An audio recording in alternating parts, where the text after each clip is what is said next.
All right, if everybody go ahead and find you a seat, we're about to kick this show off, okay?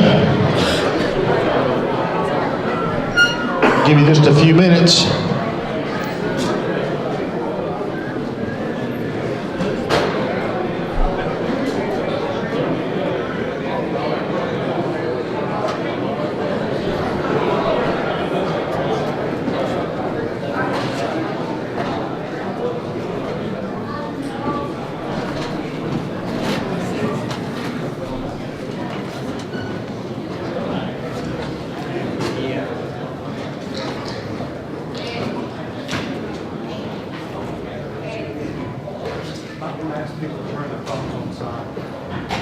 Yeah, just as a convenience and being real nice, if you turn your phone on silent, I'm gonna do mine right now. I was just reminded, it's kind of a distraction when that happens while the pledge and the prayer and the singing of the national anthem's going on, so I'm gonna lead the way on this.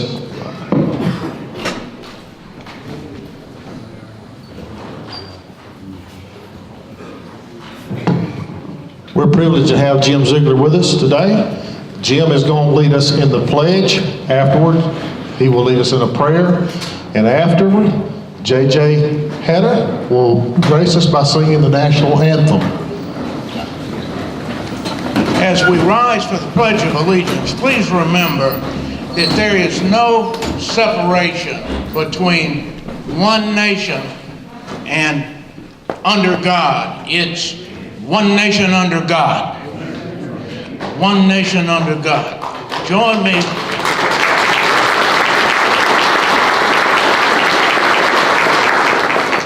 Please uncover, salute, or hold your hand over your heart as we pledge allegiance to the flag of the greatest nation in the history of the world. I pledge allegiance to the flag of the United States of America and to the republic for which it stands, one nation under God, indivisible, with liberty and justice for all. Please remain standing as we ask the blessings of the Almighty on this gathering and all that we do henceforth. May we pray. Lord, thank you. Thank you that we live in a nation where we can bless this meeting in your name. May it always remain so. We thank you for each patriot who is here today.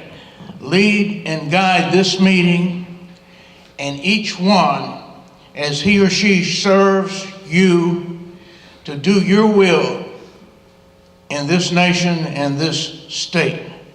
We ask your blessings not only on this group and this meeting, but on our leaders, that you would give them wisdom and guidance and strength, that your angels would stand guard over them.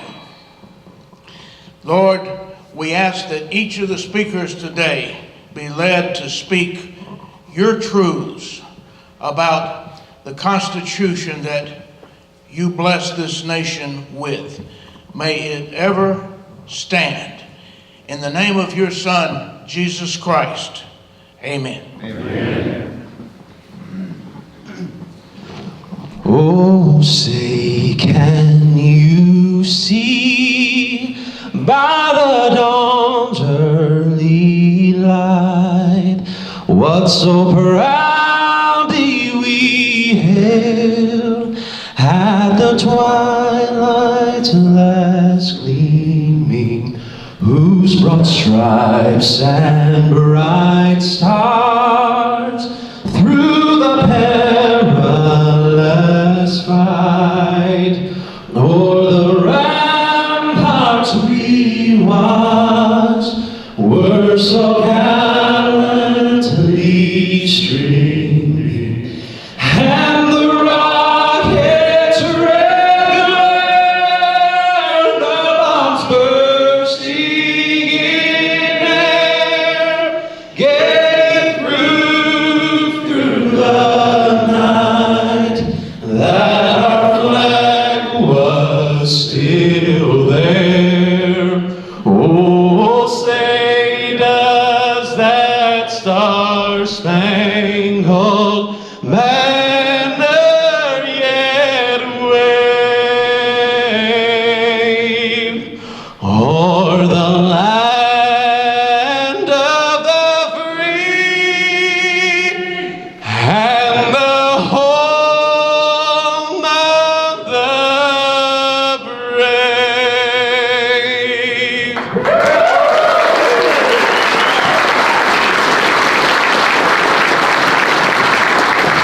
Wow, what a great start to what is turning out to be a fantastic day. I might have to look on my schedule to make sure I don't miss anything.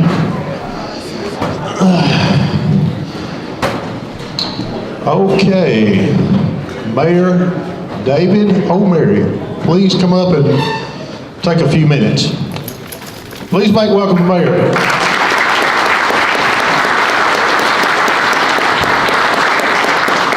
Good morning to all, and welcome, and let me extend a very, very special welcome to those who have traveled from outside our community to be in our city. We're so pleased you're here, and this is your second year here. I had some feedback from year one, and where it appeared that things have went well for you. I hope that's the case. I hope that's the case today, and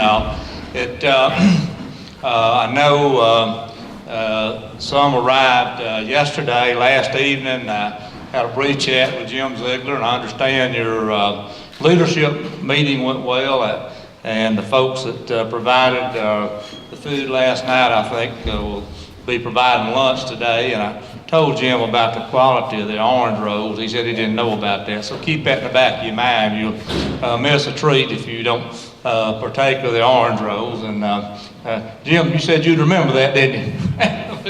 Good. But, you know, I want you to know that you're always welcome in Jasper, Alabama.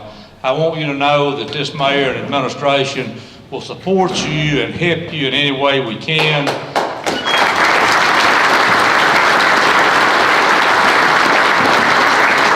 It's my hope that what happens here today aligns with the reasons for you coming here. I understand you have some great speakers coming. I wish I could stay for all of it.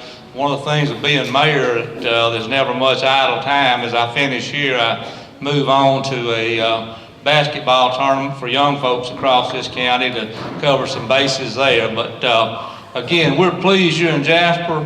As your day goes along, if you have any problems or special needs, Chuck Wright, the folks at BamaCarry, have my phone number. They call me, and I'll be surprised if we can't accommodate your needs. So from this mayor, have a great day, and come back to Jasper, Alabama.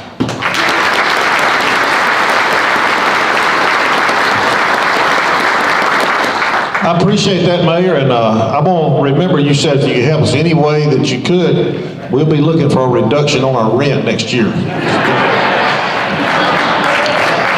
I forgot to tell you about the footnotes of what I said. Oh, okay, my bad. Stephen, where's Stephen Mizell at? Hey, Steve, you ready for the accomplishment thing? All the way up front. Y'all give him a minute. He's slow in his young age. I'm gonna tell you what, it was a blessing to be up here on the stage while the national anthem was sung. I could hear y'all. I wish we'd had a camera guy come up here and film it, but that was really, really awesome.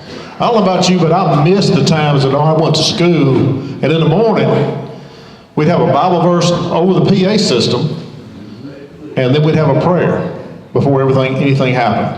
How many of y'all remember that? How many? Well, all us older folks, younger folks are missing out. Come on, sit. Please make welcome to Stephen Mizell. He's one of our board members.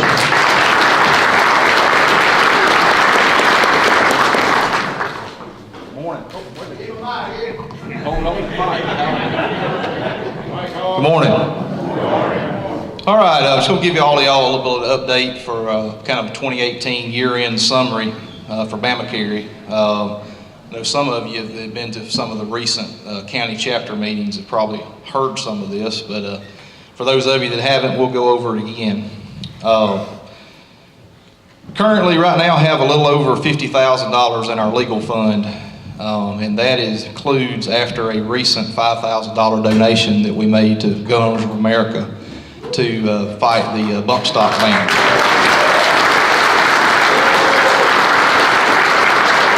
So we appreciate when you ask where your BamaCarry membership dues and donations and everything go, that's one of the things that they're going towards. If you haven't seen outside there today, we have a AR-15 pistol that was donated by Robert McMillan in Baldwin County that we're raising money today for the legal fund. All proceeds that are raised today for that will go towards the BamaCarry legal fund. The GOA and the SDF partnerships that we have been very, very successful. If you haven't looked at adding one of those to your current BamaCarry membership, I would encourage you to do so. We can share info with you today on doing that, or it's also available online.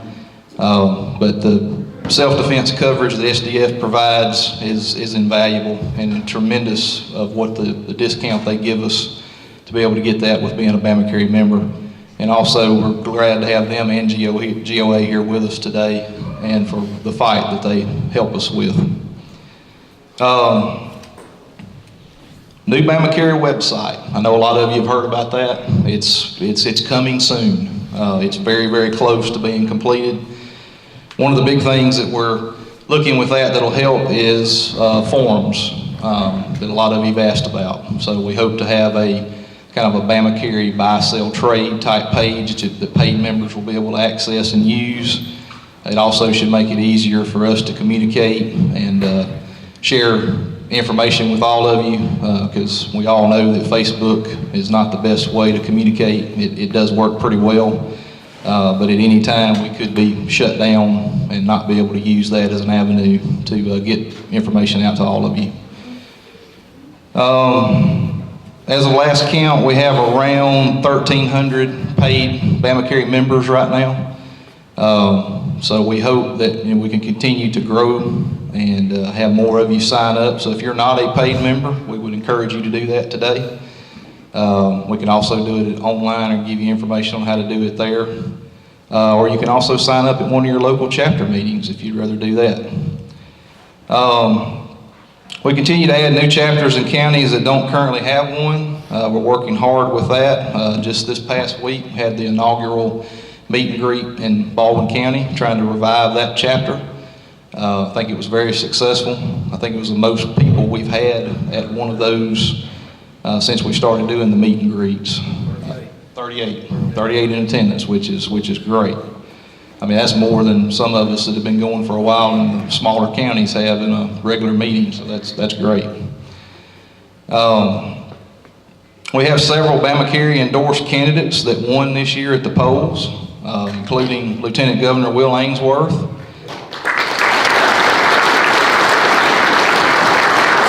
We also had Chief Justice Tom Parker. State Auditor Zig Ziglar is here today.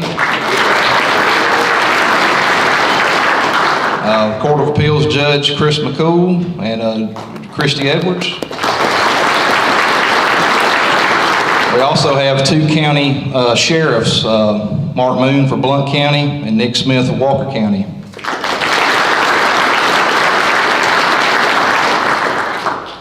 One other thing I'll mention here, if you've ever noticed on your BamaCarry membership card, you have a little number that's listed down there that says CMP number.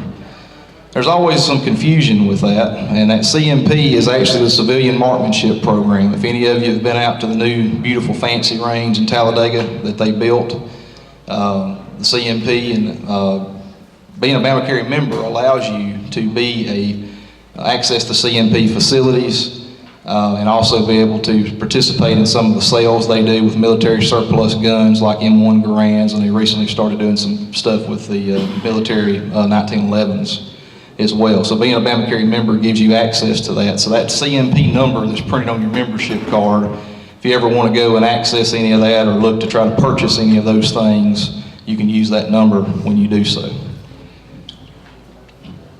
One big thing that we're going to launch here, along with the new website coming up soon, that a lot of you have asked about, is a BamaCarry lifetime membership. It's finally here.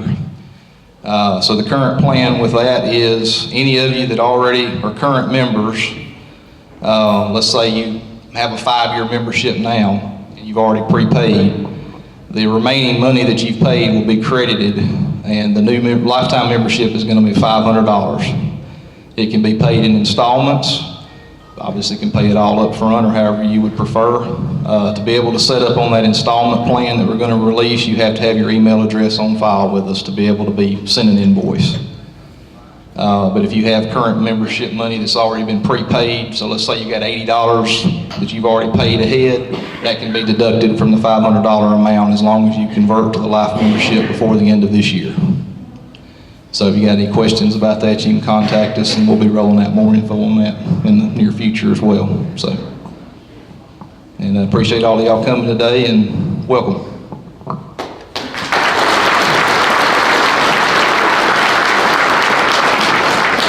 Thank you very much.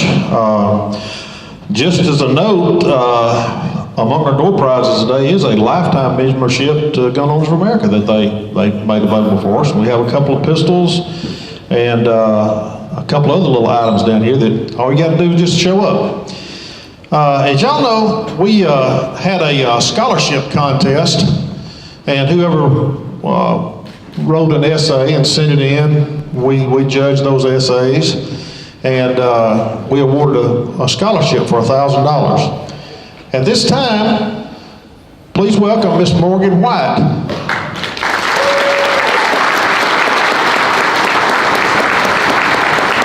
She is the recipient of the $1,000 scholarship, and she is going to share with us her essay.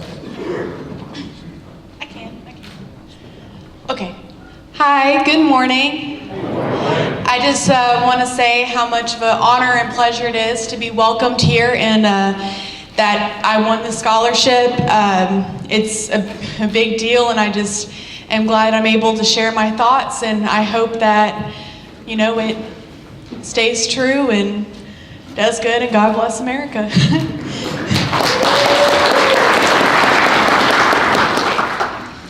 It is hard to imagine that almost 700 years ago, there was no such thing as a gun.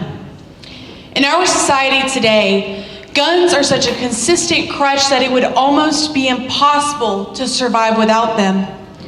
However, there are many who would care to argue that the use of firearms as a whole has corrupted our society and is the reason that unnecessary violence occurs today. Their stance is to take away and restrict most, if not all, the guns that most Americans use today. The issue that stands before them is that they are not seeing the overarching importance of allowing tax-paying Americans to purchase and own firearms. One of the basic reasons that guns hold a significant importance in our lives is protection. Throughout history, civilizations have used and cultivated many different ways to safeguard their own homes. From the basic sling and stone to the everyday .22 caliber pistol, any and every family unit and lone person needs some way to protect themselves. In our society, there are more technological advances that are allowing unjust individuals to take advantage of those who are seemingly weaker by comparison. The use of a firearm gives the weak the advantage and opportunity to gain the upper hand in the threatening situation. The notion of limiting a person's ability to own and carry a form of protection is essentially telling them they have no right to survive. While discussing rights, it is imperative to recognize the natural rights that Americans have to own a firearm. Our forefathers created our Constitution in order to ensure that the future generations would be able to live freely under the new government that still makes a lasting impression now. Through deep consideration, they saw that in the top 5 amendments of the Constitution, owning a firearm was especially important. It was thought of so highly that this right was put at number 2, directly under the right to speak. You know, if people were to take the time to really think about how significant the order of the amendments were actually put in, they might be more inclined to respect how much of a right owning a firearm truly is. On the other side of this, many argue that the Founding Fathers did not take the time to consider how much technology was going to advance, including weapons. It is unfathomable to suggest that the first leaders of our nation did not use common sense to understand that the country and government was going to advance. The point to be made is whether or not the fathers were thinking about the future, they created these rights for the intent to be a lasting impression of freedom that was fought for in the first place. Our country has been dealing with many shootings and gang violence for a long time, and it makes sense for the government to try to come up with solutions to lessen the percentage of this violence. The anti-gun movement is only going to continue to advance the danger and enforce fear of firearms, rather than focusing on the psychological issues of the person behind the gun. By implementing this fear, Americans are going to forget the importance of owning a firearm. This is going to lead to worse restrictions of purchasing guns, which will give a hand to those who wish to overtake those who are seemingly weaker. President Ronald Reagan once said, "We have problems in our country, and many are praying and waiting for God to do something." I just wonder if maybe God isn't waiting for us to do something. And while no one is capable of doing everything, everyone is capable of doing something.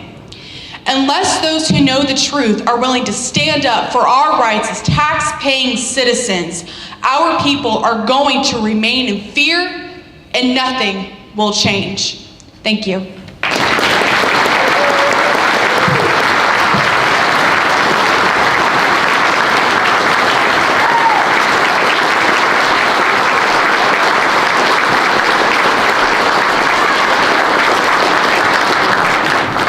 Where's Morgan's dad at?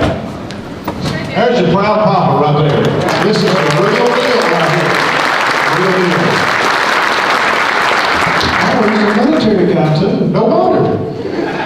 On the way up here, Paul and I were talking, one of the other board members was talking on the ham radio, and I said, Paul, I was way ahead of Paul. He hadn't even left work yet, just barely left work. And I said, Paul, stop by my house and pick up what I forgot. And he said, what'd you forget? I said, I don't know, but I know I forgot something. So he couldn't go by and pick it up, and I didn't remember what I forgot until I got up here and I got to going over my stuff. I forgot the certificates that we're going to give away today. They're laying on my desk. I will get you one, Morgan. And I said a while ago we gave a $1,000 scholarship. The self-defense fund guys over there, stand up and wave, guys. That's $500 of that was from them. They matched our $500 scholarship, and I didn't intend to leave them out, but I did. Morgan, it's with great pleasure. And I don't think you're going to come out of college being a communist, although some do. We love you and we thank you very much.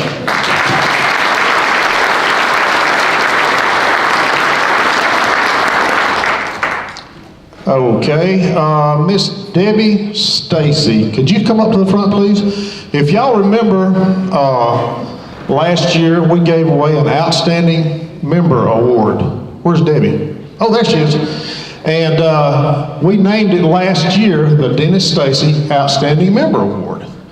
And our idea was that when we get enough outstanding members, instead of the burden being on the group leaders or the board to pick who the outstanding member is, that those who went before them and received the outstanding member award would make that decision. But first, Debbie, I want to give you this right here. That is the very first honorary lifetime membership that we've ever given away.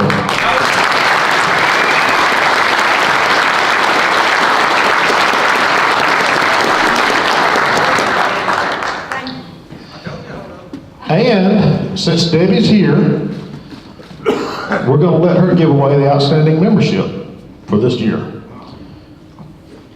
The envelope. I had to make her tear open something. If you need some help, we'll get you somebody. You have to tear it open. I need my glasses, probably. Bruce will help you.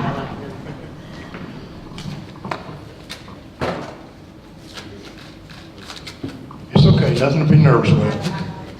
No pressure's on, just a bunch of eyes looking at you.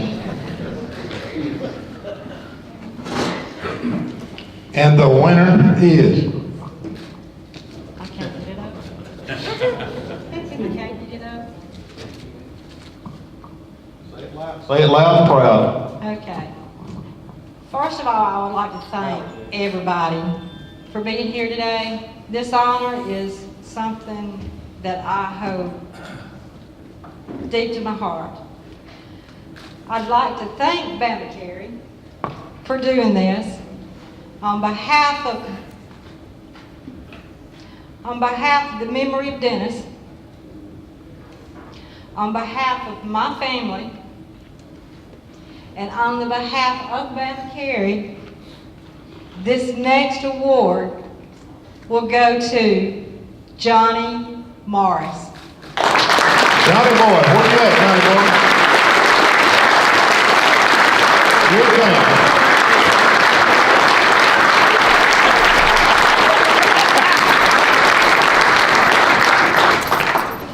I thought I screwed up again. And as I said, I forgot your award, but I promise you're going to get one. But here's a little thing. If you go out there to the merchandise table, there's $100 out there waiting for you, free merchandise. Congratulations to Johnny Boy Morris.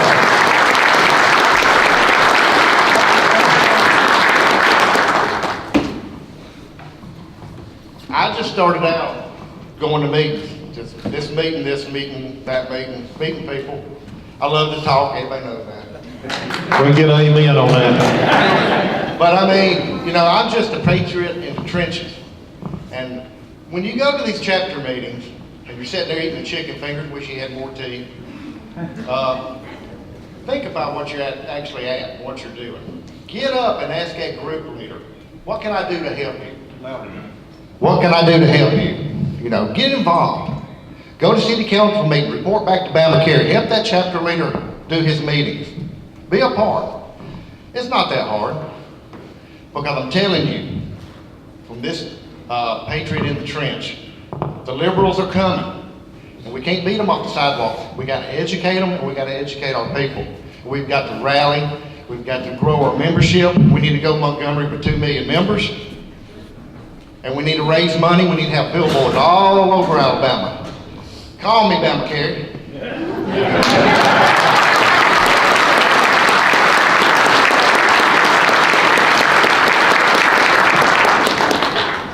We give the membership, the outstanding membership to BamaCarry members who show leadership, dedication toward educating others while helping to preserve the right to keep and bear arms. And Bruce, I'll let you.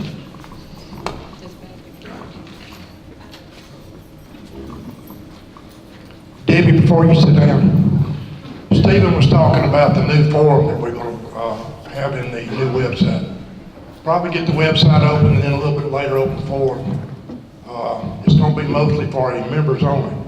But one of the things that we have been looking at and have been requested to do, since Facebook likes to shut all these sites down, we're going to have a place on there for gun sales, trade your weapons, whatever you want, ammo, stuff like that.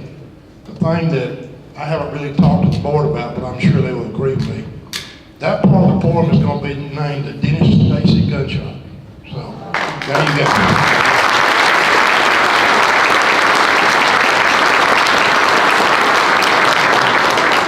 Dennis was a good one.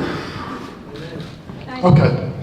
Amen. Well, now then, we've got another person in our audience today who constantly shifted money from his account to BamaCarry's account. I can't tell you the amount of money that has been donated. He said, give somebody a membership who can't afford it. And due to his commitment to BamaCarry, our second lifetime membership is going to go to Mr. Jim Harris. Jim, if you'd come up, please. Come on down, Jim.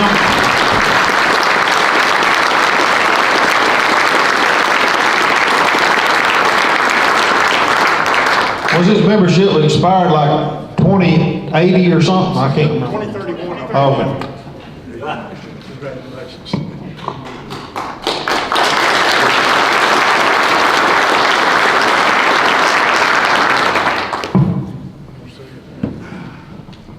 I'm shocked. Well, I guess I'll just make a donation. I was going to add another 10 years today. So I thank you for all that y'all have done. I believe in what you do, and let's just keep it going.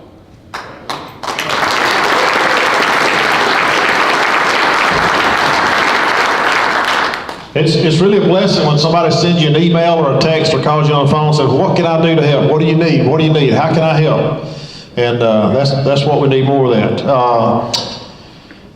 Next up would be our constitutional carries. Words escape me, Gerald. The bill filer of SB 4, Mr. Gerald Allen. Please welcome Gerald. Eddie, you want to come up there right here? Oh, okay. Come on over here. Let people see all of you. Good. It's good to, thank you, Eddie.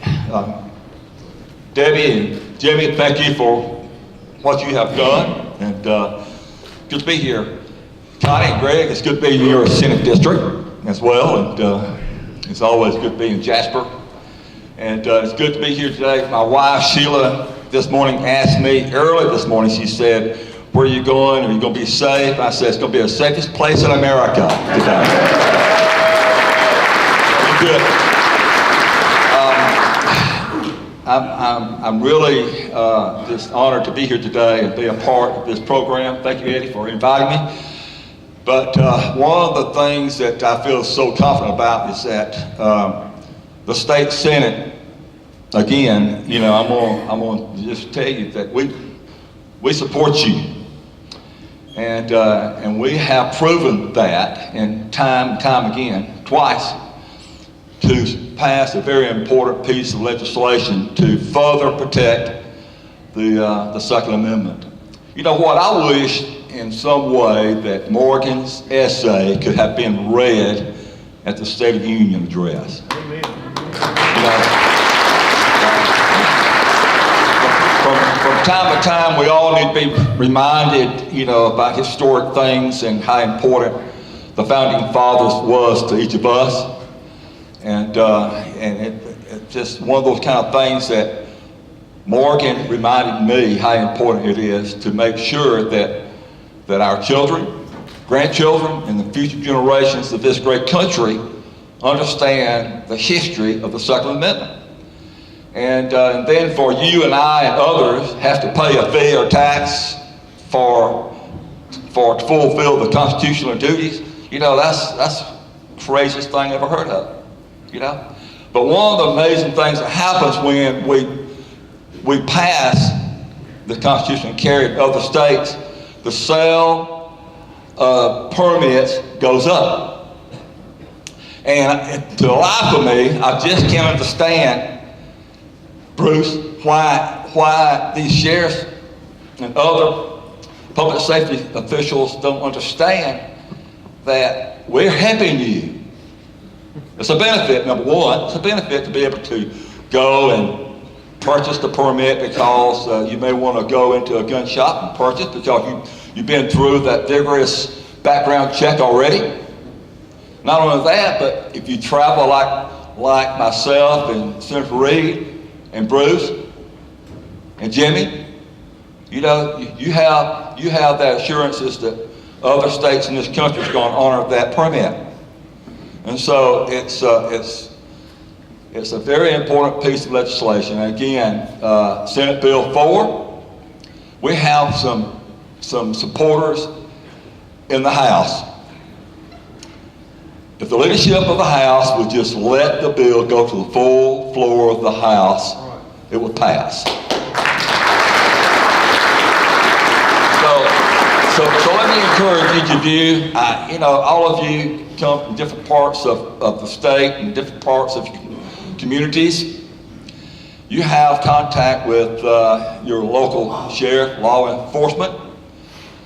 More in time in history than I have ever seen in my life what's happening with our law enforcement. We need to put our arms around them, so to speak, love them, pray for them, and to support them. But let them know that we've got their back. And don't be abrasive to these people. You know, encourage them. But at the same time, I'm going to challenge each of you to make those phone calls to your House members. And you don't need to call Senator Reed. You don't need to call Miss Connie, okay? We know where they are. But place your efforts on those individuals and those elected officials who have placed their hand on the Bible and made that pledge, oath of office, to support the Constitution of this great country and the Constitution of this state. Challenge them in a very good conversation. Don't be abrasive. But anyway, I'm looking forward to carrying that bill and again being successful in the state Senate. And with your help and encouragement to the House members, then it's going to be your job to reach out and touch those individuals as well. So, Ed, thank you for inviting me to be here today. Thank you.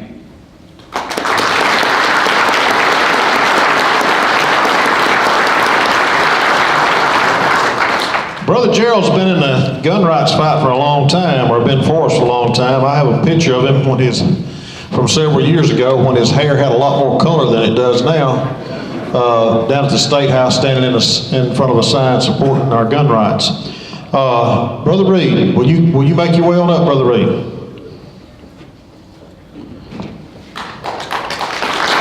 Thank you.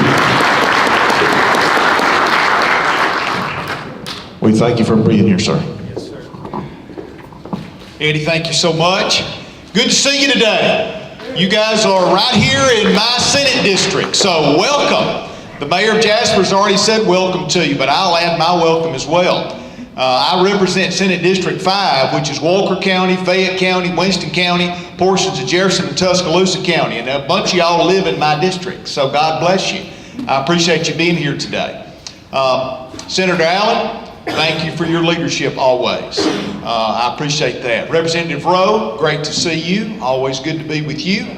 I know you're going to be hearing from some other elected officials today, some of them statewide officials, just like the auditor who's already here with us today. I understand the Lieutenant Governor's on his way, going to visit with you. I understand the President of the Senate, my colleague and Gerald's colleague, Senator Marsh, is on his way, going to be here to speak to you. So it's going to be an exciting day for you, and I am glad you're here. And I'm glad that I've gotten the invitation from Eddie and from Chuck and Ed and to be able to be with you today. I am a supporter of the Second Amendment and am going to continue to be in the state Senate as the majority leader, looking for an opportunity to move forward Gerald's bill as we've successfully done the last few years. So that program is what we're going to be about. I don't think we're going to have any issues with it. Let me give you a little background on some things that are new and different. In the Alabama Senate, we have 13 new members out of 35. In my caucus, we have 27 Republican senators. And of those 27 senators, there's only 4 of those men out of 27 that have served longer than 8 years in the state Senate. Okay? We've got a lot of new members. Of those 11 new members in my Republican caucus that are from places all over Alabama, I've had conversations with each of those in regards to their support of the Second Amendment, their support specifically of the legislation that Senator Allen has had for several years, and I am confident that they are supportive. So, we've added new members through the election cycle and process. I think our ability in the state Senate to support the Second Amendment and other legislation that is important to you and important to me is going to be better than it even was in the last quadrennium. So that's a positive thing moving forward, and I wanted you to be aware of that. As we go back and look at, just to give you a little update as to the process and what has transpired. We had the election, went through the election cycle. Again, of those 27, I had 14 senators that had some kind of opposition that were in my caucus. Once we finished the election, we said that we wanted to have 27 Republican members. We got 27 Republican members. Several of those races were very competitive, but we were successful in that regard. We had an orientation session, which we started a lot of training for the new members. That was in December. Then the beginning of January, we had the organizational session.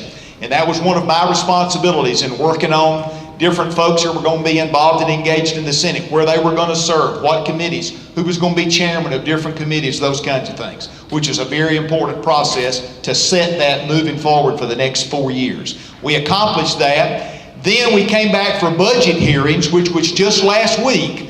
And the good news is for the first time in a long time, Alabama is in a much better shape fiscally than what we have been as we came through and then tried to recover from the Great Recession. We're going to have more resource in both education and the general fund budgets than we've had. And so that's a positive thing in regards to the importance of being able to support state services. Then the next thing on the calendar is March the 5th. And in regards to what Senator Allen said related to communicating with members of the legislature, know that March the 5th is when we go into legislative session. That's the first day. And then all the legislation will be there. Gerald's already got his bill filed. He's already talked to me about it about 100 times. And so we're going to be working on moving it as fast as I can shift things in leadership to the right place and let it move forward. But that gives you an update on where we are. Again, it's an honor for me to serve. It's an honor for me to serve this district. It's an honor for me to be the leader in the state Senate. And I will look forward to continuing to defend the Second Amendment of the Constitution of the United States of America every way I can. For the good of the country, for the good of my children and yours and grandchildren to come. Thank you for what you do. God bless America. God bless the state of Alabama. God bless you. Thanks for letting me be with you today.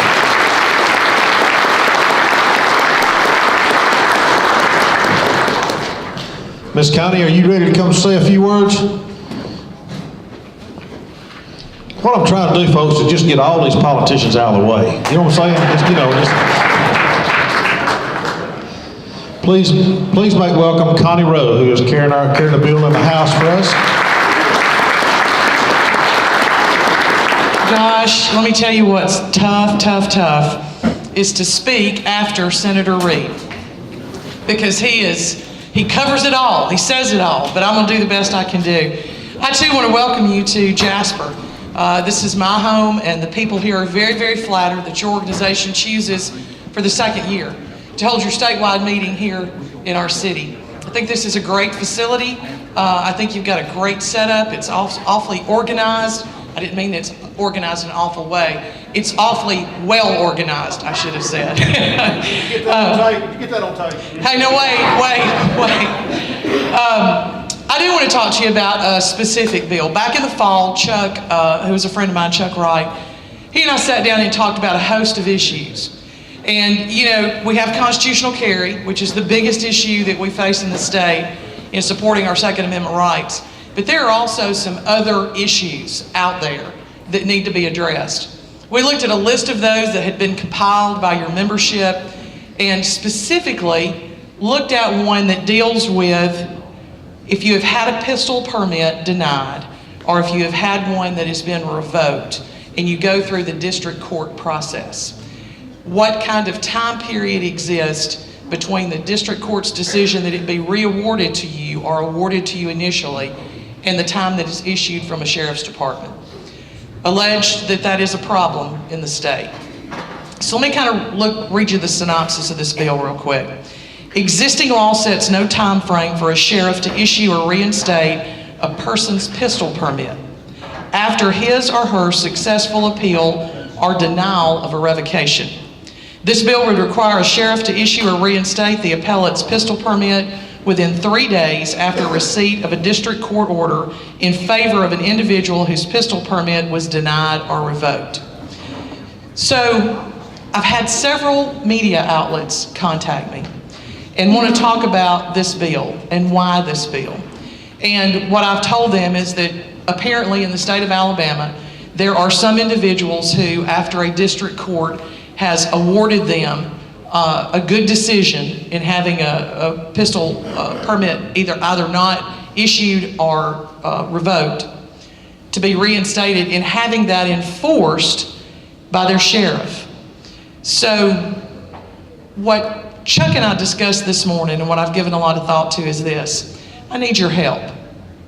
If you or someone you know within the state of Alabama has experienced a delay between the time of a district court decision to issue or reinstate a permit and the period of time after that decision was made that it took for the person to receive their permit, if that was an unreasonable period of time, I need to know about it. I need to know about it so I can talk about it in Montgomery so we can get this bill passed. If you want to give me a district court number, that'd be great, but you don't have to. If you want to give me a name and a county and a sheriff's name, that would be great. But if all you can give me, even if it's something vague, if it's a person in Walker County, and we don't have a case like this in Walker County that Chuck or I either one are aware of, but let's use it as an example.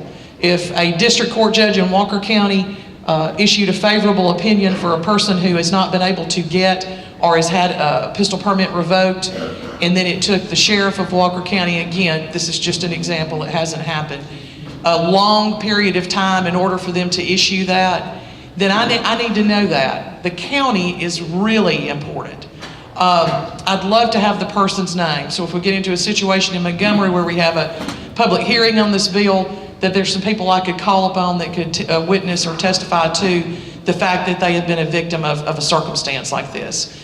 So some of you can't tell from there. Jim Ziegler thinks I'm winking at him. My left eye was swollen shut this morning when I woke up. And I'm going to be leaving here shortly to see if I can find a Saturday ophthalmologist. But if you can't get that to me before I leave here, I'm going to try and wait and see our Lieutenant Governor, who I'm real excited about making yet another trip to Jasper and another trip to visit specifically with this group. Give that to Chuck today before you leave here. And even if it's something that you have to do later and email to Chuck or mail it to him, and then he can get those to me before March 5th. This bill has already been pre-filed. It's House Bill 17, and that's from memory, but I think that's correct. Go online and take a look at it. I certainly hope that I'm going to have your support, and I would love to have your help, again, if you have any examples. I want to thank you for the opportunity to come and talk to you.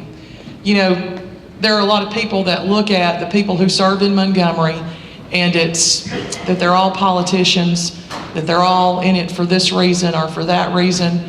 But I can tell you that my personal experience is that the majority of people in Montgomery are people. I'm not a doctor, I'm not a lawyer. Most of you know my background came from law enforcement. But I'm in Montgomery for my district. And let me tell you how my district feels. First of all, let me tell you what my district is.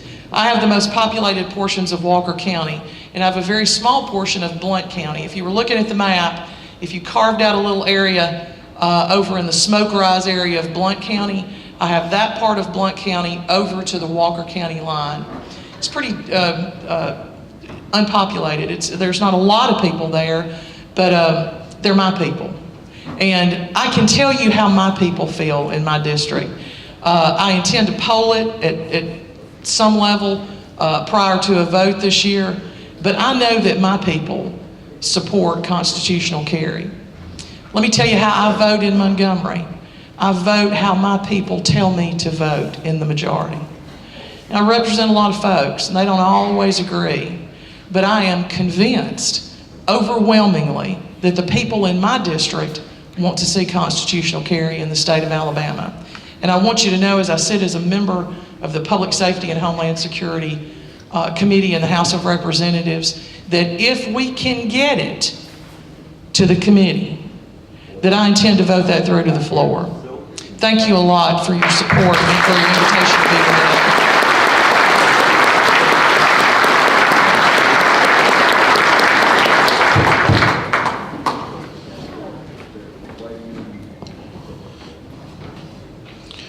Okay, let's see, where's my time going? I'm sorry, I'm just thinking out loud. I'm talking with a microphone stuck under my lip, so y'all have to forgive me for that. Greg Hopkins. Oh, he's going to run here.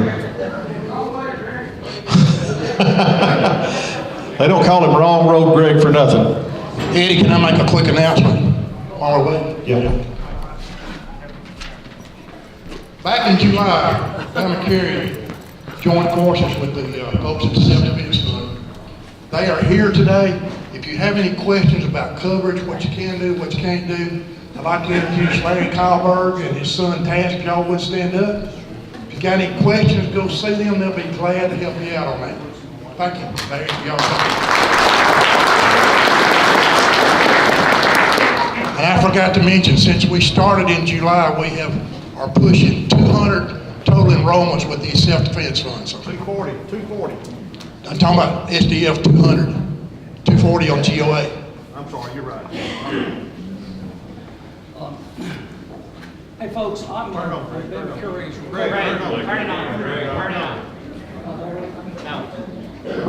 Hello, test. 1, 2. Tasting. 1, 2, 3, 4. Okay. I'm BamaCarry's recovering lawyer. I've written the book, A Time to Kill, The Myth of Christian Pacifism, and we now have a video. Ever since I taught the Huntsville Police Department use of force law, I also started a class, which at that time in 1991 was 3 hours. Now it's 6 hours. When I teach armed church security teams, it is 7 hours plus 3 hours the night before on the Bible and self-defense. So people can understand that from Genesis to Revelation, God says that we are commanded to defend the innocent. Now, as far as the law, I put out a supplement to my class. It's a 4.5-hour video on the self-defense laws of Alabama, the carry laws of Alabama, how not to get shot by the responding officers because they can't see your halo, okay? What to say, what not to say to the cops, and the physio-psychological situations that cause you to be a very bad witness right at that time for yourself and the kind of things that can happen later. If you act according to the standard by which you will be judged, you will not be found wanting in the judgment. But when people tell you that all you have to say is, I was in fear for my life, let me give you the legal assessment of that. Because the next thing the prosecutor's going to say is, why? And that comes down to what this course teaches you. CYA. Can you articulate? Can you put together what the bad guy was doing and say A, B, and C? I knew that was a robbery, not a theft, because you can't use deadly force to protect your property in Alabama. And I not only knew the facts of the case, but when he did 1, 2, 3, and I put A, B, C, then I shot him. And it was legal. And when it's legal, since 2005 in Alabama, you can't be sued by the dead guy's estate, nor can he reach out from his wheelchair and drag you into financial ruin. That's a good thing, okay? So if you know the law, if you understand the standard by which you will be judged, then you won't have to rely on, I'd rather be tried by 12 than carried out by 6. Legal analysis of that? Because the judge has instructed the jury, and he's going to tell them, folks, I'm going to give you the parameters of the law. And here's what you can do. And did this person match these parameters? If so, it's self-defense. You can let them all go down the street happy. If not, you're going to jail for a long time. All right? So, what I would like to help you with is hope is not a strategy. Knowing the law is. And that's what we have for you back there. I also will come to your town and train you for 6 hours on the use of force. I will train your church security team for 3 hours on the Bible and self-defense and 7 hours on use of force. We're throwing a lot of stuff about trespass and everything. So if you want to know the law, please come see us at our table. And otherwise, if you know that if your law is a double-edged sword, make sure your edge is sharper. Thank you.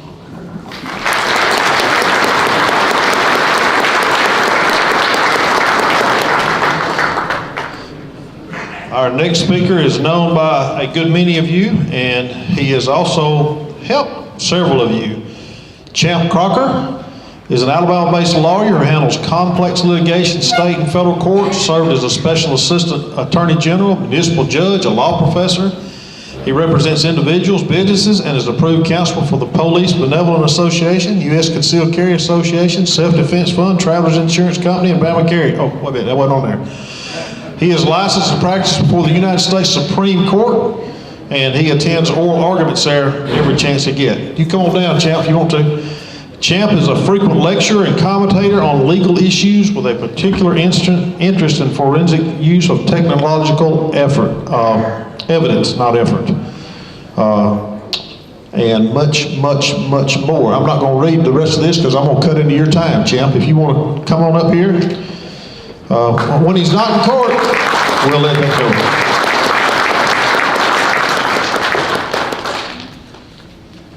Good morning. Thank you for having me.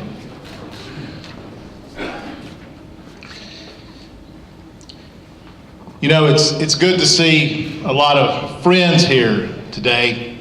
About a year ago, BamaCarry took me in. I have gotten to go around the state and talk about some of the things I'm going to talk about today with the Stand Your Ground law, but I've been fortunate to go to Jefferson County and Marshall County and Marengo and Tuscaloosa, Blount, Coleman, Marshall, Madison, and so it's good to be here with you at your Freedom Conference. I want to introduce my family who's joined me today. To my right over here is my wife, Emily. My youngest son, Charles, is raising his hand, and my oldest son, Henry, in the bomber jacket next to them. But yeah, Charles, I see you over there. Now, usually when I'm making this presentation, I will allow time for questions at the end. And so if anyone has questions, feel free to speak up. I have some hard copies of my presentation. If anyone wants this, it's got the Stand Your Ground law in it. I'll be glad to get that to you after we finish. I've also submitted it to BamaCarry to either put it on the website or email it out to you, so they have that as well. So, I have to tell you, and some of you have heard this story, but last summer I was on my way to the BamaCarry meeting in Tuscaloosa County. And this song came on the radio. And it caught my eye because on my radio it lists the title of the song, and it said, "No Lawyers in Heaven." Which kind of offended me. And, Go to your safe space. That's right, that's right. And so I started listening to it, and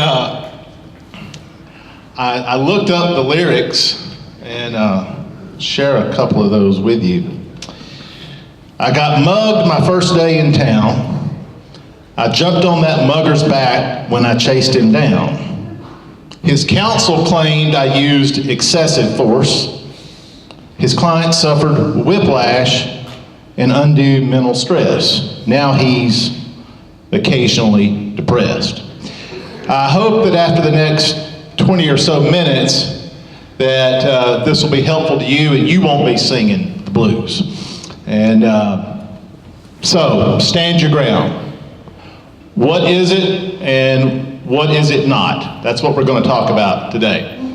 Now, and let me just say one more note about my family before I get into the law, about what stand your ground is not. My oldest son, Henry, has been to a couple of these with me. And not long ago, at my house, I heard my youngest, Charles, just screaming. And I walk in the room and Henry is standing over him. And I said, Henry, what did you do to him?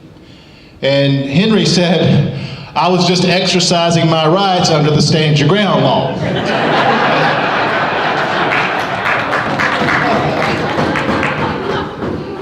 Let's talk about why that doesn't qualify. So the stand your ground law provides no duty to retreat and justifies the use of force in defending yourself or someone else when you reasonably believe you are facing the imminent use of physical force. Your belief must be reasonable as to the threat which is facing you. And the law says a reasonable belief is one formed in reliance upon reasonable appearances. It's not a belief that's formed recklessly or negligently. And the test is not whether or not you are correct in your belief, but whether your belief was reasonable. And people ask me to give an example of that. Well, I'll give you an example of that. Let's say you are walking through a dark alley and you see a gun pointed at you and you have to protect yourself. Well, turns out the gun you saw was a cap gun and not a real gun. Would it have been a reasonable belief that it was a real gun? Maybe so. That's just an example of a reasonable belief of the force you are facing. Now, very important, the stand your ground law is different from common law self-defense. 33 states have some form of stand your ground, which is a form of immunity. Immunity. So here's the difference. Under self-defense, you go to court and a judge or a jury decides whether or not you were defending yourself, whether or not you had the right to defend yourself. Under the stand your ground law, you are entitled to a pre-trial evidentiary hearing, where a judge decides whether or not the stand your ground law applies to you, whether or not you were acting reasonably. No jury, just a judge. And if the defendant prevails there, it's over. And the immunity, we're talking criminal immunity and civil immunity. I know the Self-Defense Fund folks are here. The threat of lawsuits when you use a gun is just a reality, okay? But if you are justified under the stand your ground law, you have immunity both criminally and civilly. Now, people say, who's the burden of proof on, right? Let's say you get charged criminally. We all have heard they got to prove you guilty beyond a reasonable doubt, right? Well, in the stand your ground context, if you are asserting that defense, the burden is on you as the defendant. And the burden is a preponderance of evidence, which is a low standard. But if you are asserting stand your ground immunity, it is your burden to show that your use of force was justified. Okay? Any questions about any of that so far, about the burden of proof? Now, I'm going to give you some examples, but before I do, let's talk about the difference between the stand your ground law and the castle doctrine. Okay? We all know the castle doctrine goes back hundreds of years, that someone's home is their castle. And that's what the law used to be in Alabama, which said if you are in your home and someone is coming in on you, then you've got the right to defend yourself.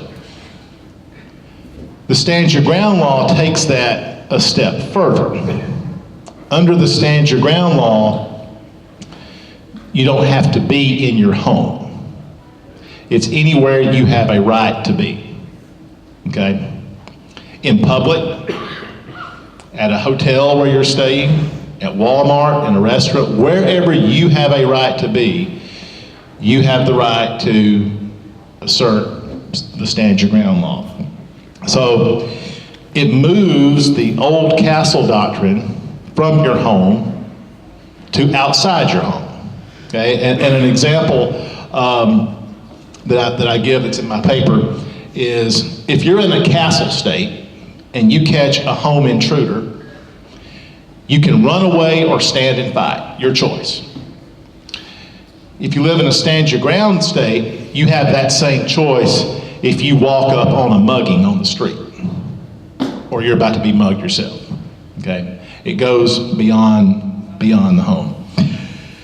Now, there are several examples in the law. The most common one that we see is when someone is face to face with a bad actor who they reasonably believe is going to use deadly physical force, okay? A holdup, a mugging, a robbery, something of that nature.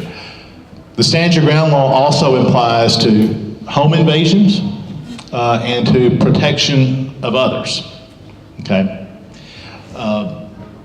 If there is a robbery going on, say at a business, and you're driving by, you see that going on, I'm not saying you should stop, you should call the police. But the stand your ground law does extend to defenses of other people. Now, what it does not apply to is defense of property, okay?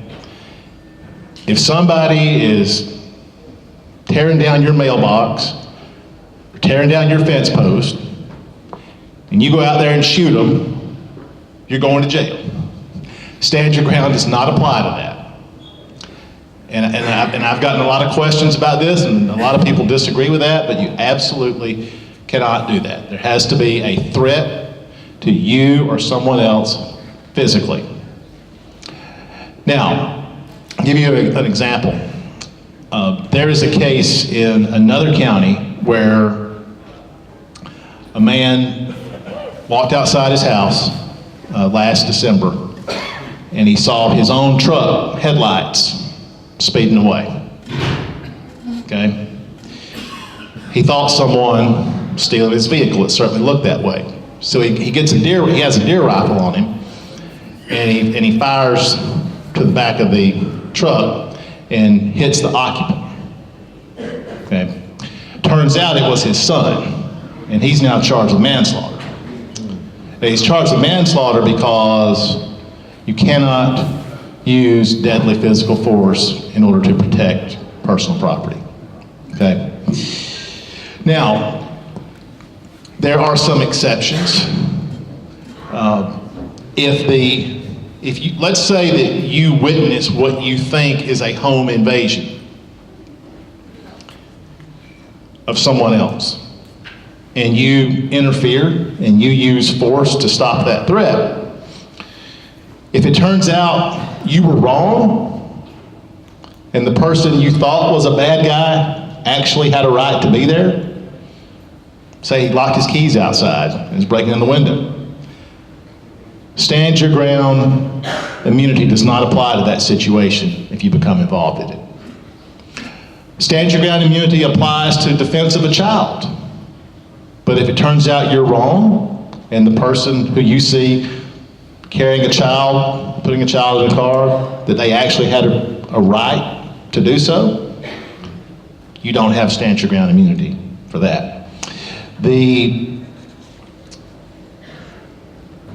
Probably the most important point is you cannot be breaking the law.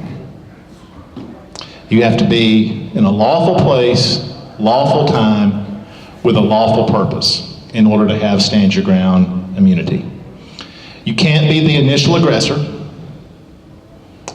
and you've got to have a right to be there, and you can't be breaking the law. I'll give you an example. There was a case in North Alabama last year where a drug deal went bad. And there was a shooting, fatality, and the shooter was put on trial. Well, the shooter says he should be entitled to stand your ground immunity because the person he shot started it. But this defendant was a convicted felon, had no right to own a gun, certainly had no right to be involved in an illegal drug deal. He's breaking the law. What do you think happened to his stand your ground claim? It was denied. It was denied. Now, even though his stand your ground claim was denied, he was still allowed to plea self-defense. Okay, you can always plea self-defense, and it's up to a judge whether or not to give that instruction to a jury. But because stand your ground is a form of immunity, then there are very strict guidelines by which it applies to you. So just remember, lawful place, lawful purpose, lawful time.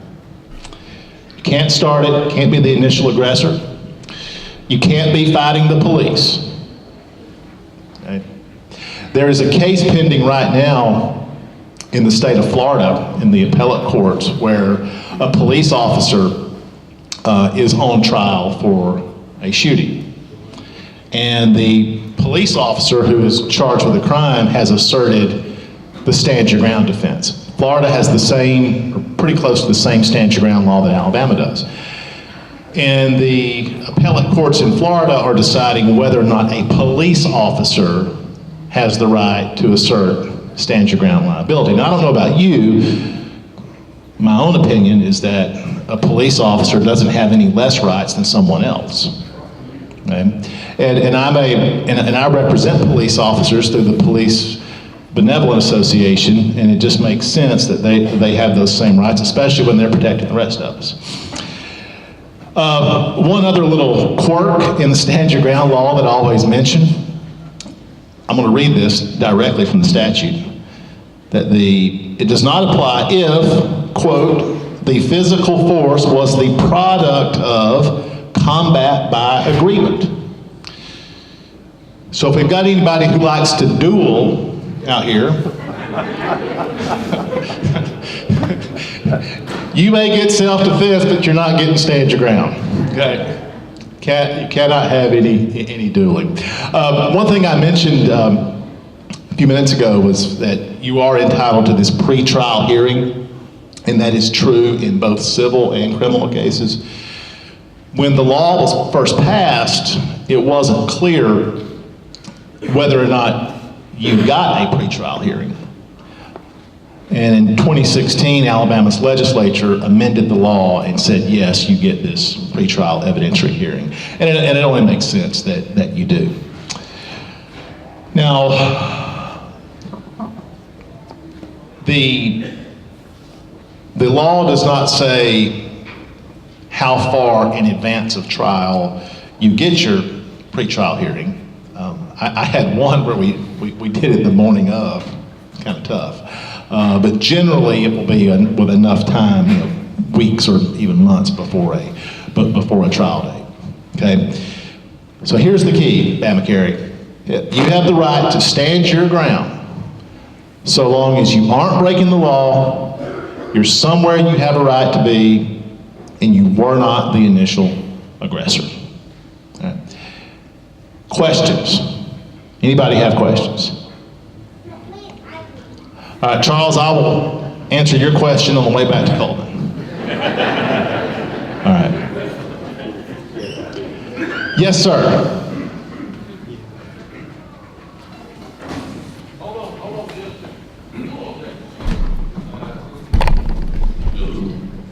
One thing that's been happening up, like in Wisconsin, a whole lot of police officers have been invading other people's homes than what is on the warrant. If a family has to go through that, and they don't know who's coming through the front door, what happens if they start shooting at the police officers? Or whoever, law enforcement is? Yes, sir. Well, let's think about it. Just under the stand your ground context. Homeowner is somewhere they have a right to be. They, assuming they're not breaking the law, not the initial aggressor. I think it would come down to what happened on a case-by-case basis. Did the officers who were at the wrong place, did they identify themselves? Were they, what were they wearing? Did they announce that they were police? Certainly if they announced they were police, I would say that the homeowner should stand down. But if somebody comes in and does not identify themselves, and it looks like a break-in, then I think it's going to come down to what their reasonable belief was in that situation. Thank you. Any other questions? Yes, sir. Could you clarify for me who's the initial aggressor? So if they come through the hole, is that defined as they're initiating the aggression? Yes. Yes. Because if there is a forcible entry into your home, then it is presumed that person means you harm. Okay? Yes, sir.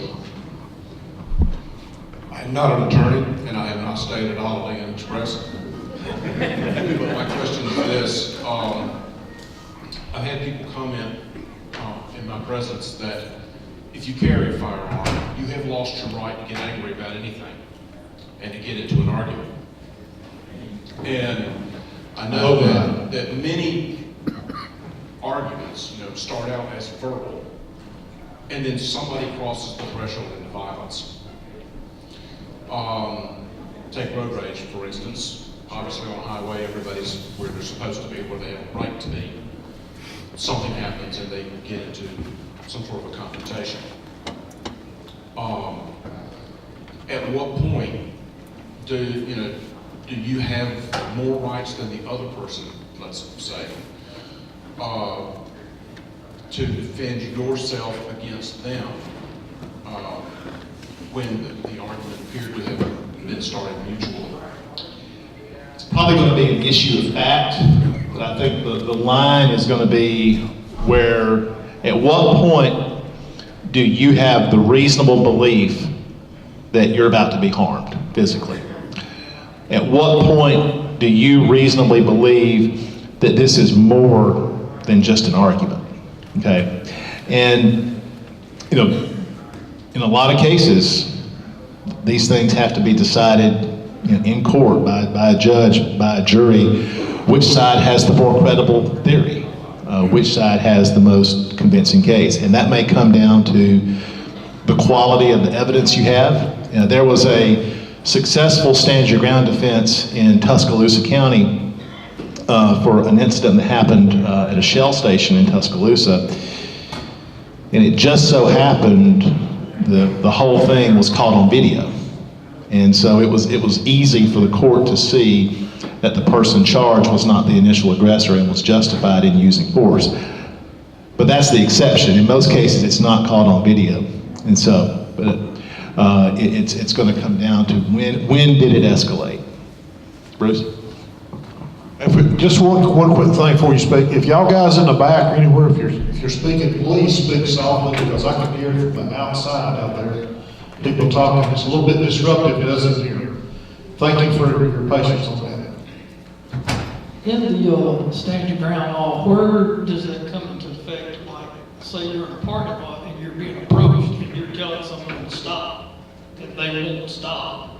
You may not see a weapon, but there's always that potential. I mean, you don't see one on me now, but I'm armed.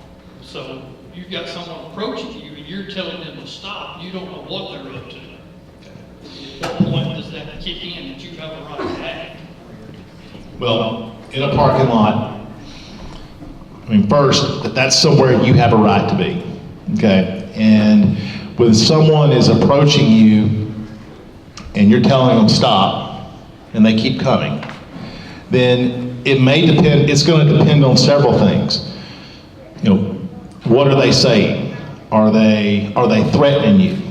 Is it someone who you know? Is it someone you have a history with? Is it, you know, what is the relationship between the parties? You know, if you've got, say, someone who is disabled or sick or in a wheelchair, and they're telling, a 6 foot tall guy to stop coming towards them, a court might look at that different than if, say, you or I was in that position. So it's going to depend on the context and of the circumstances. What it comes down to is what is reasonable. And what is reasonable under the circumstances is just going to depend. I can think of scenarios, and you can too, where it might be reasonable to use force, and it might be unreasonable to use force, and it's just going to depend.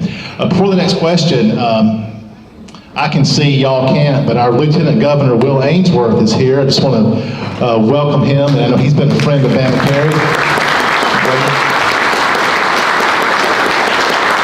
Appreciate the work he's doing. Yes, Bruce. And I would highly recommend that everybody has self-defense fund coverage. Thank you. Josh Lee, Madison County. I'm also a retired police officer, so I kind of know part of the answer to this. Use of force continues as it is in the court, as it is out on the street. How does that transfer over to civilian use in a courtroom? And also, is there education on that available for people who have never even heard of use of force continuum?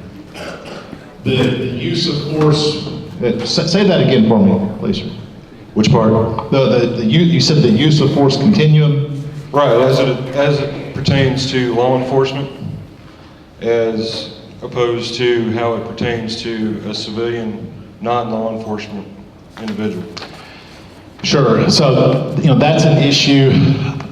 The Alabama courts have not tackled that under the stand your ground law that I've seen. I know Florida is looking at that now.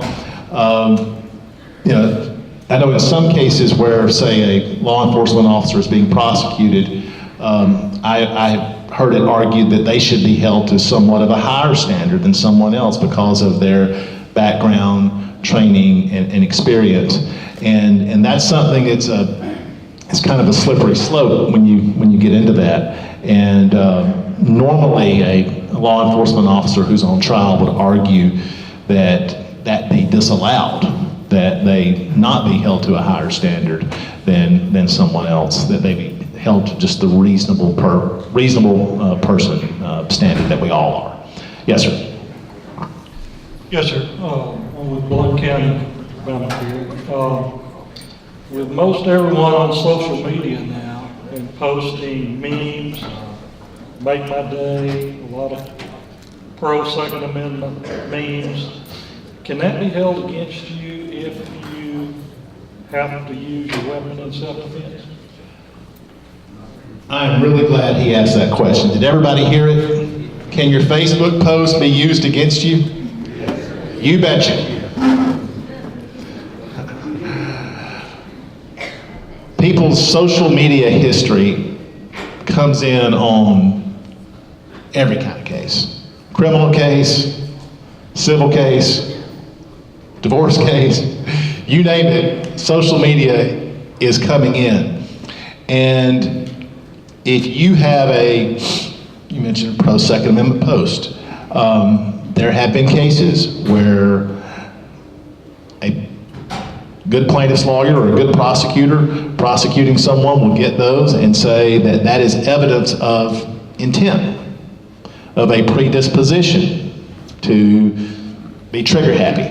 And so, absolutely, but anything that is on social media is going to be talked about in court. And yes, someone can argue that there's an inference to be gleaned from your social media post.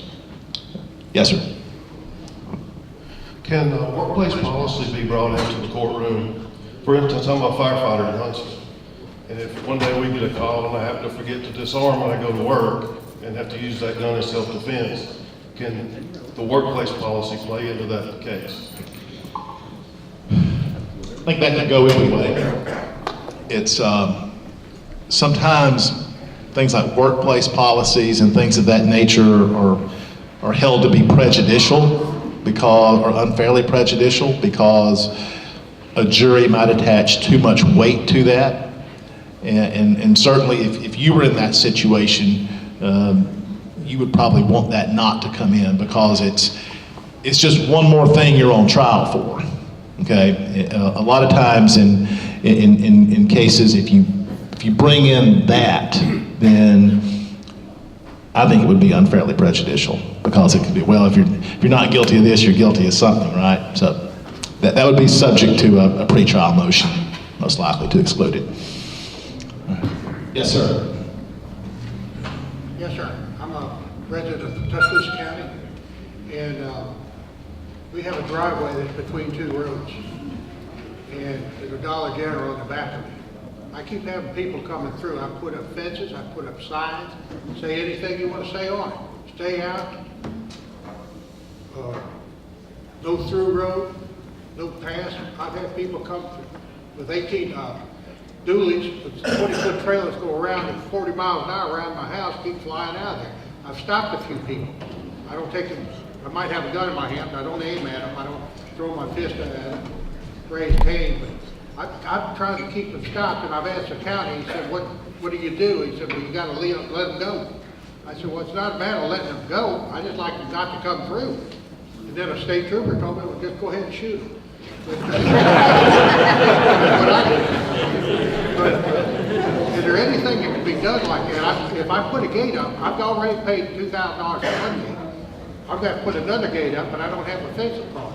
But if that gate's shut and they come around the fence or no fence, they won't come around when it's wet because they'll get stuck. But if I put the gate up with them open around and stuff like that, and they come around, do I have any rights on that? Well, I think you've probably got rights to enforce civilly for trespass and them coming on your property. I think you can do that. I think you should talk to a lawyer in Tuscaloosa about what you can do to keep them off your property. I don't agree with the state trooper.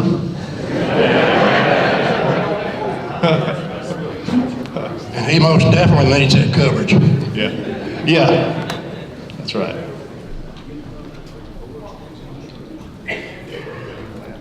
What if the aggression is over? Somebody's already beat you to the ground, they're walking off. Does your stay your ground? Cover your mouth. You know, that is a great question.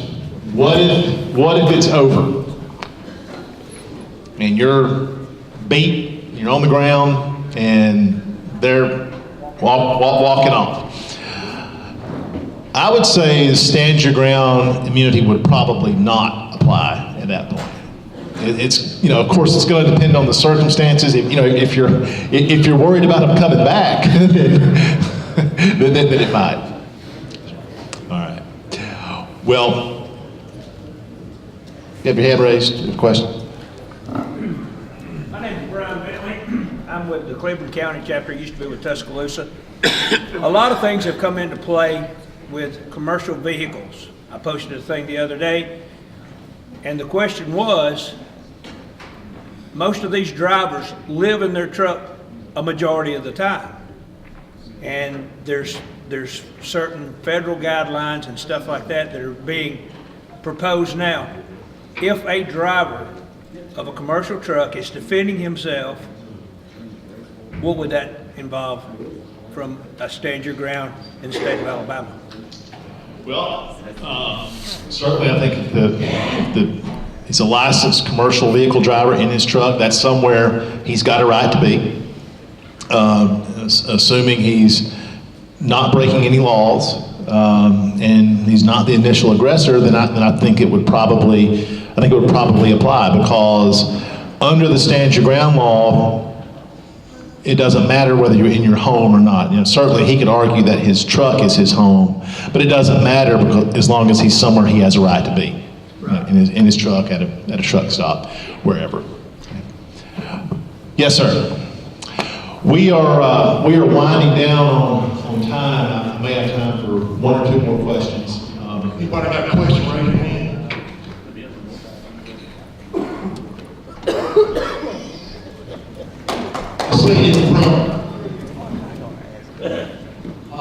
Assuming someone stops someone in the commission of another crime and then it escalates.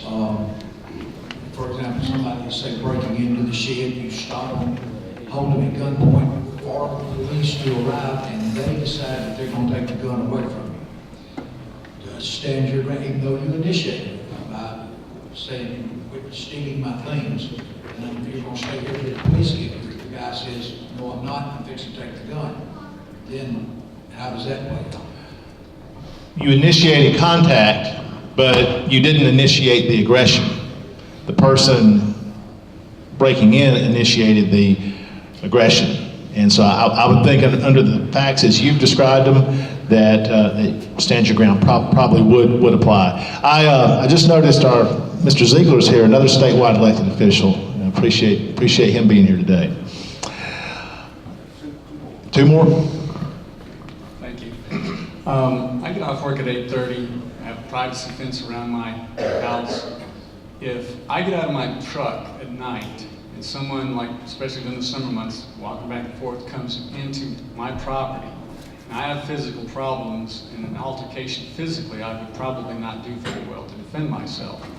If I tell them to stop, and they do not, even if they're unarmed, they continue toward me, do I have the right at that time to shoot them? Because I've already got one strike against me. I'm a gun owner and I'm a postal worker.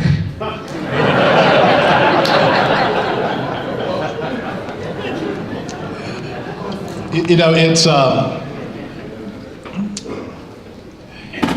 I would say if the more that escalates, the more of a stand your ground situation it could turn into. I don't think that just the mere presence, them being there would get you there, but certainly if the more it escalates, the closer they are to you under your circumstances, maybe. Okay. It may depend on what the relationship is if they knew about your physical problems. Yes, sir. Last question. At which point does a vehicle become a lethal weapon and you gain your standing ground? At what point does a vehicle become a lethal weapon? I have defended a case where one party was on a tractor and another party had a gun.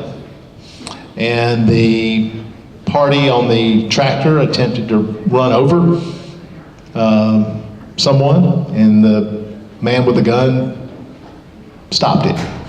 Okay?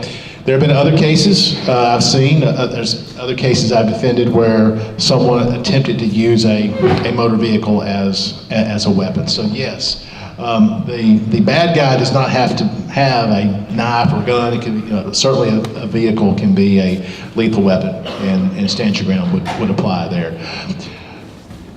Y'all got a great program today. I wish I could stay for it, but I have got to get back to Coleman after this presentation. Henry has a basketball game at 12:30. But if anyone wants any more information, you can email me, champ@champcrocker.com. I'm on Facebook, Twitter, all that. And BamaCarry's got a copy of my presentation for today, but if you want to email me, I can send it to you directly, or you can get it from them. Thank you all for your questions, for your attentiveness, and for being here today. It's certainly been an honor.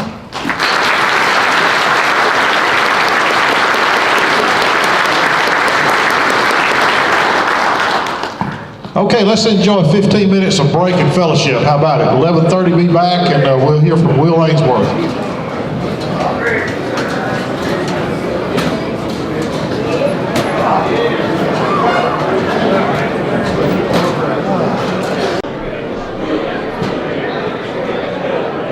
While you're finding your seat, does anybody have any idea? Not a clue. Nobody, somebody said they're clueless. Does anybody have any idea what this is? A what? Somebody said a runway light. You're exactly right. It's a runway and identifier light. It's different than this one. They're the same. It's not on. It is white. That's red and green. That's the That one's red and green too. Okay, here's a guy that knows. This is something that I salvaged from the Tuscaloosa Van de Graaff field in, what year was that? 2013. They redid the lights on the runway, and these were headed to the dumpster, and I got permission to salvage them, and they used to operate on 12 volts actually. These have a 15 watt, 110 volt bulb. If you want one of these, it's almost one of probably 15. They're really a great conversation starter. If you will give $100 to the legal fund, you can take this one home with you. It may sound a little high, but it's unique and it's going to the legal fund. Will, where are you at?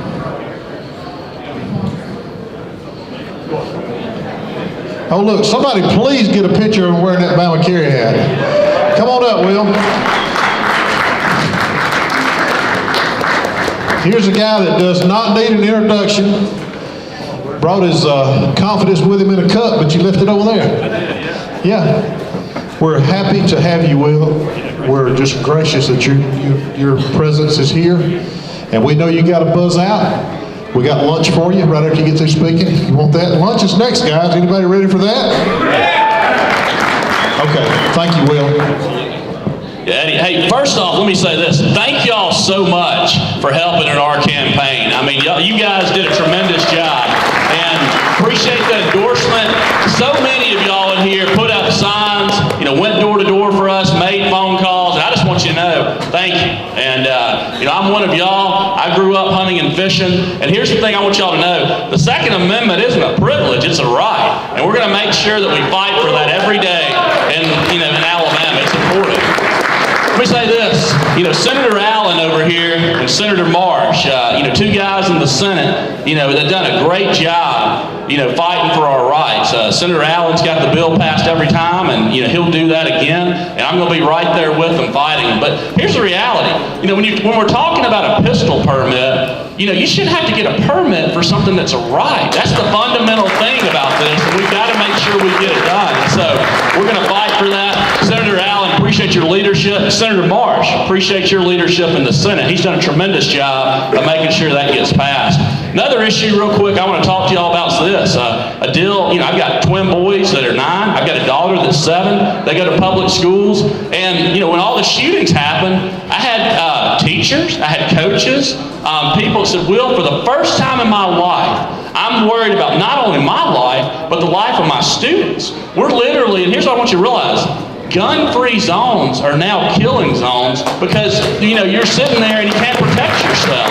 And so we've got to make sure that we protect our students. And if somebody is able to carry a pistol and is fine with going through the training, they shouldn't have to go through the training, but if they're fine with going through the training, we've got to make sure they can arm and protect themselves. And so we're going to continue to push that conversation because, look, I want my kids to be protected. And what's scary, we started looking at it, there was over 400 to 500 schools in this state that didn't have a school resource officer, that didn't have anybody, and what's a shame is there's people in that school that could easily carry. And and they have a permit, but they're not allowed to come in because of the gun-free zone. So that's something we're going to work on. And last thing is this. So I've got to run because I went hunting last weekend of deer season, and so I've been busy. It's an honor to be lieutenant governor, but also it's an honor to be a dad. And so, I took my boys. I went hunting this morning. We're down in Greene County hunting, and so we went deer hunting this morning.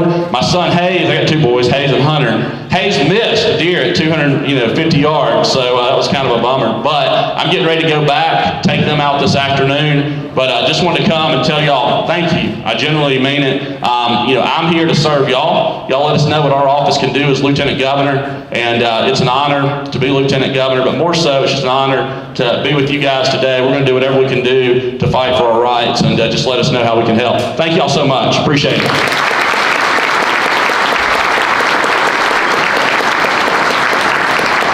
Good hunting this afternoon. Good hunting this afternoon. Let's make welcome President Pro Tem Dale Marsh, please. Thank you so much. Pleasure to be here. I was in Vestavia this morning speaking to a group. I'm a little overdressed. Had I known I had my jeans with me, but first I want to thank Gerald Allen. Y'all have heard all this. Gerald's been a champion for that bill. He's been a champion in the body. We've moved it. Every time we've had it, we've moved through the Senate. I'm confident with Lieutenant Governor Ainsworth in the chair, we'll continue to be able to move that through. We've got to work on the House. We're going to be working on the House to try to get them to do the same. I was in Washington 2 weeks ago, meeting with Chris Cox of NRA. And I can't tell you how happy he is and pleased about the attitude of Alabama, the fact that we stand up so strong for those Second Amendment rights. I want you all to give yourselves a hand for standing up for those rights. They are constantly attacked for supporting the rights of the Second Amendment. I'm telling you, they're constantly in Washington, but I'll let him know that in Alabama we'll continue to do those things. I, like Will, was raised as a kid hunting with my father. I have more guns than I can count and want to keep them. And I want to be able to carry them when I want to carry them. And as a hunter, I'm still to this day, I still have a coon dog named Ray. We were hunting last weekend.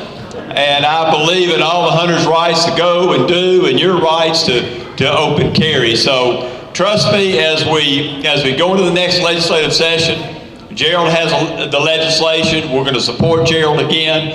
Stay visible. Y'all do a great job of coming down to the Capitol, letting your rights be heard. That's effective. And I'm going to continue to work with you as Gerald is to hopefully, as I said, get this through the House as well. Thanks for having me here today. It's my pleasure to be able to stop by anytime. I do this everywhere I go. My cell number is 256-310-2556. That's my real phone, not a phone off the side. That's my phone. If you have something, you're concerned about it, I'm a phone call away. Thank you very much. Have a great day.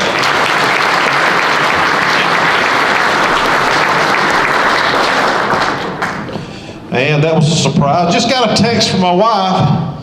She said, hey, you left that guy's certificate on your desk. And gee, thanks. I appreciate it. I got that all figured out now.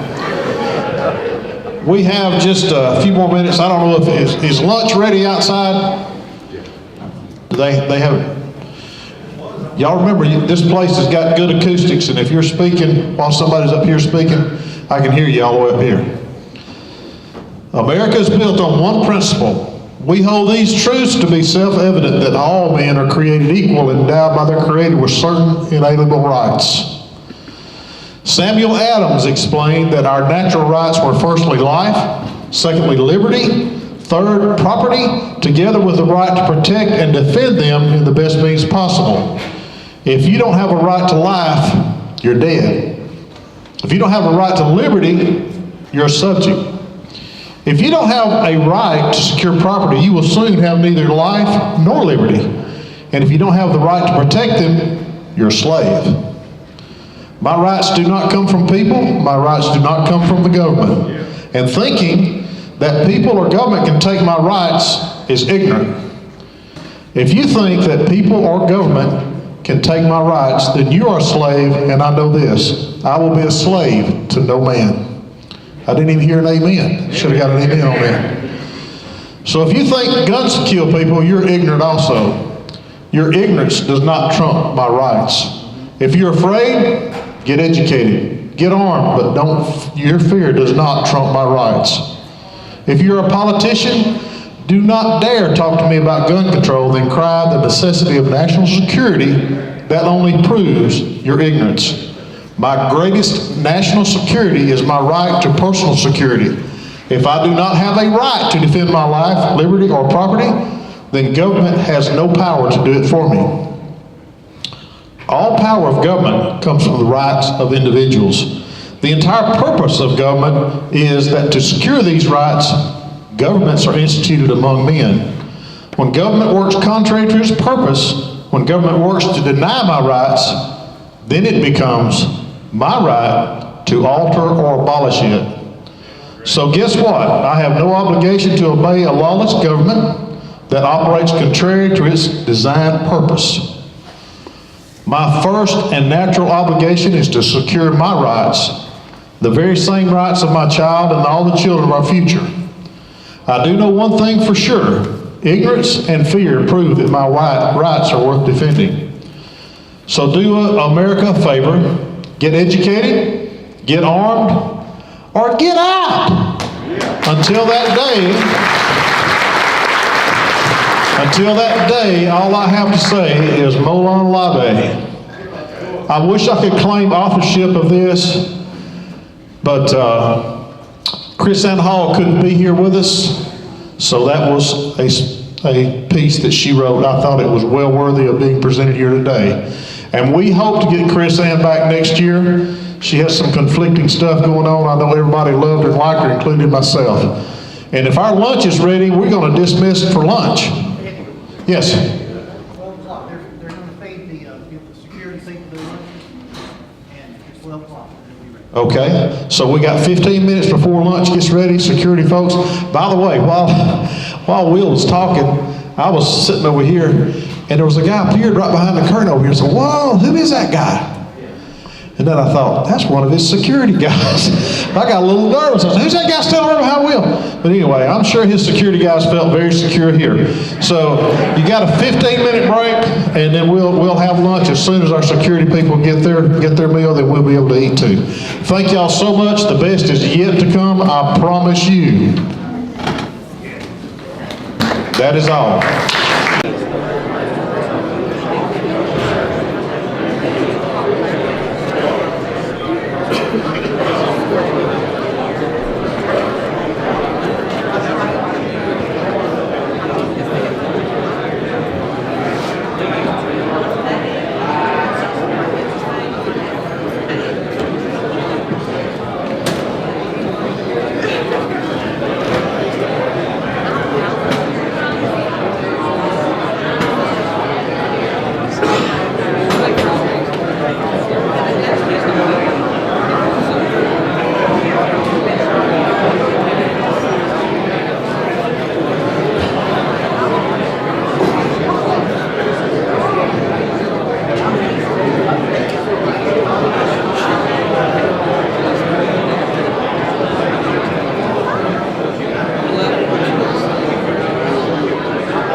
Okay, let's go ahead and kick this second half off, if you will. The best is yet to come, shortly. Mr. Cameraman, I can't say that again just like I did, so you just have to edit that out. How many of y'all in here ride motorcycles? Hey, okay, good deal. You're a rider or you're a passenger? Passengers. Okay, good. I met a group of motorcycle riders here not too long ago called the Sons of Liberty, and Mr. Joe Alverson is representing them here today over there at that table. Their beliefs line up with ours. So I'm gonna give Joe about 5 minutes up here to tell you a little bit about their motorcycle group to be worthy of joining it.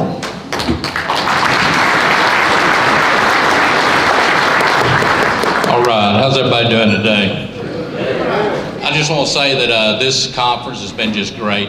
It's the first one I've attended, but really hats off to the BamaCarry group for putting this together. Does anybody out here speak Latin? I'm going to leave a little phrase with you, and I'll tell you in a minute what it stands for. Acta non verbo, okay? I'll tell you in a minute what that stands for. Every year we have a First Amendment rally, what we like to call our pledge and our prayer caravan. We go to every school in Coleman County and spend about 10 minutes at that school saying a prayer for the upcoming school year and also a pledge of allegiance. 2 reasons behind that: they don't allow those in school anymore. So that's why we do it. You won't allow it, but we will. We also, every September, we have a Wounded Veterans Ride, raise about $4,000 a year. This year will be our 8th ride. So anybody's interested in that, just look up Sons of Liberty on this. We're a constitutional organization. You do not have to have a motorcycle, although about 80% of our members do have. We enjoy riding. We enjoy brotherhood with other motorcycle groups. We're non-territorial. We don't claim any state, but we do have 8,000 members nationwide. Okay? The Latin that I promised you a lesson on is something that BamaCarry needs to practice every day. Action, not words. Thank you.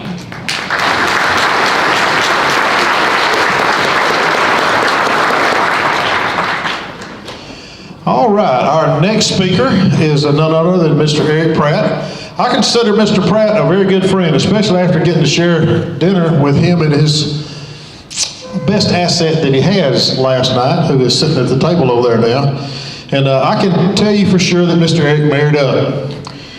So anyway, we have, as you know, we formed a partnership with Guns Owners of America, just kind of a loose partnership where you can join BamaCarry and Gun Owners of America for $35. We have so far sent in about 240 memberships since, what, it's been 6 months, 7 months, maybe? And also, one of the door prizes today is a life membership in Gun Owners of America. So that's a pretty significant donation. And I consider Eric a friend. He's certainly a friend for liberty, and what he says, he does.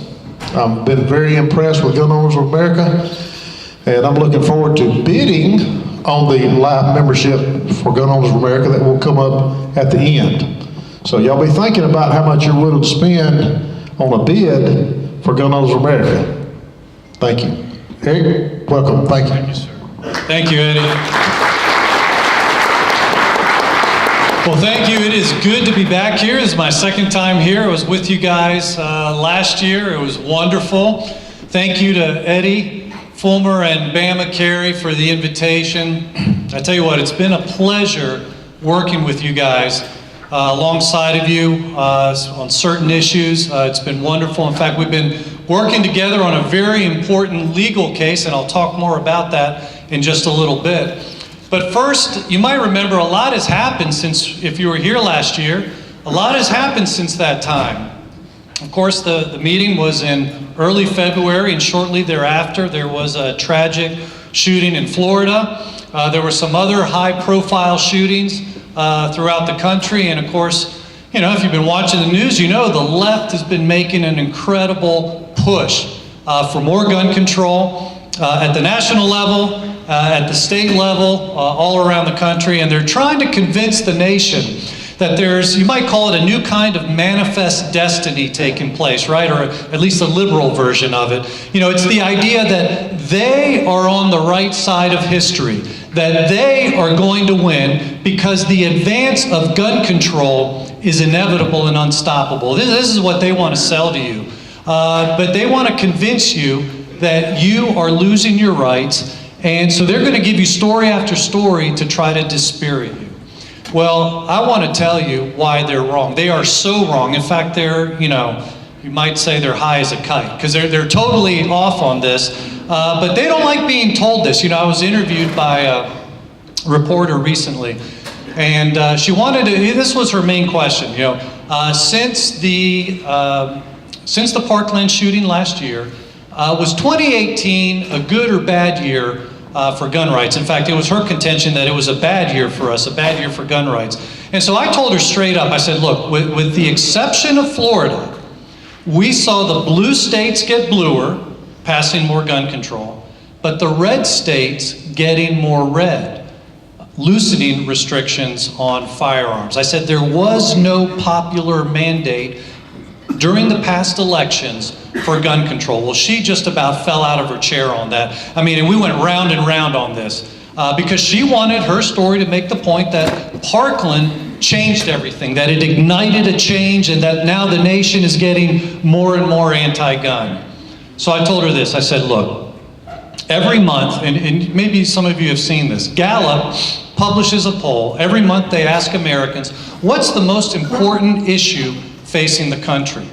Well, last October, which was the last month before the election, the need for, or the desire for more gun control was not even in the top 15. In fact, I told this reporter, I said, look, 3 times as many people said that media bias was a bigger problem than the need for more gun control. You see where I'm going with this? So I told her, I said, based on this survey, if you're going to make the argument that there's a popular mandate for gun control, then look out, because there's a much stronger mandate for restricting the First Amendment and restricting your job. I just kind of paused for dramatic effect, and she chuckled and she said, touche. You see, the left wants to dispirit you. They want to make you think that you're losing. They want us to think that we've reached a tipping point where the American people supposedly wants more gun control, where we supposedly want the Second Amendment repealed. And so what the left is doing is they give us a constant litany of examples. You know, every time, you know, there's a fake poll published, you know, the anti-gun media gives us that. They broadcast every anti-gun rally that takes place in the country, even if only 5 people show up for their side. You know, every time a liberal state passes some liberal, you know, anti-gun measure, of course they're going to, you know, broadcast that, shout it from the housetops. And this is the proof that they claim that we're losing. But see, the truth is actually far different.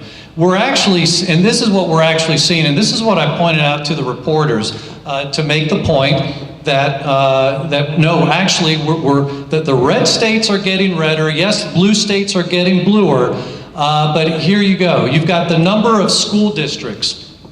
Last year, the number of school districts arming teachers doubled.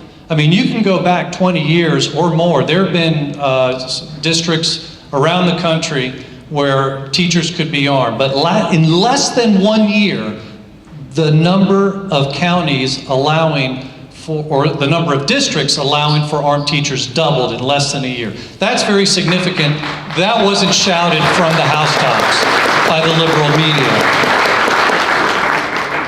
Last year, after Parkland, more states passed stand your ground laws. More states expanded concealed carry. More states defeated red flag gun grab laws. I'll talk about that in a second. More states defeated those laws than actually passed them. And now most recently, we got the 15th state that became constitutional carry. That's South Dakota. We got to get Alabama in that list. Come on, guys. But did you see the mainstream media making a big deal about South Dakota becoming the 15th state? No, we didn't. right? Because see, they want to dispirit us. That's their whole point. So whenever, New York passes something radical, they're going to tell you about it. But when South Dakota does it, you just see a little blip and then, on to something else. That's not that interesting. But see, the truth is we're actually winning this war for our rights. Now, that's no reason to rest on our laurels. It's no reason to be lazy. I mean, we need to stay active. We need to keep fighting. And at GOA, as you guys know, those of you who are members, we try to make this very easy for you, right? You go to our website at gunowners.org. You can sign up there at the top of the page to receive free email alerts. And then we alert you when legislation is coming down the pike that would threaten our rights, or like what we were doing in South Dakota recently, when there's good legislation that needs to be supported, then we rally the troops as well. But see, that's how we're going to win this battle for freedom. It's by staying active and staying engaged in the fight. Now, speaking of the fight for our rights, the biggest battles that I think we're going to be facing this year, and I kind of alluded to it already, that's the red flag gun confiscation orders, which they're trying to pass in Congress and in every state of the union. I'd be surprised if Alabama doesn't at least have a bill to deal with that. If you're not familiar with those bills or laws, this is what they do.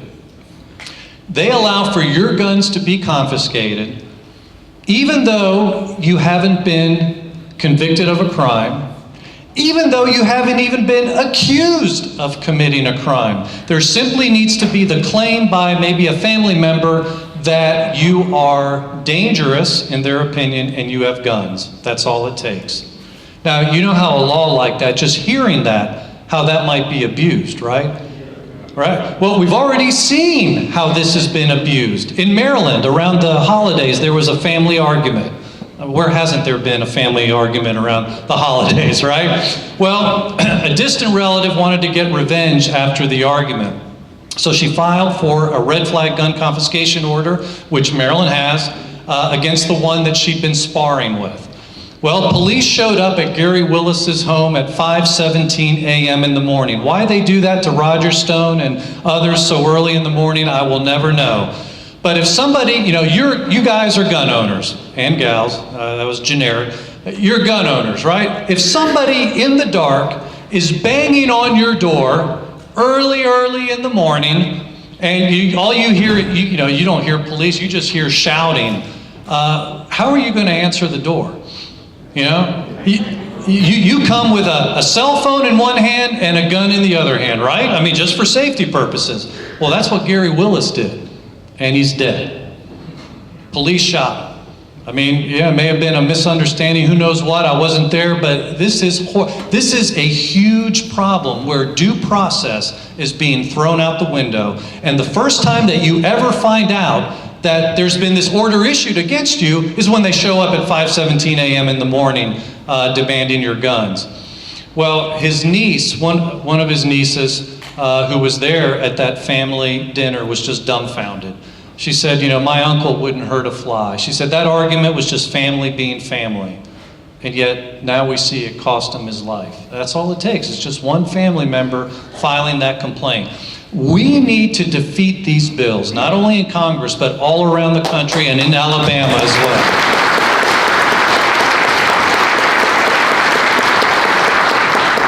Of course, it's a lot easier to defeat these bills before they become a law than when you have to spend thousands and thousands of dollars, right, in court to try to strike it down.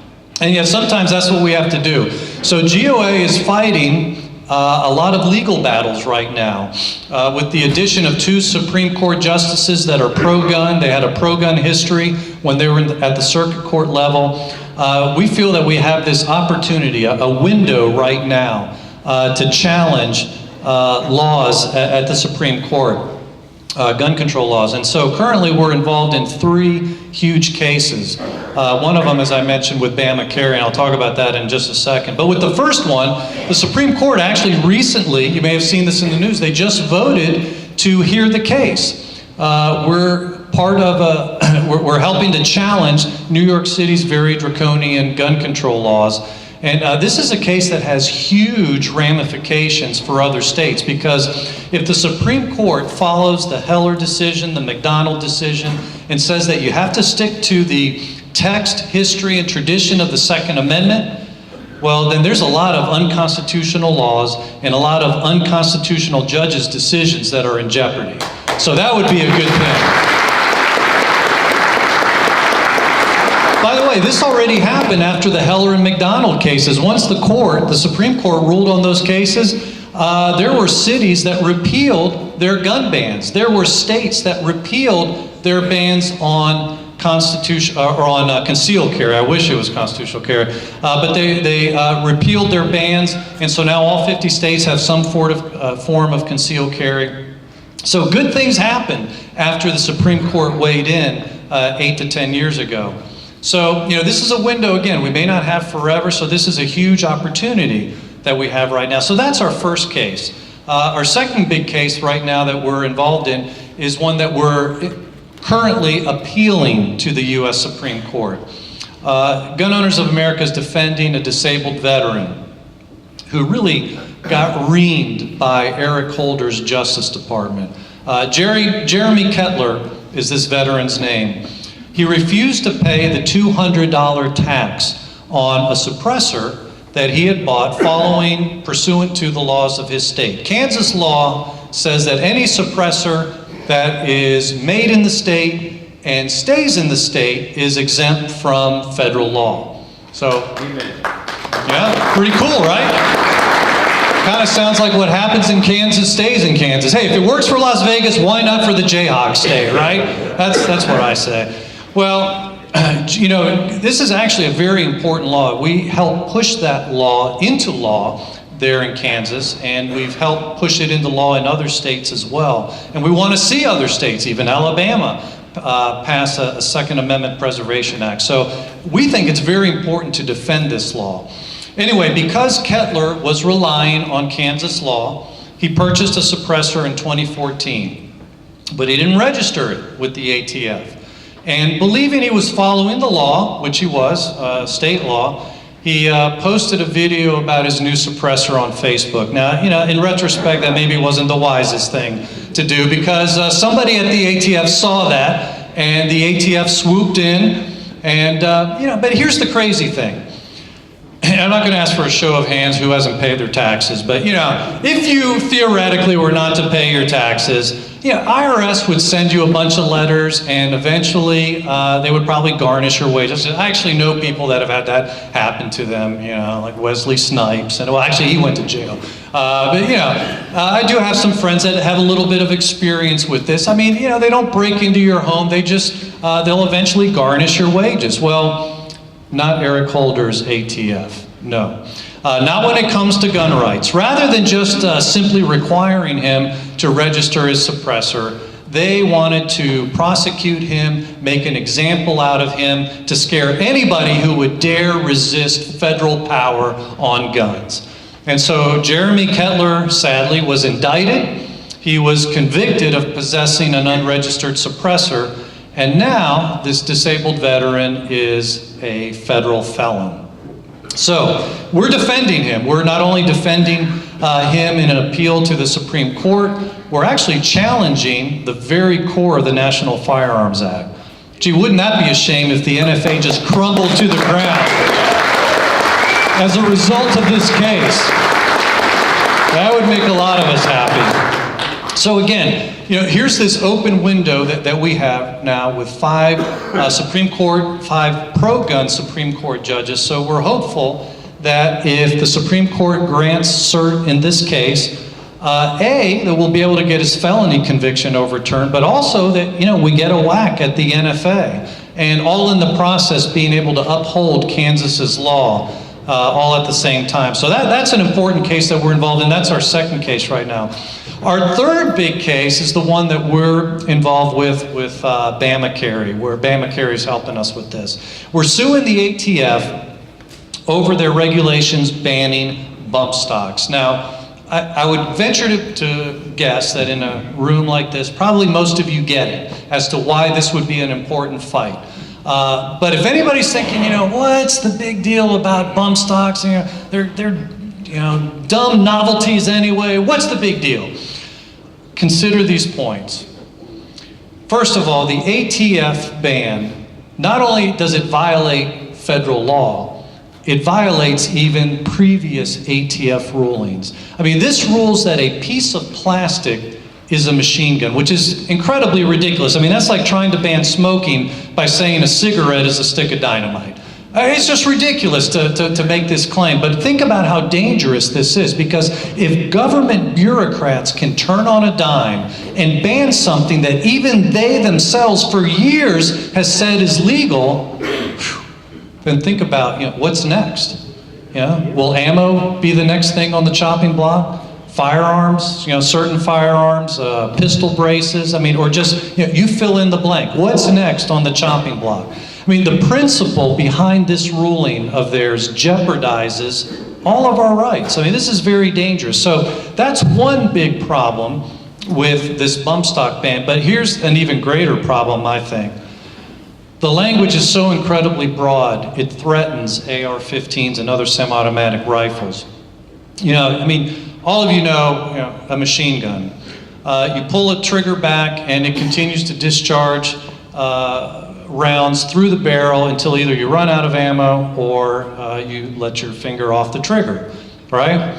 Well, now ATF through these rulings is saying that a bump stock literally turns an AR-15 or other semi-automatic rifle into a machine gun.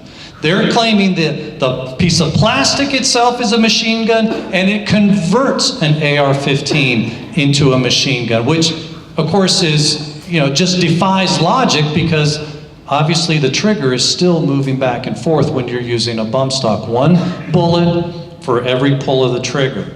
So think about this. What happens with the next anti-gun administration? Let's say it's the Kamala Harris or Elizabeth Warren or Bernie Sanders. Are you losing your lunch yet?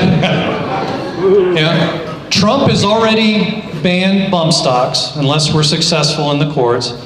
And yet there's all these other items that are out on the market that can easily bump fire or be used to bump fire an AR-15. Things like rubber bands, belt loops, fast finger.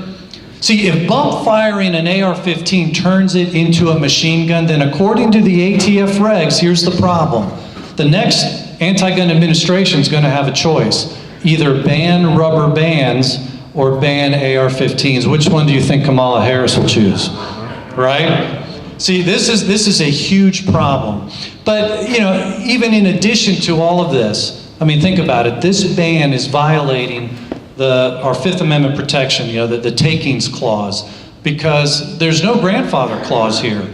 If you own one, you've got to get rid of it immediately, or else you face a $250,000 fine and 10 years in prison. This is very dangerous. And that's why GOA has made it a priority to file this lawsuit. We've also, in addition, filed a motion for a preliminary injunction, which means that that could get the whole enforcement of it stayed pending the litigation. Our hearing is scheduled to take place within a month, not as quickly as we would have liked, but you can only push a judge so hard, and obviously it's up to them when they set the hearing date. But we have filed this lawsuit in Western Michigan, which, believe it or not, in that circuit is a very pro-gun circuit, which has actually also shown its willingness to push back in many areas against government excess. So we're very hopeful for a good result in this case. So if you want to keep tabs on it, follow us at Gun Owners America on Facebook, on Twitter, sign up for our email alerts, and you'll be able to stay up to date on it. And also thanks again to BamaCarry for assisting us in this very important case that really is dealing with a lot of important principles, because we've got to stick together. All different groups like ours, you guys working at the state level and us mostly at the federal level, we got to stick together, because certainly the anti-gun left is doing that. They're singing off the same sheet, and you know how they work it. They point to tragedies, they pounce on tragedies like, the school massacre in Santa Fe, Texas, or Parkland, Florida. But you know what's interesting about that? You know what all those places have in common? They're gun-free zones, right? What a difference if one of us had been there. Like somebody said earlier, this is the safest place in Alabama today, right?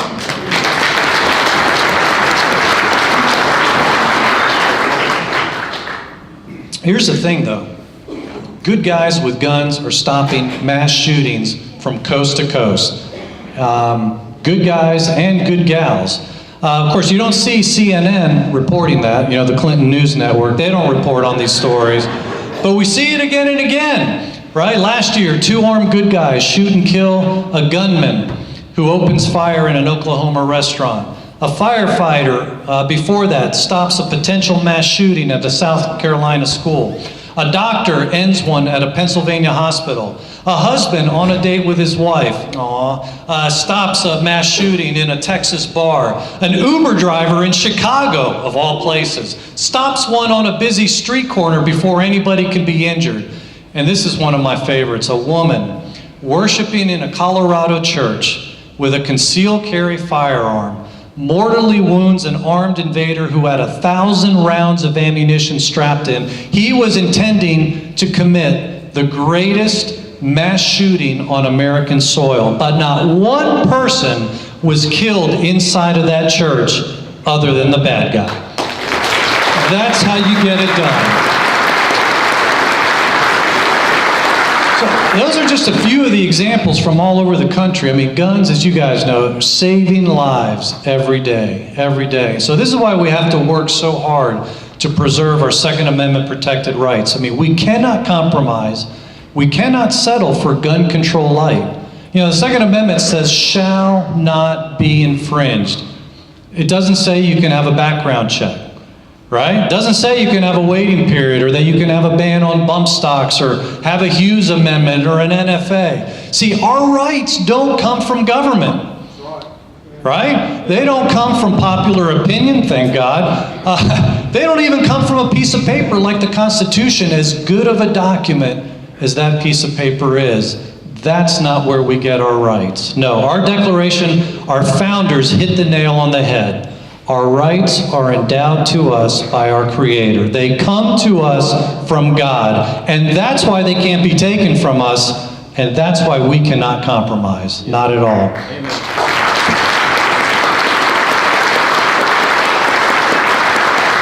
So this is one of the reasons why GOA is fighting so hard against any and every bit of compromise in Washington, even on issues that might at first seem like, what's the big deal with a bump stock? Well, no, there are some huge issues underlying. So I hope, I know many of you in this audience have signed up with GOA, and I want to thank you. The more people we have here, the louder voice we have in Washington, D.C. We are fighting for your rights. We're fighting for all of our Second Amendment protected rights. I want to just end with this. My time's about up. So I just want to encourage you, because it's easy to think the anti-gun left is this insurmountable wall. They're so big, how can we possibly win? But I want you to know that they actually fear you more. President Clinton lamented several times that passing gun control cost him control of the Congress. And why did that happen? Because we held congressmen accountable and we fired them in droves during the '94 elections. More recently, President Obama whined that his greatest frustration was not passing gun control, and he said this several times. But why couldn't he? Because congressmen feared that we would hold them accountable at the polls. Well, a couple years ago, a very liberal magazine, The Daily Cost, said this: "It's the gun owners of America that keeps the left awake, clutching their comforters in fear." I love that.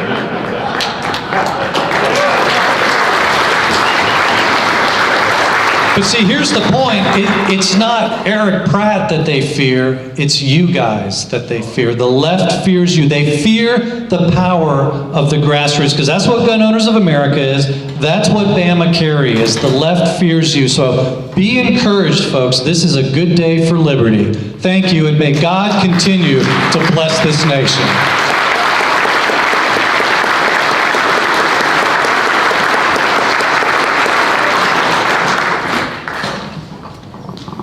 By the way, that's the only no compromise national gun rights group there is right now. Amen. Just so you know, okay?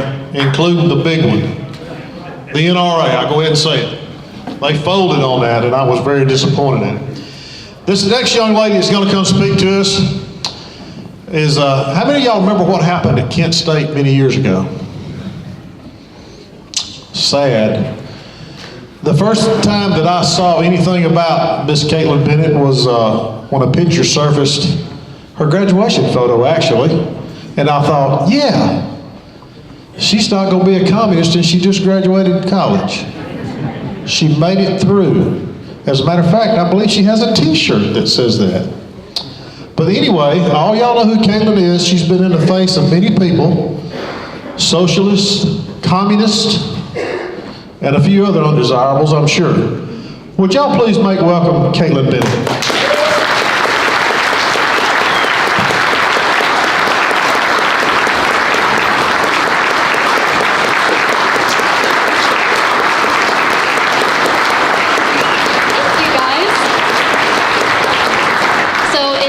I have a shirt that says I survived college without becoming a communist. It is true that I have stood in the faces of actual communists on campuses, and that's kind of what I want to talk to you guys about today is what's going on college campuses. You guys probably haven't been on a college campus in a very long time, and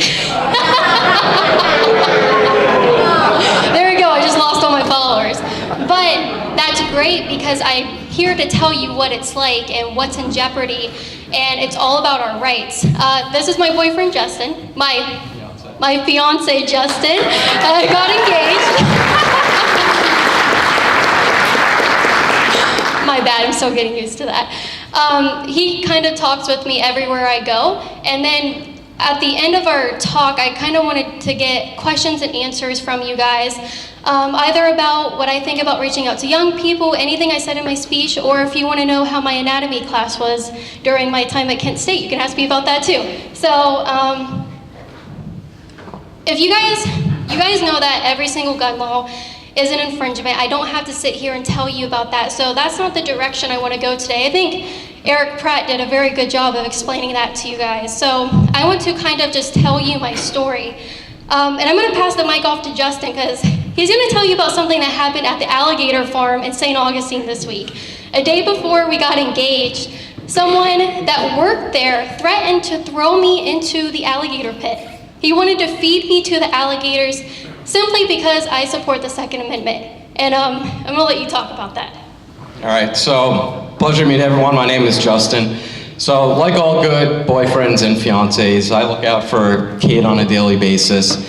And I like to scour the internet to see if there is any, she gets a lot of hate, more than a lot of people typically do. So I like to go on the interwebs to see, all right, who's threatening her today? So I was up at 1 in the morning on, I believe, Tuesday night, searching her name on Twitter, when I came across a rather odd tweet from a gentleman who calls himself the Alligator Dude. And he said, "That Kent State gun girl came into my work today, and I had to resist every urge in my body not to push her into the mouths of 250 hungry alligators." So I stopped and read that about 10 times before I really understood the implications of that. And then I got a little mad, so went on Google, alligator farm in St. Augustine. Okay, who runs this place? Let's send them an email and let them know what their employee said. And I got them fired 7 hours later. So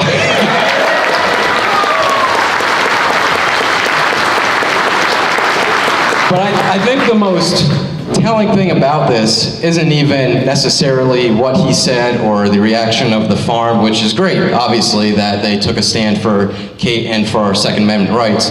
But what was most telling was afterwards, so just to step back for a second, the director of the alligator farm, he invited us back the next day to tour for free, and he said that when he fired this gentleman, he tried offering him some life advice and said, you're gonna have a tough time trying to get a job after saying this, especially at a zoo. I believe what you should do if you want to save your career is go back on Twitter, apologize for what you said, and maybe I'll offer you some help in trying to find some new employment. Did he take that advice? No. Instead, he doubled down, said that he didn't think that he deserved to be fired, and was sharing from other people that still want to throw her into an alligator pit. So that's kind of where Kate's gonna go today and tell her story, which is a little bit crazy. So don't bring an alligator to a gunfight is number one.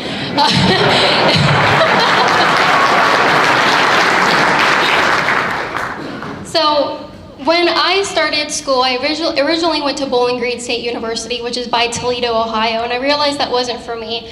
So then I transferred to Kent State, and I still thought, is this school for me? And it obviously was for me, because I had so much fun being on such a liberal campus. The power that us conservatives have over liberals is so amazing. We can just engage in our free speech and they lose their mind. We can engage in our Second Amendment rights and they lose their mind. It's like we control them, and it's so empowering, and it just flies right over their head. They don't get it. So I've actually been advocating for gun rights on college campuses for a while now. It's been a few years. And my very first event that I ever did was about campus carry. We had empty holsters on our persons, in our backpacks and all that stuff. And then we didn't tell anybody about it until the end of the week. And then we posted pictures, and we invited the anti-gun group and all the liberals on campus to come have a discussion with us. Did they come? No, they called the cops on us for having empty holsters on campus. And guess what their reasoning was? It's the implication of what could be in there. We were scared for our lives. And so obviously the campus police did an investigation and found that none of us had guns on campus because we follow the law. And that's the problem, is none of us had guns because we follow the law, but criminals don't follow laws. So they can come all willy-nilly onto campus and we have nothing to defend ourselves with. And they still didn't understand that. So what I really didn't understand, furthermore, is the same students who called the cops on us for having empty holsters because they don't want guns on campus are the same people who complain about rape culture on college campuses. So one, rape culture does not exist on a college campus. It's completely made up. It doesn't exist. But let's pretend it did. Let's pretend the narrative that it did. And we can engage with these people that, yes, there's a rape culture. Why wouldn't they want women to have guns on campus to protect themselves from rape? The only thing that's going to prevent a woman from being raped is a gun. It's not pepper spray. It's not a blue light on campus. And it just goes right over their head. It was so frustrating. We need to arm women on college campuses, and we need to do it now.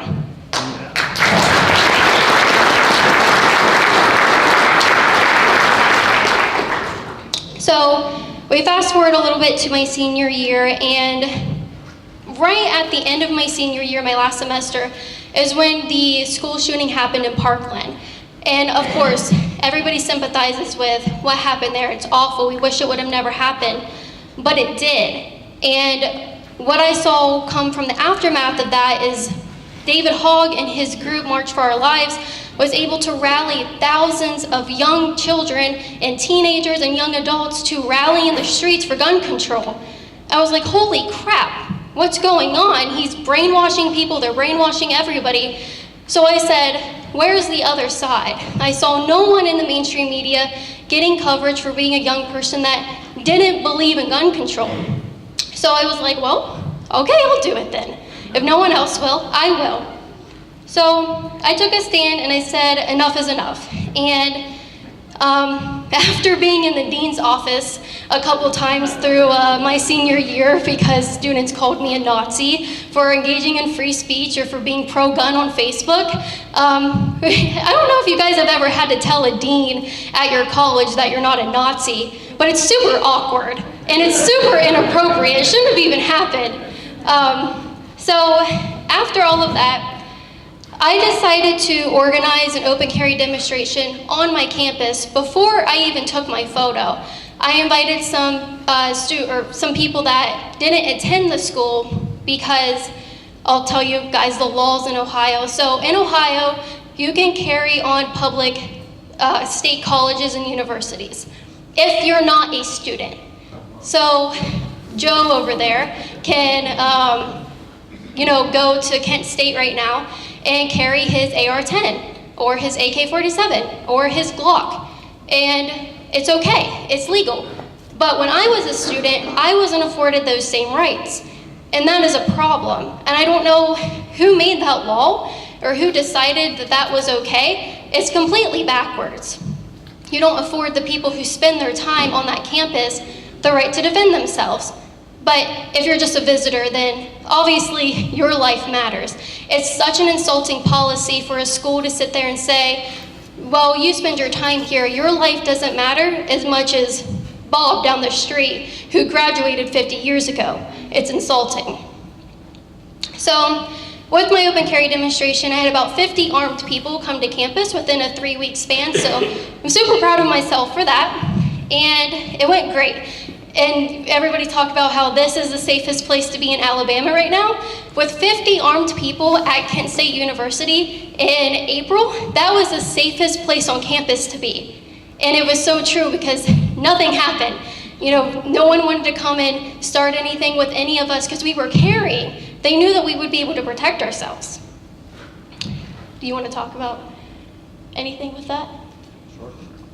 Well, actually, just a week before she had her open carry demonstration in April, we were out on Kent State University campus organizing an event, kind of like, I don't know if you guys are familiar with the online personality Steven Crowder. He goes to college campuses and does a lot of Change My Mind events. So we sought to do the same thing at Kent State, and we held an event called Gun Control Equals Gun Violence, Change My Mind. And Kate and I she was doing an interview at the time with the school TV station when we got a call from our friends who told us that a student there assaulted one of them and broke his $1,000 camera. And that's, again, just kind of alluding to the current state of affairs on college campuses and how brainwashed these students are, that they're so offended by someone putting on this display and supporting your right to self-defense that, you know, they're just going to kind of prove your point for you. Exactly. I mean, and I said on Fox News, the very first national interview that I did, I told them about, and I told everybody that was watching Fox News about the assault that my cameraman had. And I said, if we would have been armed, that wouldn't have happened because he would have thought twice about assaulting someone. And obviously you don't shoot someone just because they broke your camera, but it was the fact that firearms are a deterrent to violent crime, and assault is a violent crime. And that's the whole point that we were trying to make. And of course, liberals were like, oh my God, you would shoot someone for breaking a camera. No, that's not what I said, but they don't get it anyway. So before my open carry demonstration, obviously the whole school got wind of it. The entire university, every student that went there and every parent that signed up for emails got an email saying, there's gonna be an armed group on campus. Everybody stay safe, stay inside, blah, blah, blah. Like what? Are you gonna warn people before a criminal comes on campus with a gun? No, so it's super insulting. So once the students got word of this, they organized an anti-gun protest to protest me specifically. Talk about empowering. I had students out there protesting my voice, my message. So in turn, what they were doing is kind of showing everybody that there is a pro-gun student at this campus, there is a conservative student at this campus, and it just drove other conservatives out from their hiding spots, which is great. So thank you to them. I still thank them to this day for giving me all that attention. So they put duct tape on their mouth.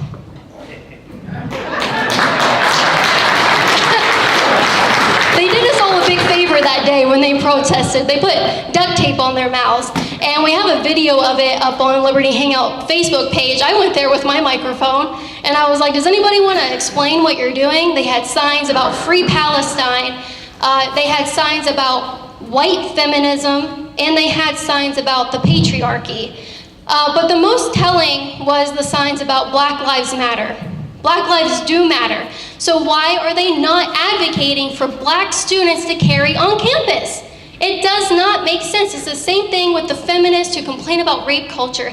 The most important thing you can do for a group of people that you advocate for needs more freedom or needs to stop being marginalized or oppressed is to tell them to get a gun and protect their lives.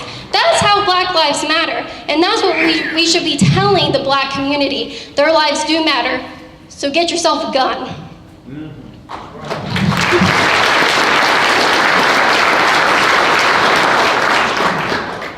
So obviously the event went off great. I said it was the safest place to be on campus, but it wasn't enough. The administration didn't care. They thought, okay, she got her, little open carry group. She's done. they were dead wrong because they're still dealing with me to this day. So I said, what can I do to really drive it home that the school needs to listen to me and all the other students who want to defend themselves on this campus? And I said, Justin, let's, make my cap about gun rights. I'll come and take it right on my graduation cap and I'll wear it.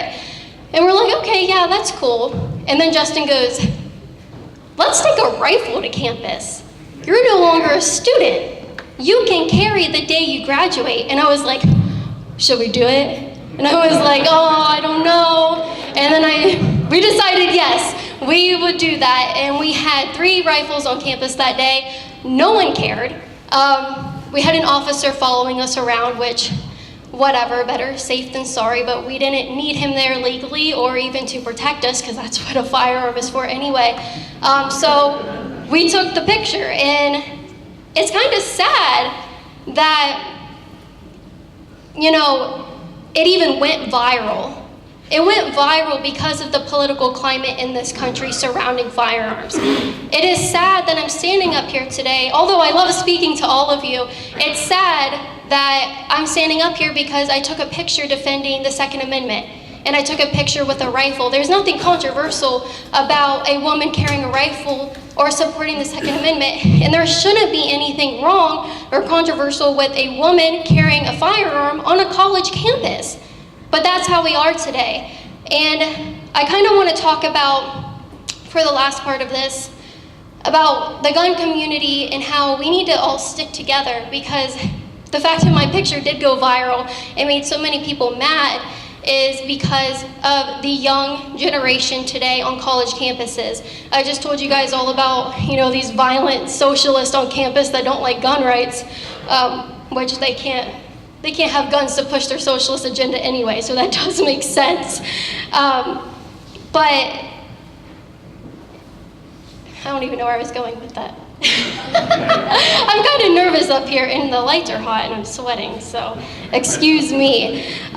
So like I was saying, it's sad that it went viral, but I'm super glad that it did, because now I have this platform to where I can inspire young people who already think like me to come out from under their rocks and say something. I have been right on point about this since day one. I do not care about the people who disagree with me. I do not care. I do not care about changing their minds. And that might seem harsh. It might be like, hey, how are we gonna win over this fight if we don't change minds?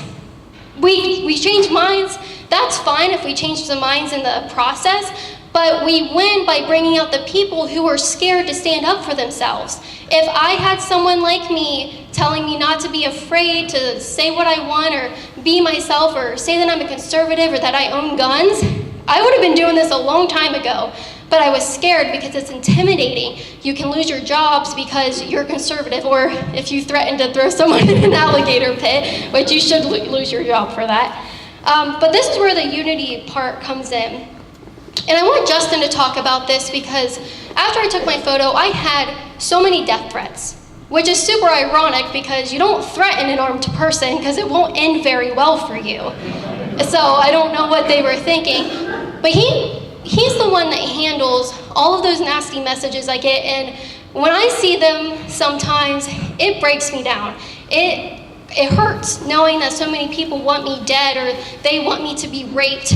It's not gonna happen because I carry, but it sucks knowing that they want that to happen to me. So, it's amazing that he deals with all of them. I just want you to explain a little bit about the messages I get and everything about that. Yes, I don't really think that Kate or I really understood the scope of what the right in America is up against until we took her graduation photos, because it's been every single day since that we've seen what kind of a beast the left truly is. From the day she took her picture, it went viral not because people that liked it were sharing it, but because people that didn't like it were sharing it. It went viral because someone on Twitter was mocking her, calling her the next school shooter, and it got millions of likes and shares. So that just kind of shows us where we are today. And even when we go to college campuses, we were at the University of Cincinnati just a couple of weeks ago interviewing students, and Kate was standing on the sidewalk and there were students yelling, "Push her in the street, push her in front of a bus, beat her up, and there were some students calling for a school shooting at the Covington Catholic High School where those teenagers just wore Make America Great Again hats when they were in Washington, D.C. It's disgusting. And then it gets even worse when you go online on social media where everyone wants to be a keyboard warrior, where I could just be wishing her a happy birthday, and I get people in my inbox telling me, go kill yourself, I hope you and your girlfriend die in a car crash.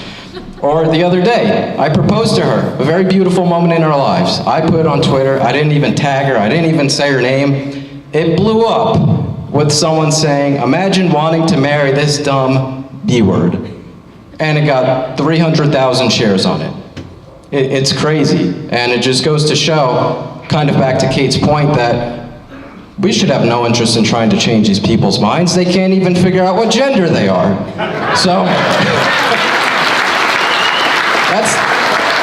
that's the sad state of affairs in this country, and it just demonstrates why it's so paramount for us to stick together, because these people are violent, these people are vicious, these people are brainwashed, and they're going to stick together in everything that they do. So why can't we in order to combat that?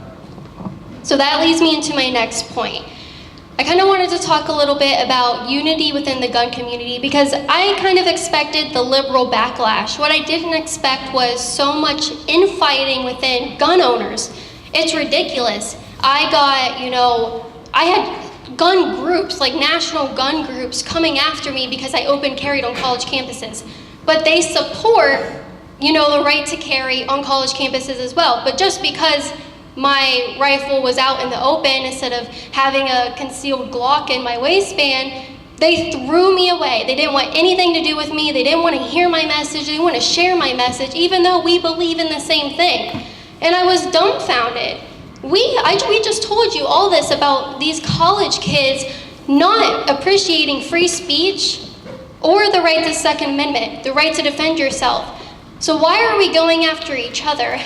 And I put on Facebook the other day that I felt myself kind of drifting away from the gun rights issue because we are so mean to each other. We are, instead of fighting politicians in Washington that want to ban, mag sizes bigger than 5 rounds, that's what we should be fighting, but instead we're attacking Terry because of the brand of scope he put on his rifle. That is ridiculous. There is no reason why we should be dismissing people because of the type of gun they carry. Let's be thankful that they carry it all and they appreciate their right to self-defense and everybody else's right to self-defense in the audience. And I can't say it loud enough, I can't say it more times, I can't say it enough in general that we have too much to worry about that's going on with our politicians and our lawmakers to be fighting about who has the biggest gun collection or who has the most expensive guns or who has the most perfect stance. Who cares? We need to stick together because we are really we are a minority in terms of being vocal about what we believe in. Sure, gun owners are a majority in the country, but with the way that the Democrats, they want to lessen the voting age to 16. Why do you think that is? Not because they want to secure our rights or secure free speech, it's because they support gun control. They've been brainwashed in schools. They've been brainwashed from social media and from all these Hollywood actors that get paid off to say these certain things and convince them that we should give up our rights. That's so terrifying. There is no reason why we should be fighting amongst each other. And I hope that sticks with you guys today and spread that message around. If you see someone on Facebook arguing about guns, message them. What are you doing? Why are you mad over his brand of gun? Do you see what's happening in Washington? So that's what we need to focus on. So, yeah, that's pretty much all I had. Just stop fighting. Just stop fighting and stop compromising too. Stop that.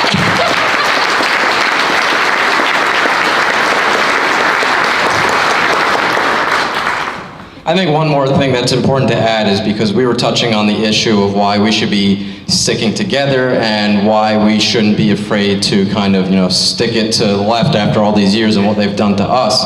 And I just want to say that us on the right for years, we've been afraid of, well, what's the left, what's the mainstream going to think of us? And that's something too that we have to leave in the past. And I want to tell you why. How many of you in this room have been keeping up with the news with what's been going on in Virginia? Has that governor stepped down yet? If he was a Republican, would he have? And that's your answer why. Because we're always expected to be held accountable, even to complete and outright lies, such as with Brett Kavanaugh or the Covington Catholic boys. Yet, someone can dress up in a literal KKK outfit and put blackface on, and as long as they have Democrat next to them, they're okay. So that's literally what we're up against, and that's why unity is so important now more than ever.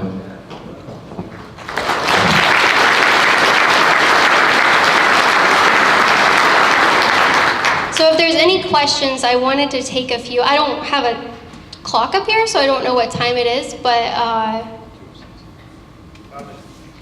okay. It hasn't been that long since I was on a college campus. I didn't get to go to school until I was later in life because I had to pay for it. I know you had some experiences, or y'all both had experiences that I had, and I graduated from the University of West Alabama in the middle of nowhere, if y'all know about it. Livingston. And they got a rodeo team, and it's just a backwoods school, small backwoods school, but I did have my run-ins with some liberal professors, especially in literature and English. So if y'all got any stories or anything y'all dealt with, kind of let us know, since you've been there since I have, and I know it's worse where you were at, what you're facing as far as what kids are facing when they go off to college with these professors. Yeah, so, I mean, we see it in the news all the time. There are literal organizations that go out there and expose liberal professors for, brainwashing students. I was in architecture class, and my gay professor starts going on about how gay he is and how we should all, accept him for being gay. No one cared that he was gay, but he thought we did. He thought we, gave a hoot about his sexual orientation. So once he realized that no one was paying attention to his sob story about being gay, he starts telling us that we should support abortion. And I'm like, I thought we were just learning about the Taj Mahal. Now I'm being lectured about, this gay guy supporting abortion. I didn't care.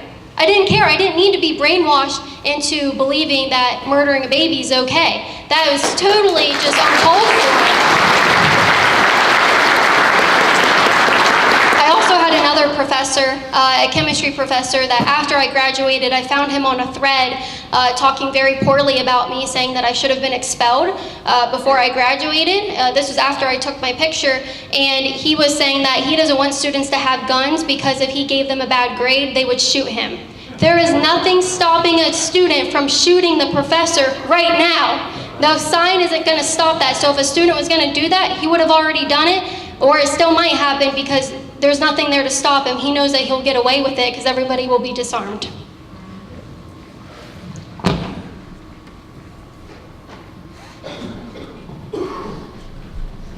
I'm Damon Jones. I'm a retired chief of police out of Florida. I've seen you on TV. I commend what you do. Thank you.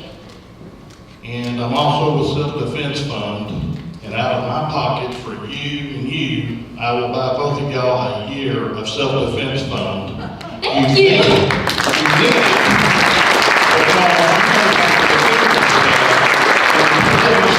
May be very likely to throw you in a cage. You need it. I'm going to pay for both of you. I just need to get your information to Mr. Larry over here, our director. And I'll take care of that. Thank you. I applaud what you do. Thank you.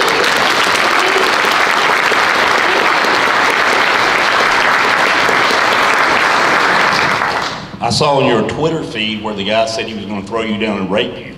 Yes. He threatened to do that. How do you deal with that?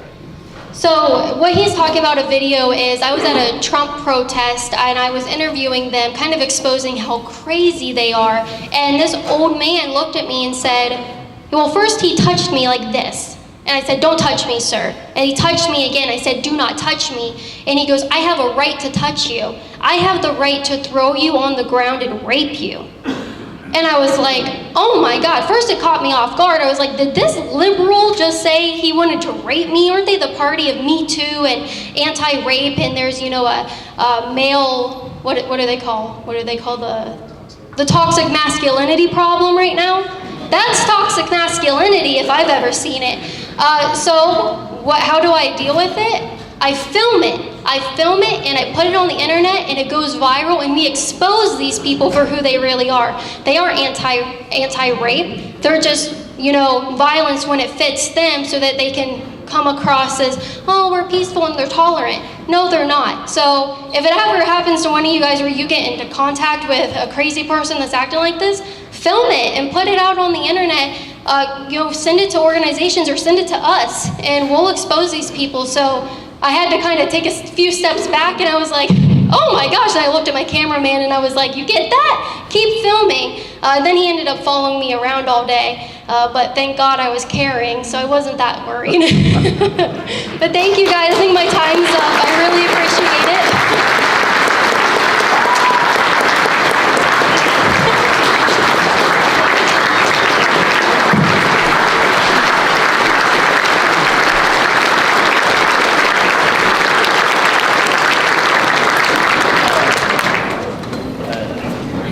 There's some scary stuff happening on college campuses. Oh, wait a minute, this is your notes. I got the wrong notes.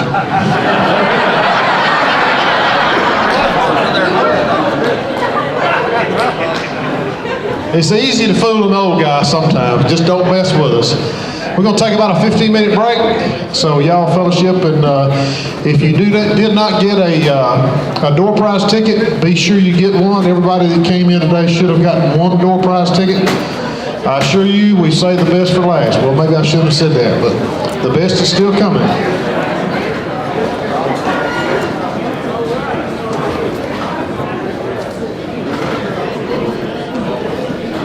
Back to our seats. We're about to get kicked off here one more time.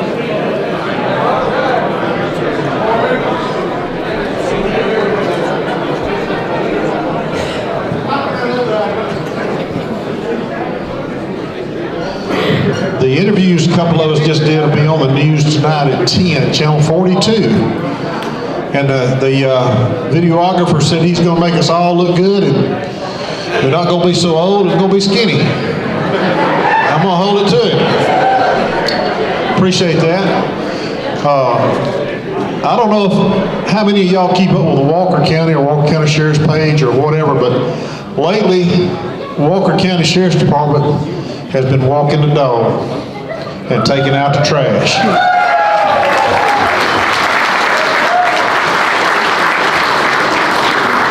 I'm not going to let him speak, but right here's the main reason, guys. Right over here, Mr. Sheriff Nick Smith, right over there.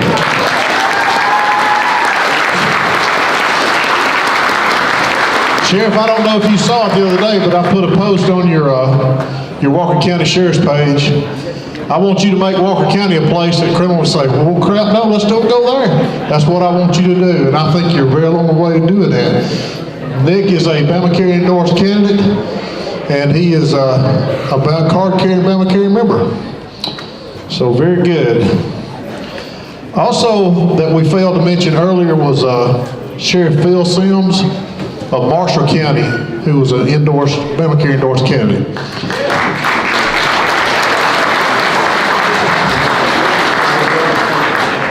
This next guy, I feel like that all of y'all know him probably or heard about him. He's been in the news. He's been in the headlines. He's been on the ground being cuffed and stuffed.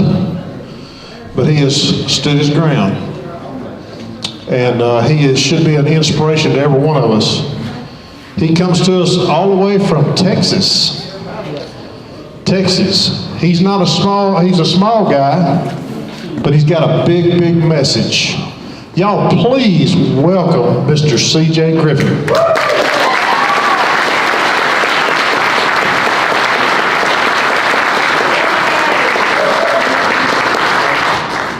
I'm not going to get behind here because then you won't see me. First of all, BamaCarry, thank you so much for inviting me here, for even doing this. What a great group. I've been able to meet a whole lot of fellow Second Amendment and supporters and patriots. Alabama literally is like a second home to me. I used to own a house up in Huntsville. I was stationed up there at Redstone. That's where I did my first sergeant time. If you're from Huntsville, you might remember me from a few years ago where I had a big giant issue with the school district up there over school uniforms. And it became a pretty big story because my kids' school out there, Williams, I think it was Williams Elementary and Middle School, were trying to go to school uniforms, and the parents didn't like it because we weren't involved in that process. And somebody had to organize them, so why not put a first sergeant in charge? So I love Alabama. Alabama is like a sister state for me. We have the same fight that you guys have here. One of the great things is there are things that y'all are fighting for right now that we in Texas fought for just 10 years ago. There are things also that you have here in Alabama that we only got 2 years ago. For example, open carry. 4 years ago, which is like open carry. So it was really interesting to me because I grew up in the military. My father was in the Navy, so I lived all over the place. I am from Texas, but I lived all over the world. And then after I graduated high school, I joined the Army, so I lived all over the world. And so when I was stationed here in Alabama, after my first sergeant time, I knew that my time was pretty much up, and I was about to retire, so I wanted to retire back home at Fort Hood. Here in Alabama was the first time, even though I'd been around guns my whole life, I've been a pro-gun advocate my entire life. My father taught me at a young age how to shoot. I loved in the summers coming home to Texas each summer to work on the farm and then going shooting. But I never really owned guns. My first gun that I ever bought, first handgun I ever bought was up in Huntsville. And my first license I ever got was up in Huntsville. So Alabama's got a special place in my heart for that. But I go home, I go to Texas, and for the first time, I find out that Texas isn't as Texas as we think we are. Texas isn't as Texas as we think we are. Because what I'm doing right here, I couldn't do back then, over there in Texas. And one of the things that I did, and how I came up to be changed from a gun rights advocate to a gun rights activist, some of y'all have probably heard my story. 6 years ago, I can't believe it's already been 6 years, but next month, 6 years ago next month, I was out helping my son get his Eagle Scout. And so in order to get your Eagle Scout, one of the required badges that you've got to get, any Eagle Scouts out there? All right, we got a few, congratulations. So as you know, one of the required badges you have to have is hiking, boating, or swimming, or hiking, swimming, or bike riding. I think you can pick one of those three, but it's got to be one of those three. And my son wanted hiking, so I live out in the middle of the country, out in Temple, Texas. I live on my family farm out there, and I told my son, okay, well, we have to do 5 10-mile hikes. And then I think 1 25-mile hike, if I'm not mistaken. So we were on our first 10-mile hike, and I told my son, just keep it out here. We'll just start and end at the house. So plot a course that starts and ends at the house. And halfway through that, and I carry my rifle like I always do when I'm out there on the farm. We've got our rifle in our tractor, we've got our rifles in our trucks. When I'm out walking around, I carry my rifle because we've got hogs, we've got black cats, the mountain lions, plus you've got the criminal element, those kinds of wildlife. And so I was carrying my rifle, my AR-15. Growing up in the military, when I started buying my own firearms, I wanted to buy a gun that I was familiar with, that I could take apart and shoot in the dark, that I didn't have to, if I got blinded, I knew how to operate that thing no matter what. And so everything I own is an AR-15. That's my hunting rifle, that's my self-defense rifle, that's my at-home rifle, that's my sleep with it to feel safe rifle, whatever it is. I like my AR-15s, okay? I got plenty of them. I got one for every day of the week and every day of the year.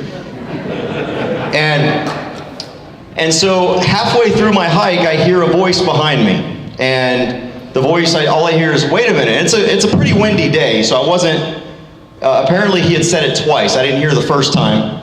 And I heard the second time, and I turned around, and there was a police officer behind me. He doesn't have his lights on or anything like that. He's just getting out. I'm like, oh, okay, somebody's gonna come talk to me. Now keep in mind at the time, I was a special agent in the United States Army. I worked in counterterrorism, and so I investigated national security crimes. I was a badged and credentialed special agent. I've been working with law enforcement for years. So this didn't seem out of the ordinary for me that a police officer would want to come up and talk to me. I didn't think anything out of it at all. Police officer walks up and he says, "What are you doing?" I said, "We're hiking." And he comes up and he grabs my rifle, which is strapped across my chest here. And I mean, I'm wearing a water pack on my back. I've got a floppy hat. It's obvious we're hiking. And he grabs my rifle and he says, "Is there some reason why you've got this?" And in my typical snarky first sergeant fashion, "Because I can." Well, at that point, the officer tried to disarm me. He started to take off my sling. I'd just gotten back from Afghanistan a few months prior to that.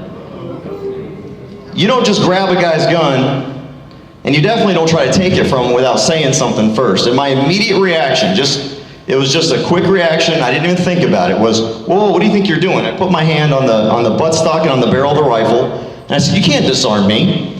And I immediately, within a second, took my hands back off because I realized what I'd just done.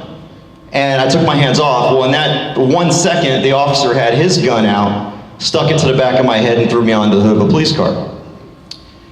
I ended up going to jail for resisting arrest. That was changed 3 more times to different charges because, of course, I hadn't broken any law. There was no reason for me to, first of all, there was no arrest to resist. Second of all, there was no probable cause for an arrest. But what I learned through this whole process, they changed the charges. I was eventually convicted after 2 trials because the first trial was a mistrial, and they just could not let it go. They could not let CJ win in this backwoods town of Temple, Texas. He stood up to the system, and by golly, we're going to teach him a lesson. So they took me back to trial. Even more, I was convicted of a Class B misdemeanor of interference. Fine, whatever. I have one of the distinctions of being arrested 3 times and never committing a crime once, but still having a conviction on my record. That's what started Open Carry Texas, because I realized at that point, I'm looking back at Alabama, and I'm thinking, man, I walked around with my handgun all over the place. Never had an issue. I couldn't walk around with a handgun in Texas, and I could walk around with a rifle. The problem was you had a hard-headed first sergeant button up against a bully. I just happened to get the bully. And those 2 things came into conflict, and I ended up losing. But I realized that we had a problem in Texas. And if Texas has got a problem, the country's got a problem. Right? And so there was an event that a group had put together to bring. So I was just one guy walking down the road with a rifle in Temple, Texas. 3 months later, we had over 400 patriots walking through Temple, Texas with rifles.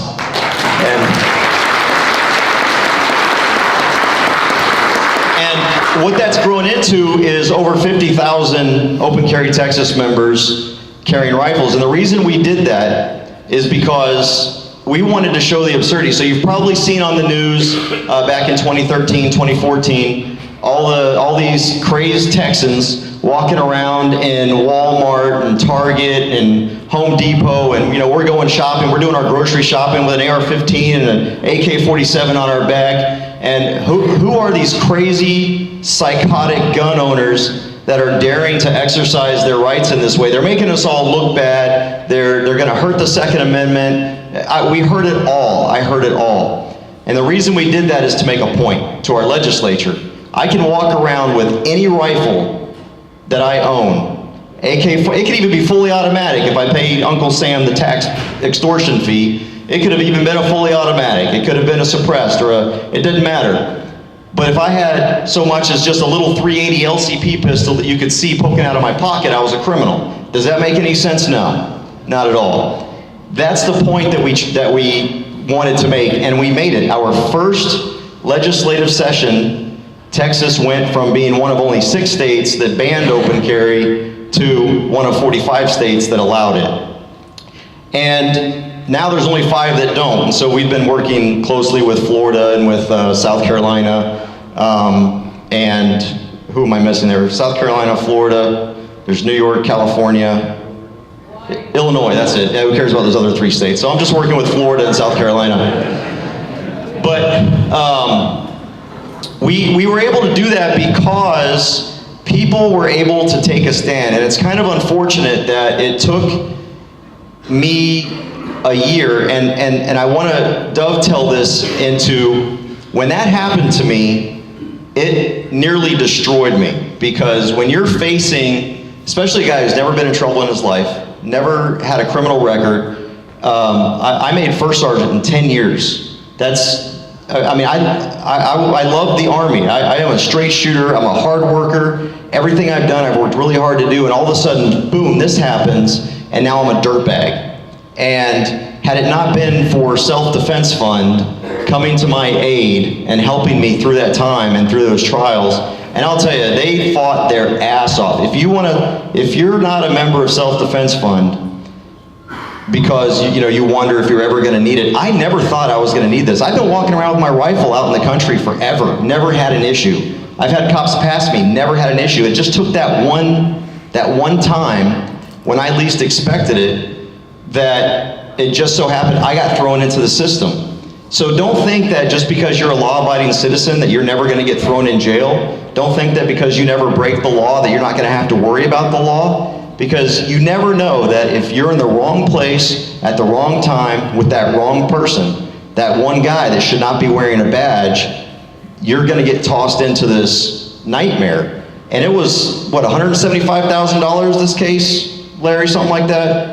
This was I now own the record for the most expensive Class B misdemeanor case in Bell County, Texas. So, because it was such a nut roll, it became a national issue.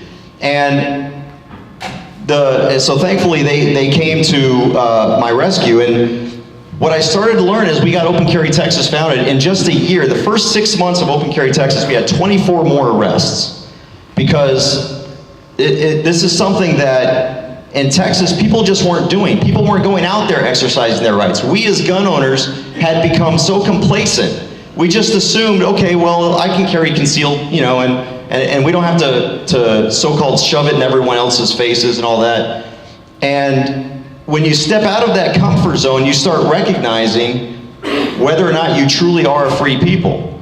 Are you truly a free people if you never have anything to worry about because you always do what you're told? Or are you a free people if you never have to worry about because you do your thing, which is free, be free, without bothering anyone else, and then you still have nothing to worry about? The true mark of freedom is when you step outside of that box and you start doing things that aren't in the norm, like carrying a rifle all over the place and into places where people might find it offensive, and seeing that reaction. So the question is, why should anybody be calling the cops because there's a guy walking around with a rifle? Why should somebody be calling the cops because someone just sat down next to you at Burger King with a handgun on his hip? And yet that's what we see with the gun control crowd. They have successfully taken gun rights and made it something that we're supposed to be ashamed of. And what we need to do as gun owners, and this is what I want to emphasize today, is that we have to become activists. Because the left has no problem going to any extreme necessary to take away your rights. They don't mind taking a little cheese slicer onto that 1 pound brick of cheese and just slivering off a little slit here, and then coming back and taking another little sliver off. If you look at your rights like a giant block of cheese, only I can think of it this way. And then you take a little cheese slicer and you slice off a little, slice or whatever. That's what the gun control crowd is doing to us. Enough. Enough is enough. Take their hashtag back from them. Enough is enough. There is no more middle ground. We're at the middle ground. We're past the middle ground. We started way over here at freedom. Right? And then we got the National Firearms Act, and then we got this act, and then we got this act, and then you've got all these, the Safe School Zones Act and all that. Now we're right here, and they're way over there. This is where the gun control crowd is, and they want us to meet them in the middle, which is right here. That's where we should be, is way over there. So we're already away from over there. It's very difficult. This is what I have learned, at least in Texas. But I will tell you there is a happy ending, so please stick with me. Texas doesn't suck. There's a happy ending. What I have learned is that when you take a stand for something, it's very difficult. It is very hard to go against the status quo. I mean, ask, Caitlin just talked about that. People don't carry rifles at Kent State, by golly. That's wrong. And what does she do? She goes and does something that is against the status quo, and what happens to her? She gets castigated. And it's the same thing with gun owners. Why are we so afraid? Why are we so afraid to be proud of the fact that we believe in defending life? I've got a pro-life bracelet on here. Many will find that I'm actually more of an extremist on pro-life issues than I am gun rights issues.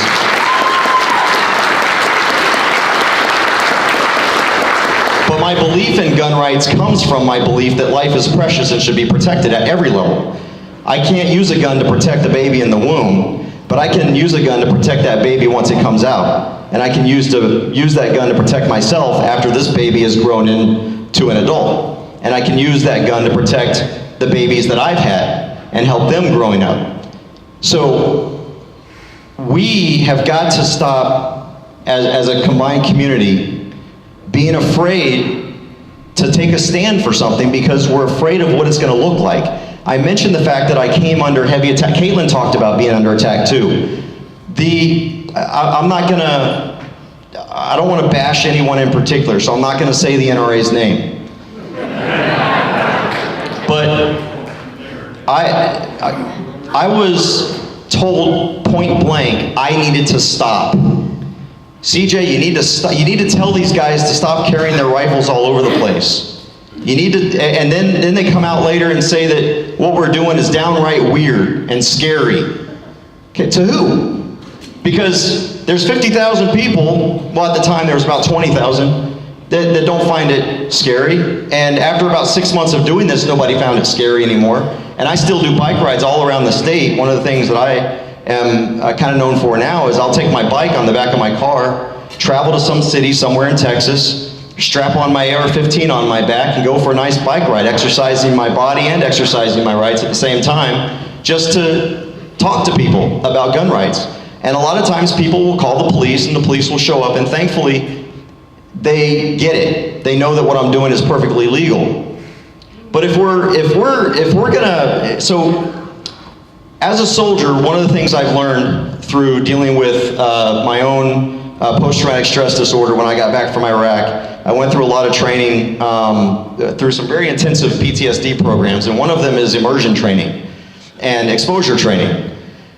And when a combat veteran comes back, it's very difficult, for example, to, the 4th of July, as much as we love our freedom, it's a very difficult time for people who've been in combat and have to worry about the sounds of firecrackers really close, especially if you don't know what's coming.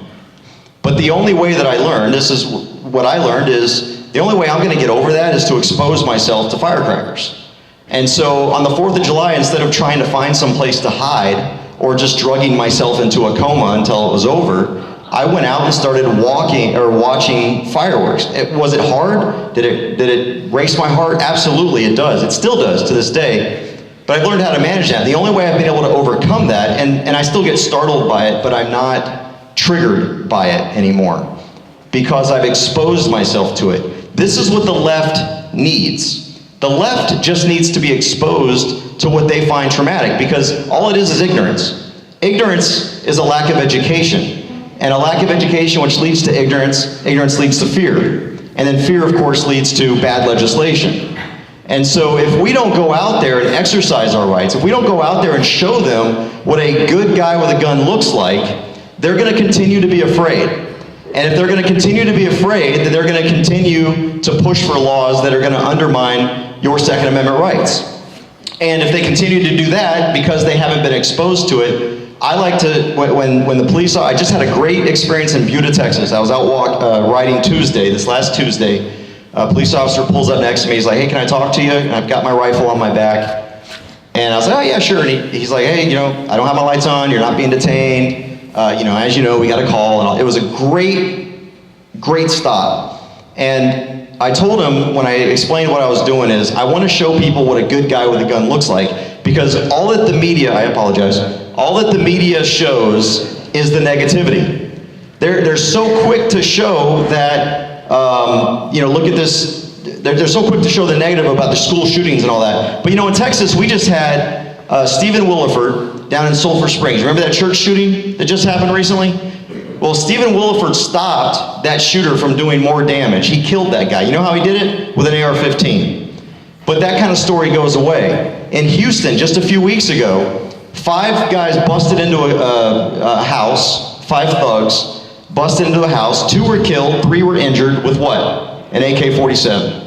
That guy defended his house with an AK-47. If you look at the crime scene photos, the crime scene flags where all the bullets landed, it was like a flower garden on the front lawn. So that's the kind of flower garden, that's the freedom garden right there, that's what I call it. So, but if you read the stories, I defy you, go and read homeowner invasion, Houston, 2 shot, 3 injured. You will not read that an AK-47 is what was used to stop those 5 guys. Now, can you imagine if there was a 5-round limit or an 8-round limit in Texas? How are you supposed to stop 5 guys? You got 3 chances to miss, and you better hit those other 5 if it's an 8-round limit.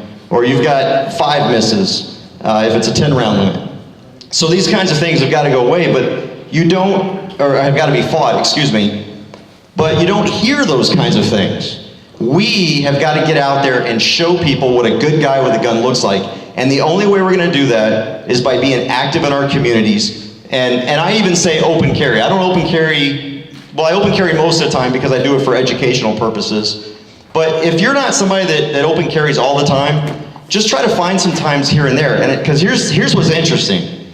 When you open carry, people will come up to you and talk to you. You know the scary thing about open carry, how it's going to scare everybody and people are going to start wetting their pants and we're going to have to start having, the adult diaper industry is going to go through the roof. That's what we were told with open carry in Texas. It's just going to be the end of the world. But people will come up and it's amazing. I've never had a negative encounter carrying a handgun. Now, when I carry my rifle, it's amazing how mouthy some people can get. But what's even more amazing is if gun owners were as dangerous as the left said we were, there would be fewer people mouthing to me when I've got my rifle on my back. But by getting out there, we are going to inoculate these people against this fear of an inanimate object, and we show them what a good guy with a gun looks like.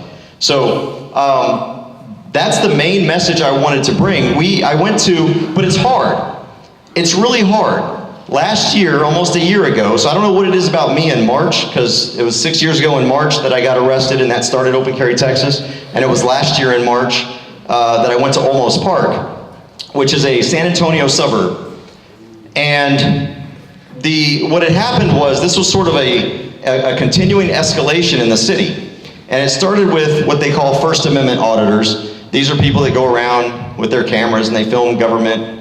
They might film a police stop or something like that. Well, they were filming on the side of the road, filming something, and almost police came and gave them a hard time. So that group went back, but this time they went back and they were open carrying. Well, this time the police showed up and they pointed guns at them and they ordered them on the ground because they had a gun and they wanted to check their license. And so then they went back for a third time to protest the fact that they had been treated that way, and they had a big sign. And the police showed up again in Olmos Park, and they pointed guns at him. They ordered him on the ground, put your sign down. And he's like, what? All he had was a sign up, ordered him to put a sign down. So that's when I got involved, because now it's a Second Amendment issue. These guys are pointing guns at law-abiding citizens who are obeying the law, and they had contacted us at Open Carry Texas. I found out about it. So I contacted the city. And I told the city, which is what I always do whenever there's an issue, the first thing I do is I contact the chief, and I contact the city manager to try and fix the issue. And I told them that, look, this is the law. You guys can't go around pointing guns at people just because they're open carrying a handgun. These guys weren't even carrying rifles. They just had a handgun and a holster on their hip. So after 10 days, I didn't get a response. So after 10 days, I contacted the chief myself and said, okay, well, apparently you're not listening to me, so maybe you'll listen to hundreds of us when we come into your town. And I told him and I started planning for a big rally in Olmos Park to protest how they were treating gun owners. So I called the chief on a Monday, and I had a phone call with the chief. I put this on my YouTube channel, and I explained, he made sure that I knew that he knew, and look, open carry is legal. And I said, well, if I come into your town and I'm open carrying, am I gonna have to worry about being shot? Oh, that's just a nonsense. I'm not even gonna answer that question. That's a nonsense question. Well, am I gonna worry about getting ordered on the ground, face down, at gunpoint? That's just an absurd question. I'm not gonna even answer that question. Open carry is legal. Well, are you gonna tase me? That's just an absurd question. I literally asked all the questions that the next day, I went to Olmos Park, because the way that Open Carry Texas does rallies, they're actually very planned, very well planned. Because I wanna make sure that everything that is done, so I didn't know that maybe these First Amendment activists were doing something that was causing the police to act this way. So I took some friends that I trust, some veterans that I could trust that wouldn't lose their minds if guns were pointed at them, people that I trust not to be crazy, people that I trust could handle the pressure of, if Olmos Park did this again, would they be able to respond in a way that Open Carry Texas would be okay with and that would make us look okay? And we went to Olmos Park on a Tuesday, the day after I spoke with the chief. And within 4 minutes of being out there, we went out and stood on the corner. 2 police cars roll up on each end, pull their guns out and start ordering my buddy on the ground at gunpoint. And he's trying to explain to him, well, I haven't done anything. What's going on? I'm not breaking any laws here. They wouldn't even talk to the guy. All they did was order him on the ground. Well, I heard about it. I was only about a block away because I had walked over to the police station, and I started walking back. And this is, like I said, less than a block. And that's when I got involved. And I explained to them, guys, you better put your guns away. I just spoke to your chief yesterday about this. You guys are wrong. This is all on YouTube as well. And they refused to do that. Well, then other cops started showing up from Olmos Park, and I asked, are you the chief? Are you the chief? No, none of these guys are chief. Finally, the chief shows up, and I'm thinking, finally, this is gonna get fixed. The chief shows up, and what does he do? He escalates. He starts screaming and yelling, ordering people on the ground as well. Next thing I know, the chief, he's telling me to move and back off, and I'm like, no, I'm not gonna, I have a right to be here. I have a right to stand where I'm standing. I have a right to have this handgun in a holster. He has a right to have that rifle on his back. There is no law being broken here. There's no reason for us to move, for us to leave, for us to get on the ground, and there's no reason for you to point guns at us. And so he ordered one of his officers to start grabbing me and try to arrest me. And I put my hands up and I started backing up. And he's trying to grab me, and I'm like, look, leave me alone, I'm not breaking any laws. The chief himself tases me in the back. Tases me in the back as I'm backing up. It was like a board. My whole body seized up, smacked, my head bounces off of the concrete. I split my head open on the back. I'm bleeding all over the place. And I explained to the chief, what the hell are you doing? I just spoke to you yesterday. So, there's danger in being an activist, but guess what happened that following week? There are some cities in Texas that they're not allowed to do this, but they had ordinances where you can't carry a loaded rifle on city in public. You're not allowed to do that, and generally it's the big cities that have done this, the liberal cities. Well, they're illegal because in Texas you can't. A municipality is not allowed to create a law that's stricter than state law at all. And there are only certain things that the state allows the city to regulate, and that wasn't one of them. Well, all of a sudden, Olmos Park decides, oh crap, because a week and a half later, 650 armed Texans were walking through Olmos Park with rifles, with pistols. And what's even better is Olmos Park decided they were probably going to take that day off. We didn't see a single Olmos Park police officer anywhere in the city throughout this march. So it is, but let me ask you, I still go out there and I still do what I do. I am not an aggressive person. I do not like violence. I got my fill of that. I didn't like it in combat. I definitely don't like it back home. I fought over there so I wouldn't have to fight here. Amen. And so I do try to solve these problems at the lowest level, but I am not going to back down. I don't care who you are. I don't care what kind of logo or badge or title you have on your shirt or on your uniform or on your desk. My rights are unquestioned.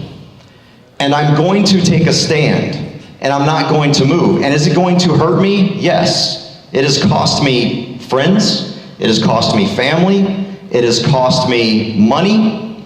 But what it hasn't cost me is freedom. And that means more to me than anything else. Because thank you.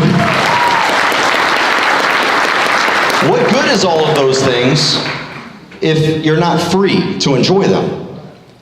If I can it's great that I've got a family, but if I'm not allowed to leave my house, what good is that? It's great that I've got friends, but if I can't go hang out with them on a Saturday night, what good is that without freedom? And so we have to decide as gun owners what is important to us. Do we continue to allow little things to happen here and there, or do we take a stand when it counts? And it doesn't have to be, one of the things I wrote down here, because I get accused of kind of being aggressive. And I make a point not to scream and yell at a cop that is trying to violate my rights. I've learned that lesson over the last 6 years, but I'm assertive. And there is nothing disrespectful. We can honor law enforcement, and we can respect law enforcement, and we can and support law enforcement and what they do. But we can also stand up to them when they're doing the wrong thing.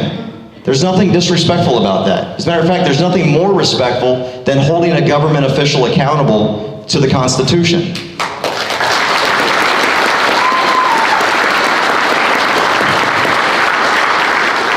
You guys have a battle right now. I was talking to Paul before I came over here, asking him what some of the laws I should be concerned about. And I think it's SB4 is a big bill for y'all. And I spoke to your senators and offered them any services I can provide and any advice, because we went through the Motorist Protection Act 10 years ago. In 2009, we were able to carry in a vehicle without a license. And so in a sense we have, and this is what we've been arguing, is we have constitutional carry in Texas, but you have to be on your private property or carrying a rifle or in your vehicle. And what we heard in 2008, or 2009 when these laws were being talked about, is law enforcement came and said, and I'm talking about the unions, not the street cops, but of course all the lobbyists and stuff. So the law enforcement unions and lobbyists came and they said, there's going to be blood in the streets. Our cops aren't going to know who the good guy and the bad guy is. If we pass this, our cops are going to be unsafe in the streets.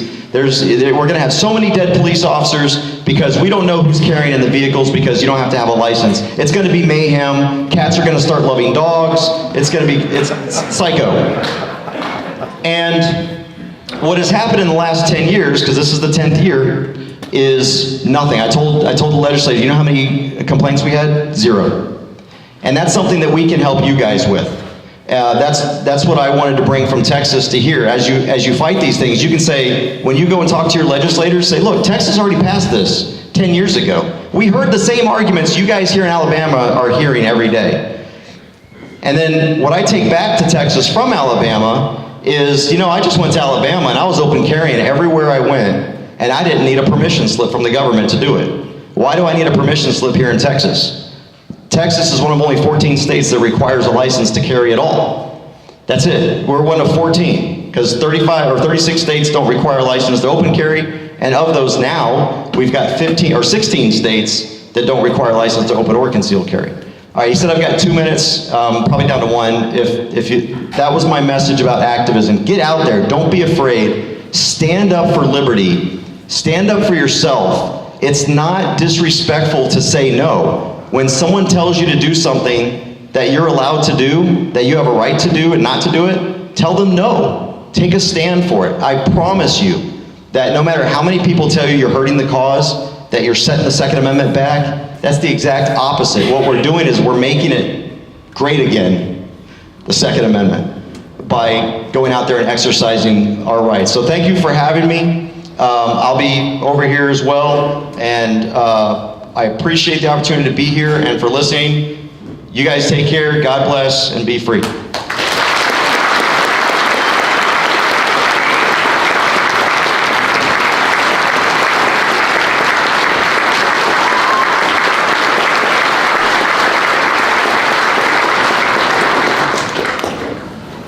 Wow, what a message. That's stuff we need to hear, good stuff. Our next speaker actually was supposed to speak early this morning, but he graciously gave me no resistance when I asked if we could swap him to this afternoon because of some of the politicians that wanted us to address this. You know, they always come to our meetings and they want to talk a little bit, so we try to oblige them as best we can.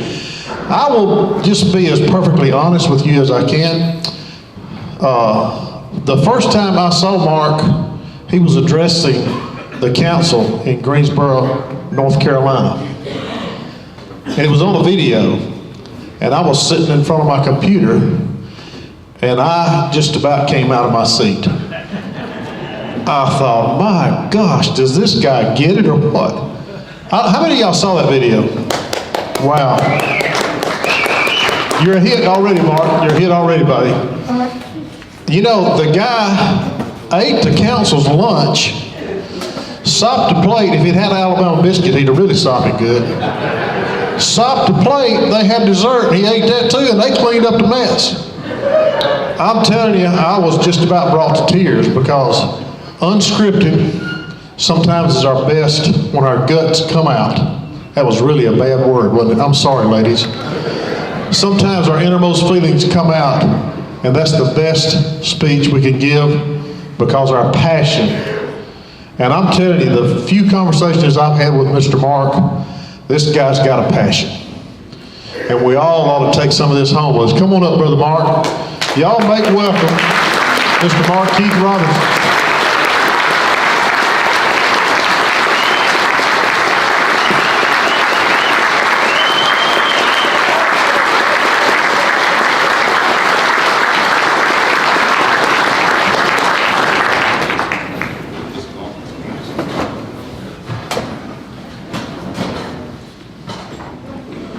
Okay, you have to bear with me just a little. I'm dealing with a cold, chest cold's going away, but my voice starts cracking. That's what it is. First off, as I do always, whenever I speak in front of a group, I want to give thanks. First off, I want to give thanks to my Lord and Savior, Jesus Christ. Without him, nothing is possible. None of this would be possible. Second of all, I'd like to thank everybody who was instrumental from BamaCarry in bringing me here, allowing me to speak, putting me up in the hotel. You guys have been fantastic. We had a fantastic time at dinner last night. So thank you very much to all of you all. And finally, I'd like to say thank you. I always acknowledge my wife in this. My wife and I have been married for some 29 years. And if it wasn't for her, when this whole thing clocked off, I would probably still be at my house hiding under the bed, trying to avoid all this if it wasn't for her. She does everything for me. She keeps me straight. She points me in the right direction and gives me a shove, and I go out and go do what I go do. So, what are we here to talk about? What am I here to talk about? Am I here to talk about Mark Robinson? No. Am I here to talk about the NRA? No. Much as I like the NRA, as much as I like Gun Owners of America, I'm not here to talk about either one of those groups. Those groups have their own voice. What I'm here to talk about is 1775. Now I want all of you all to take a look at each other. Just look at the man or the lady sitting next to you. Just look at him. Now what you might see is a neighbor or a friend, you know, a friendly face. But I'm going to tell you what I see. I see the faces of 1775 sitting in this room. 1775 was the beginning of the fight for the freedom of this nation.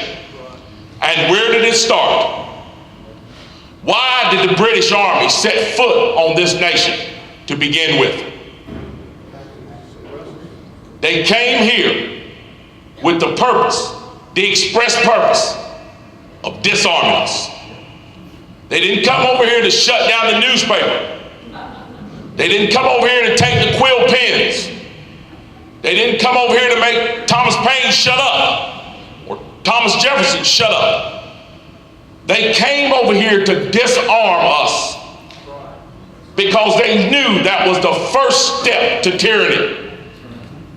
the first step to tyrannizing a people is to disarm them. But thank God, there were folks like you in 1775, farmers and blacksmiths, people from all walks of life, common men who grabbed their rifles and went out and faced the most powerful army on earth and fought them tooth and nail and won a victory that has given us all the rights that we enjoy today. Now, we've heard a lot today about the Constitution, and Mr. Pratt touched on this and mentioned this. The reason why these rights are so important is not because they're written in our Constitution. The reason why these rights are so important is because Almighty God in His wisdom has given to every creature on this earth the ability to be able to defend itself. And it is no different with the creation that He created in His image, which is us. We have a God-given, let me say that again, in case there are any leftists out there listening to me. We have a God-given right to bear arms. And that right shall not be infringed, not by you or any other demon in hell. You did not give me those rights, you will not take them away. Amen. So that is why this fight is so important. Another thing I want to touch on here real quick, and the gentleman mentioned it to me. I was going to touch on it anyway, but he mentioned it, and I'm going to make sure that I point this out because I know everybody in this room knows it. We talk about the shooting sports. We talk about hunting. We talk about target practice. We talk about self-defense, defense of our homes. But why is the Second Amendment really in place? Our Second Amendment is in place to make sure our government stays in place. Make no mistake about it. The most dangerous thing, and we've seen this time and time again just in the 20th century, the most dangerous thing on the planet is an all-powerful government that does not have to answer to its citizens. Not only does it take away rights, not only does it stifle progress, they take lives, they mass murder, and they do it with impunity. In this country, we have been blessed to be able to have a citizen arsenal that keeps that at bay. And it is absolutely imperative that we keep it. Because without the civil right, that's right, the civil right of owning a firearm, there are no civil rights for anyone. Because in order to have civil rights, you must be able to defend your civil rights. And if you cannot do it, you will not have it.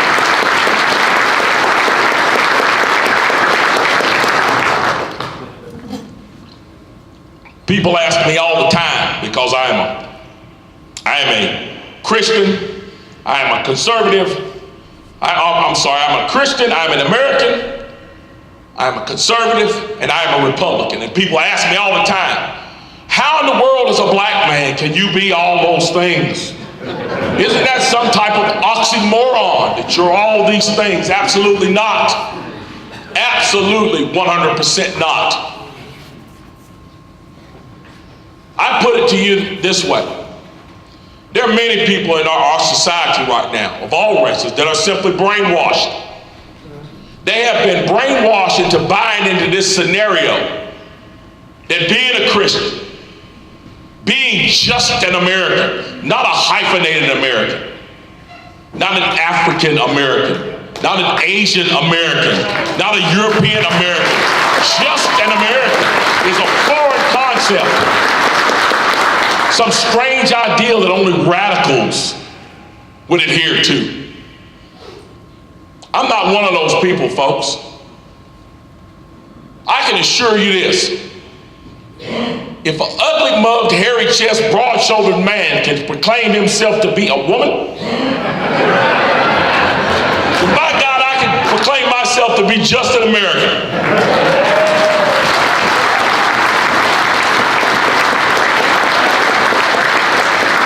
To that end, I need to say this, folks, and this needs to be said. And people give me grief for saying this all the time.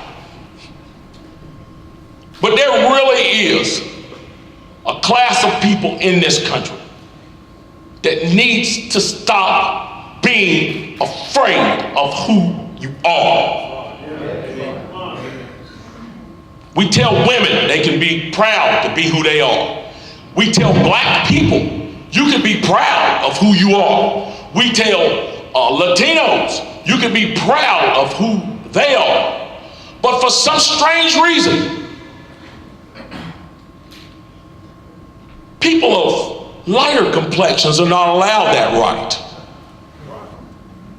In the news media and in movies and television shows, every place we turn, we see that folks like you all, and I'm going to say it plain, white folks, are told that you're less than because of some past sins of your ancestors. You don't have the right to speak up. You don't have the right to stand up for your rights. You don't have the right to be proud of who you are. Let me tell you something. As Americans, we all have the right to be proud of who we are and where we come from and what we look like and what we stand for. And it is high time that like-minded people in this country, meaning me and you and everybody who believes in the promise of America, the true promise of America, not this socialist ideology that wants to bring everybody down to a base level, but the true ideology that says you can be whoever you want to be, that you can stand with your head held high no matter where you came from.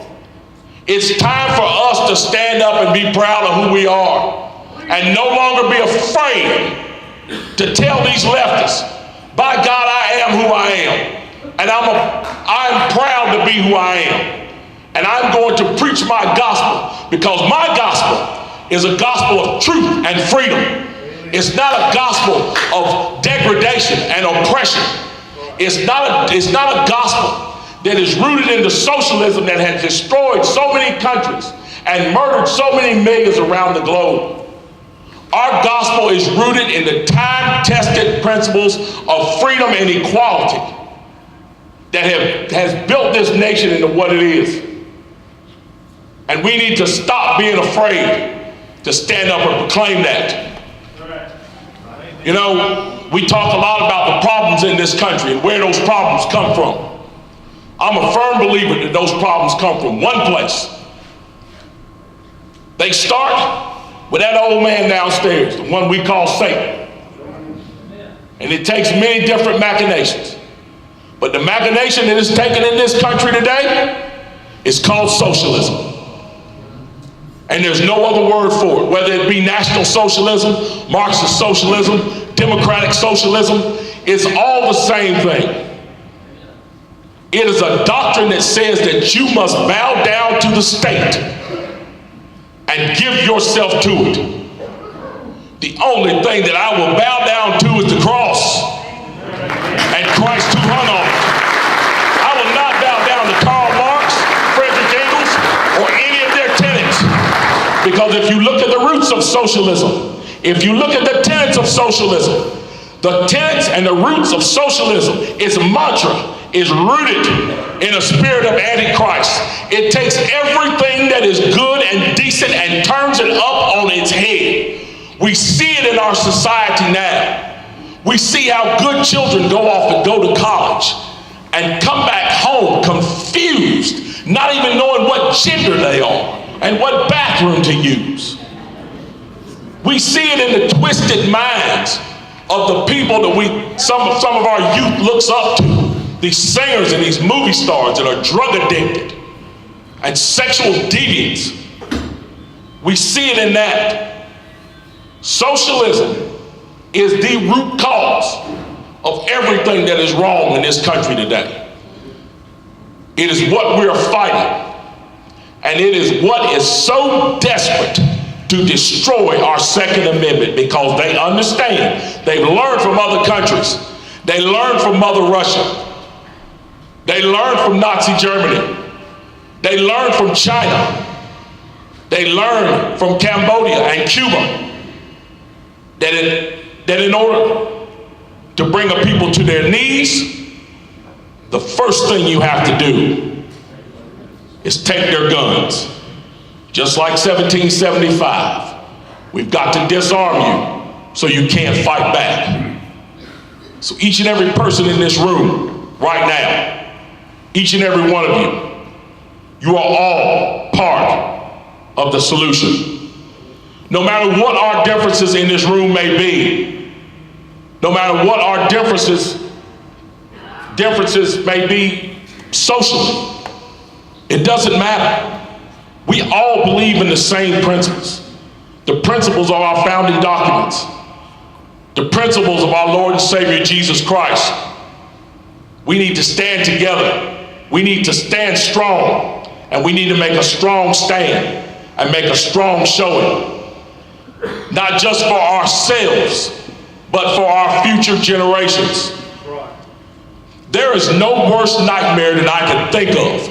No worse nightmare that I can think of, say, waking up in hell, than to have to look into the face of my grandchildren and have to explain to them why I was not man enough to bequeath to them the same freedoms that my forefathers fought to bequeath to me.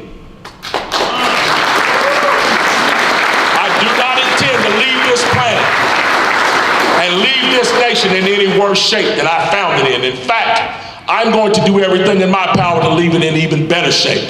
I want those to come after me to read my name and read your names in the history books and think, just like I think about 1775, just like we think about 1775, we need to make sure that the people that come after us look back and say, hey, remember 2018? You remember how those folks stood up for us? You remember what they did for us? We need to do the same thing. That needs to be our legacy. Whenever I get discouraged, folks, and I get discouraged sometimes, I always use as my base those two things. I use the example of Jesus Christ, his sacrifice for me to save my soul, and I use the example of all the men and women who have laid down their lives for this nation. Not for themselves, but for me, even before I was born. Just like God says, he knew us even before we were formed in the womb. The men and women that fought for this country so many years ago weren't just fighting for themselves. They were fighting for us even before we were born, to leave us a nation that is free and strong and proud. So my challenge here today to all of you is this. Number one, be proud of who you are. Don't be ashamed. Don't allow anyone to tell you you are less than. Don't allow anyone to tell you you don't have the right to raise your voice and speak your piece. If Alexandria Ocasio-Cortez can speak her piece, as foolish as it is, you can speak the truth. Don't be ashamed to do so. The second thing I'm going to leave you with is this, or challenge you with is this. Everybody's got a part in this fight. Everybody. Everybody's got a talent or an interest or something they do well that can add to this fight. Know what that is and use it. Use it to fight, to keep our freedoms. It's gonna take us all, folks. I can assure you, the leftists will never stop trying. And they will try anything. They are desperate. This is the last domino that they want to fall on this planet. They pushed over all the rest. This is the last conquest. We need to make sure that we put our foot down, hold that domino up, so that maybe one day we can set all the rest of them right again. We need to tell them not here, just like President Trump said. This will never be a socialist nation. Winston Churchill said once, and I love this quote, he said, our enemies can have this island when they run past us, lying on the beach, choking in our own blood. It is that serious, folks. It is that serious. I will not dishonor my family. I will not dishonor my flag. I will not dishonor Almighty God by laying down like a cowardly dog and allowing these socialists to take my rights from me. And nor should you. We should stand up and be proud. We should fight for our rights, and we should do it come hell or high water. Thank you all. God bless the United States of America. God bless the state of Alabama.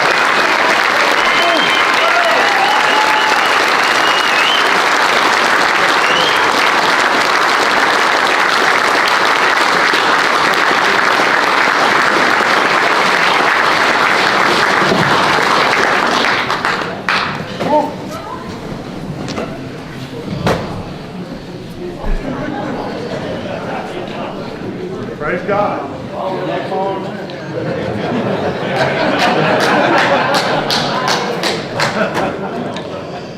Before God, I believe the hour has come. My judgment approves this measure, and my whole heart is in it. All that I have, and all that I am, and all that I hope in this life, I am now ready here to stake upon it. And I leave off as I began, that live or die, survive or perish, I am for the Declaration. It is my living sentiment, and by the blessing of God it shall be my dying sentiment, independence now and independence forever. You're applauding John Adams, July 1, 1776, as he addressed the Congress. Wow.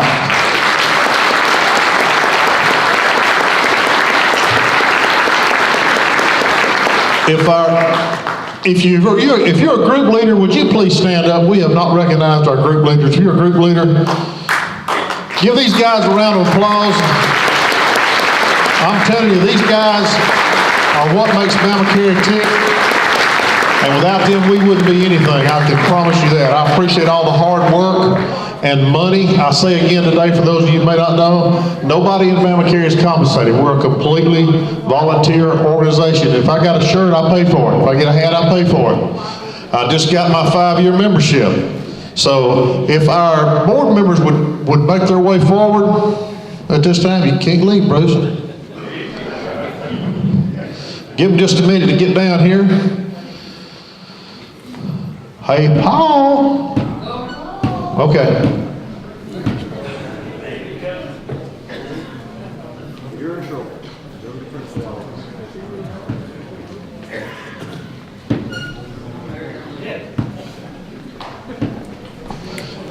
Okay, here's our board members.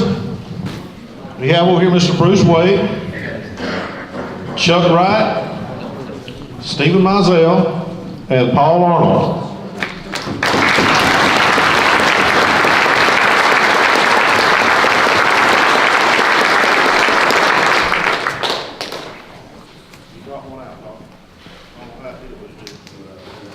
Okay, this is what we call a little round table. If you have any questions you'd like to ask us, yeah, that's the way Bruce gets out of answering. He's a mic guy. Okay, all right. Any questions you'd like to ask any of the board members? That's the champ. Sold to the highest bidder. Go once. Oh. There you go. No, we are not coming out to build you a fence to keep those people off your property.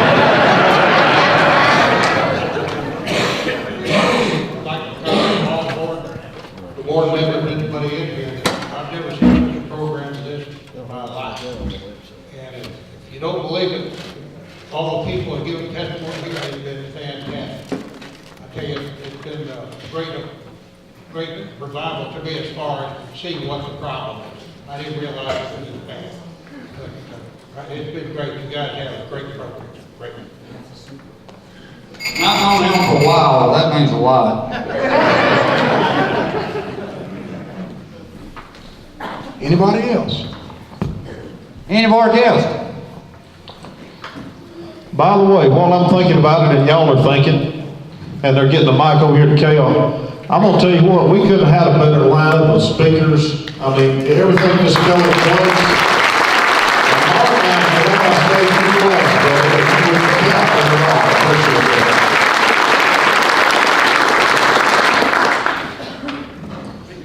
Okay, I've got a question. If Caitlin made a shirt that says Gator Bait Cake, how many people would buy one? I'm trying to get her to. All right, Steve, go ahead and get them on market. Okay, the first thing we're gonna give away, we're gonna start on the giveaway since nobody has any more questions. I guess we did everything good. Is the, yeah, you can say anything you want to. I want to thank all you guys that are volunteering to take over and possibly lead county groups. We have grown in the last year, as Stephen mentioned. Just got back from Baldwin County from Tuscaloosa. 5-hour drive one way, 2-hour meeting, 5-hour drive back. 36 new patriots in a meet and greet section down in Baldwin County. That's a testament to those folks down there and their need to get a Second Amendment group going. We have today, I believe, I've counted, I forgot how many memberships and renewals, but we got 15 new folks who enrolled in the SDF coverage. You'll be glad you did. Hope you never have to use it. That's one of the things we did back in July, was partner with Larry and then with the self-defense fund. And it has really been a booster to the BamaCarry membership and their members. And you wouldn't believe the folks, the calls that we get. Hey, I got in trouble with the law. I had to pull my gun. They didn't have any coverage. Well, it was too late then, folks. You've got to have this stuff prior to the incident happening. $60 a year, $5 a month, that's a drop in the bucket for $300,000 to $500,000 legal fees that you'll be responsible for. So I know I keep pushing SDF, but I really believe in that, and everybody needs to really consider that. Stop by and talk to Larry or Taz, and they can help you with that, or back at the back table. We've had a good day today. I appreciate every one of you. And Eddie, Kel's comment was, are you not going to recognize the new regional coordinators? Would y'all please stand for me? This is something we started in the last year. All regional coordinators.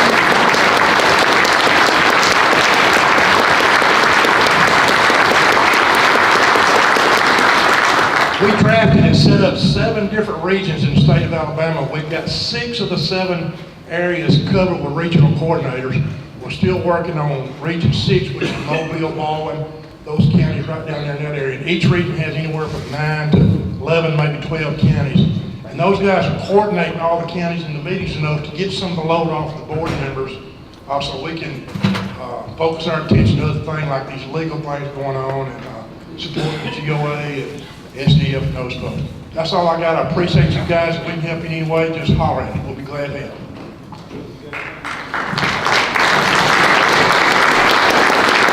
I'd just like to say, if anybody, is anybody here that's in a county that does not have an active chapter? What county? What county? Okay. Are you interested? See me after everything's over with. If you know somebody in a county that doesn't have an active chapter, 90% of the people we get is a referral from somebody else. Houston County starts 26th of February. Coffee County, is it 19th? 19th, yeah. But anybody that has, I mean, you may be 5 counties over from somebody that you say, hey, he may be a good guy for a chapter leader. send me a message. My name is Chuck Wright. Send me, get me on Facebook, whatever. If you need my number, I'll be glad to give you my telephone number. That's part of what I do on the board, is to try to get new chapters. We only have 5 members. Everybody kind of has a specialty, and that's mine. The only way we're going to get the attention of the legislature is having an active chapter in that county.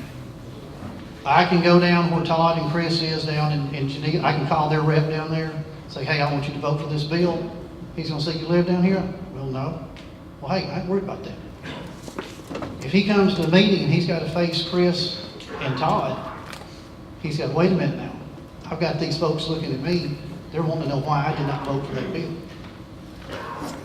In Walker County, our sheriff that we had 4 years ago said he would confiscate weapons. Our chapter was not big enough then to do anything. 4 years later, you saw we got a new sheriff. That's what it takes. So anybody that knows anybody that might be interested, if you're interested, whatever, get with me. Be glad to give you a call. I start getting messages anywhere from 5 in the morning to 7 or 8 at night. I may not answer right then, but I will answer. Appreciate it. I just wanted to say, appreciate everyone that came out today. Thank you for all that you do. This has been a really good event, I believe. For the AR pistol giveaway that we're doing here a little bit later on, we raised almost $1,500 today for the legal fund.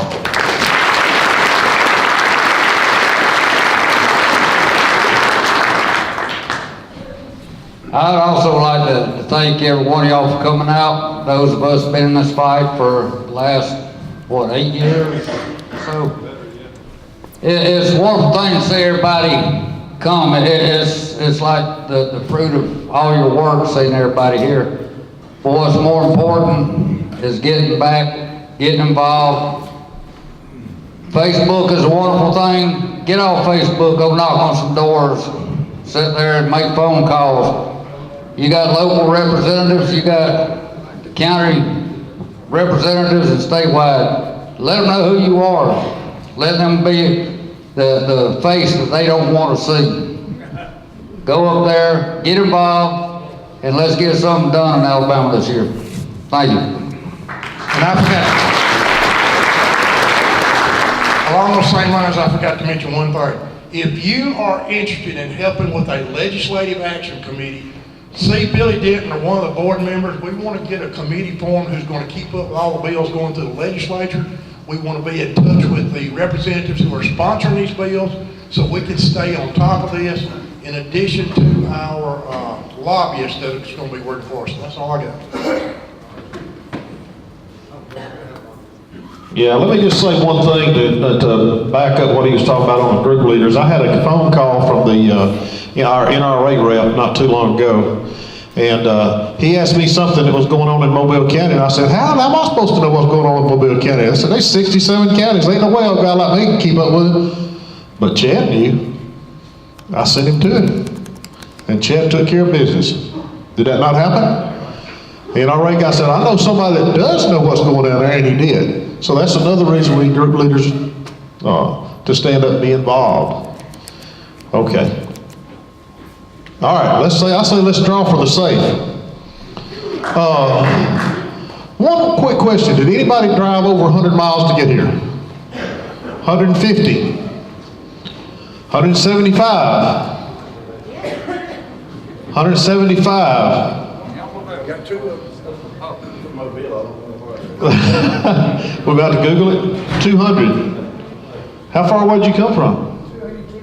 282. Come draw for our safe. All you gotta do is draw for the safe. He thought I was wanting to draw a picture of it, I guess. Before we announce the winner, who got you here, sir? How did you get here?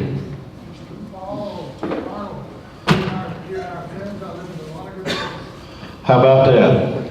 It's Paul's fault. Okay. I don't know who this young man is, but somebody can call him Kevin Hughes. Would you happen to be here? You're the proud owner of a 48 gun Liberty safe. Kevin Hughes. Everybody remember to sell that ticket. Better hope he's got some friends once he gets there.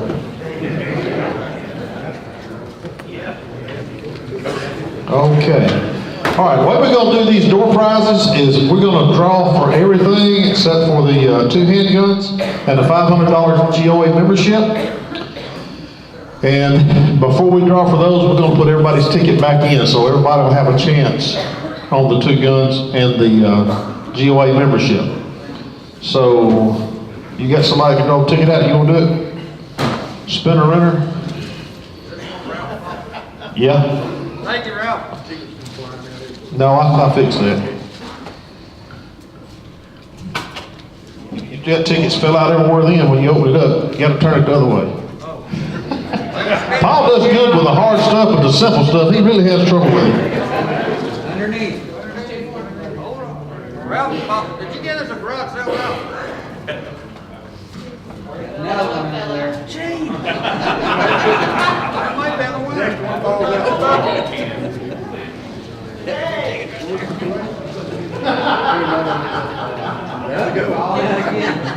This is defective, Ralph. I think it's the operator. Yes. It could be.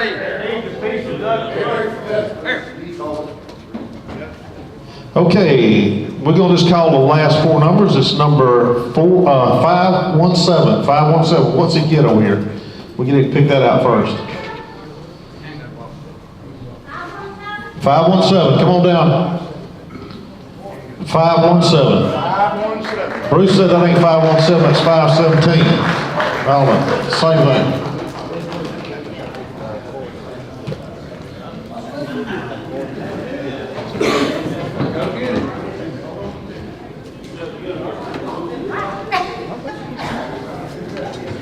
All right. Hold up.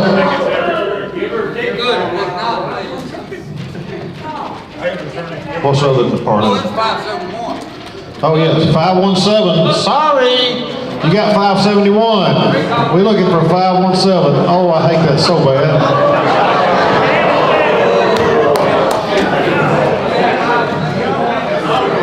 Huh? Yeah, we got to call in the CPA auditor on that one, I think. Hang on to your ticket, though, honey. It'll be still good.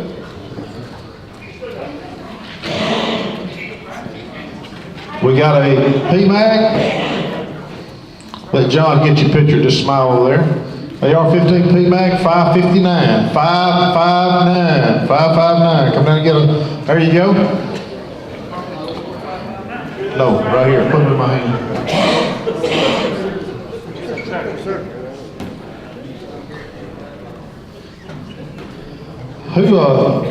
Your ticket 517 is still good, sir. We're gonna put you back in for the guns. You don't want to leave it, do you? I'll just put it right here for you. We got a one-of-a-kind BamaCarry flashlight and pen. Goes to number 427. 427. There he is. 427. Check him. He may be a little shady. Make sure he's got.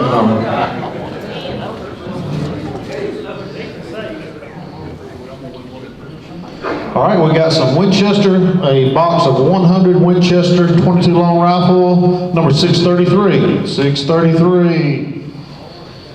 633. Going once.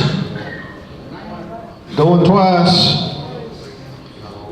633. Gone. Number 623. 623. There it is right there.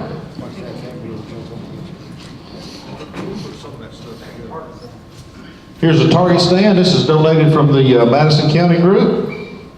590, number 590, 590, 590. One time, there she is way over yonder. Now, I'm lower 40. That's right, look at John. This is a Gerber machete. Number 471, 471. He's got, there he is. That man looks like he needs a machete.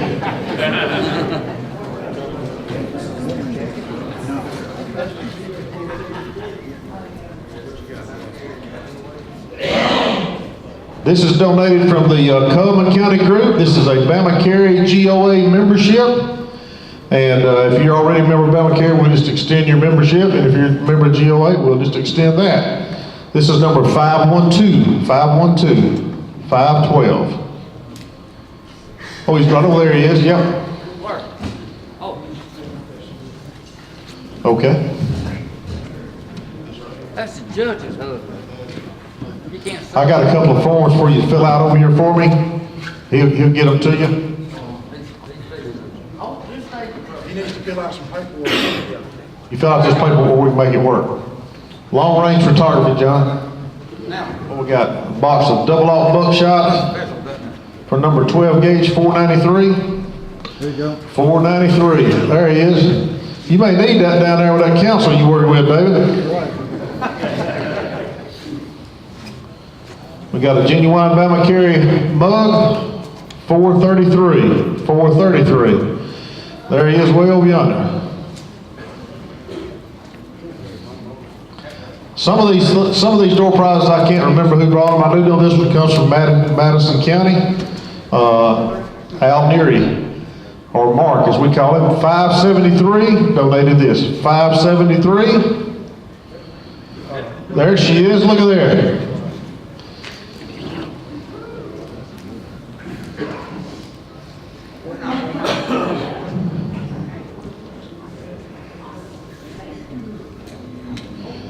The next prize is a portable security cage. Okay, number 428, 428. 428, there he is.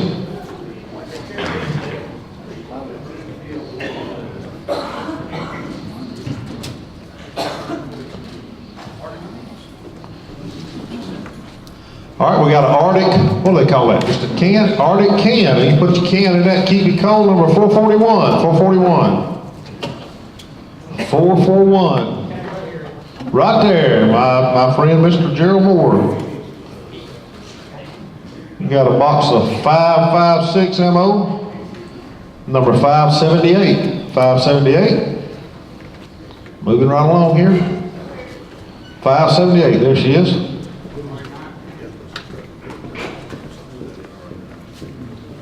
All right, we got a, here we got a NRA knife, brand new in the box, and a Crimson BamaCarry mug for number 625. 625. 625. That's you, John.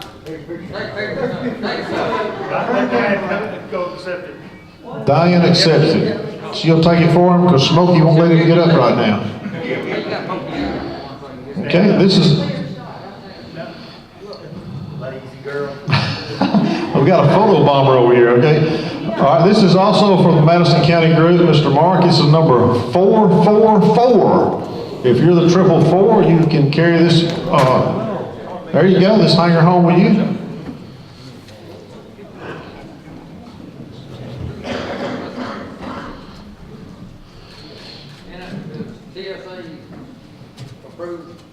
Yeah, this is a gun case. This is from the Tuscaloosa group. This is number 537. 537. Oh, she's way back there. It's about time you won something.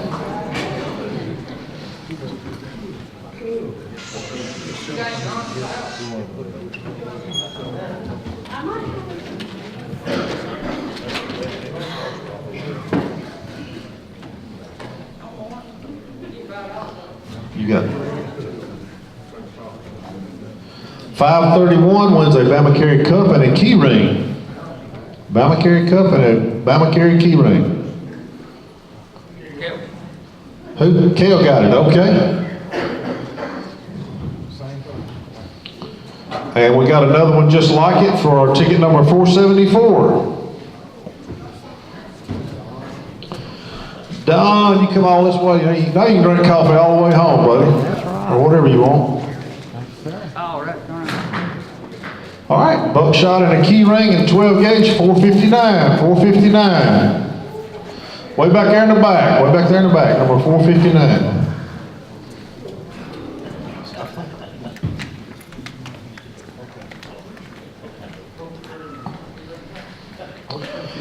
All right, we got a holster and a key ring. This is actually a different kind of holster. This is for a shield.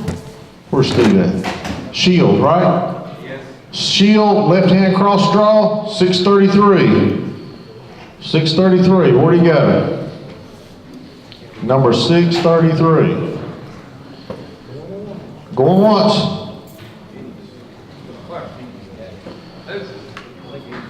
He was outside doing something. Eddie, this is Eddie Peavy's number. They're telling me he didn't hear it the first time. 633. Number 633. He's got his mouth full. No wonder he ain't worried about coming down here. All right. I don't know what you call that. This is a cup for number 624, home of the free because of the brave. For number 624. 624. Going once. We're getting close. Is that you? Lord, she's right here in front. 624. All right, we got a box of 556. Need another ticket, Bruce. 556 and a key ring goes to number 485. 485. Oh, there he is. Yep, you close that drawer before you roll that thing, and you don't.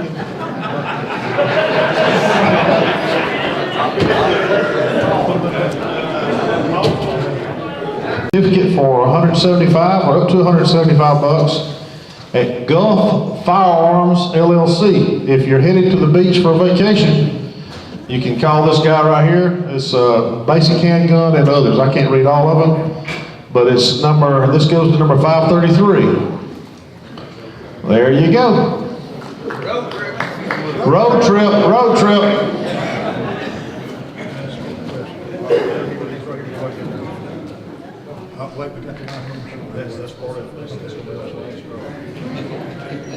Okay, this is the last spin. This is for the GOA lifetime membership and two pistols. Let's do the life membership first. Who crunched their ticket up, real crunchy up, folded it all up? Number 587. Here he is. Come on down here. Life membership at Gun Owners America, right there. $500 value, buddy.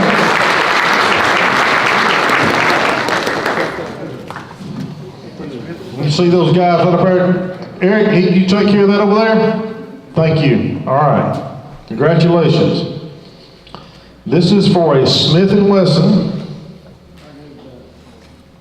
It's SWVE, is that what you call it? 40 caliber Smith & Wesson pistol.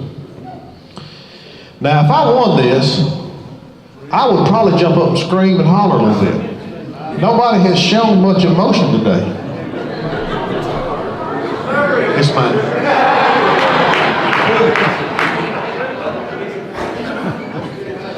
Number 494. Come get your gun. 494. 494.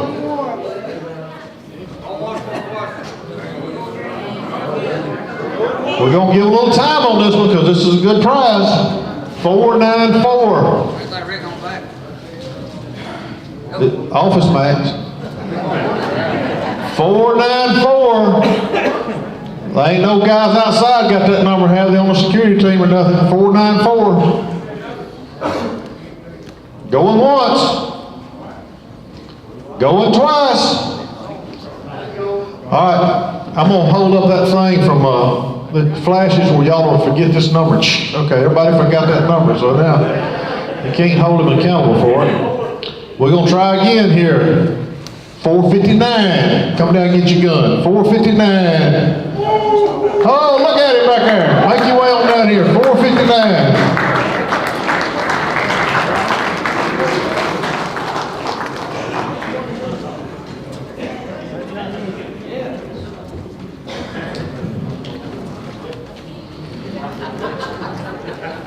Okay.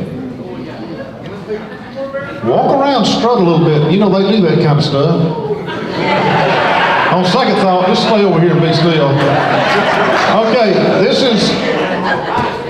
is a 9mm. Going to number 4, 1. Who's got 4 and 1? Flash their letters. Well, if you got number 2, come on down. 4, 1, 2. How about that? 4, 1, 2.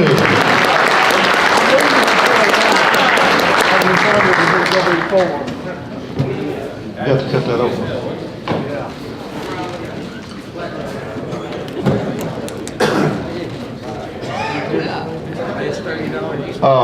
Number 412, before you leave, see this guy right here before you leave, okay? We'll get it signed up. FFL. Caitlin. Gator Bay Kate. Leave Doofus, Justin over there. He'll come down here and try to start something, I know. We got the box up there, we'll let you give it away. Okay, perfect. Campus picture. Somehow I'm thinking about Troy on the swamp people or something, I don't know. Dig in there real deep, girl, and pick us out a winner for the AR-15 pistol.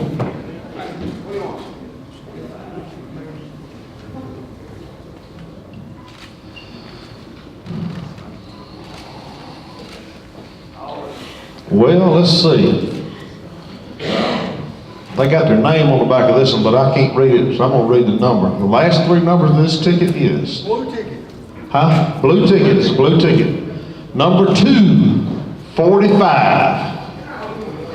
Who's taking it home? 245. Look at there.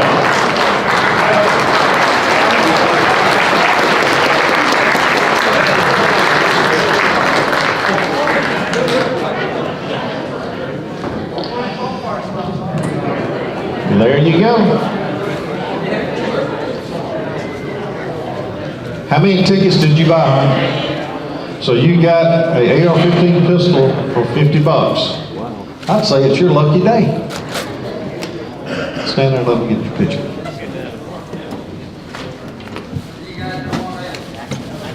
Great, great. Okay, we want to thank RMC who donated this. This is Robert McMillan. This is one of our members. He's a manufacturer, and he made that in his plant. So if you want to look at him, you can go to RMC Guns on Facebook. And we're working on getting a BamaCarry AR-15 that's got the BamaCarry logo cut in it. And no, Damon Jones, that is not your gun.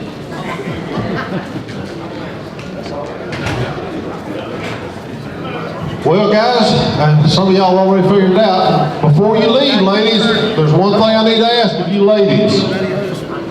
We are trying our best to get ladies involved, so if you would, please come right down here just for a few minutes and gather up for a photo op, okay? Just to show that we got a bunch of ladies that come to BamaCarry meetings. If you do that for me, I would be forever grateful. To your left, the left front of the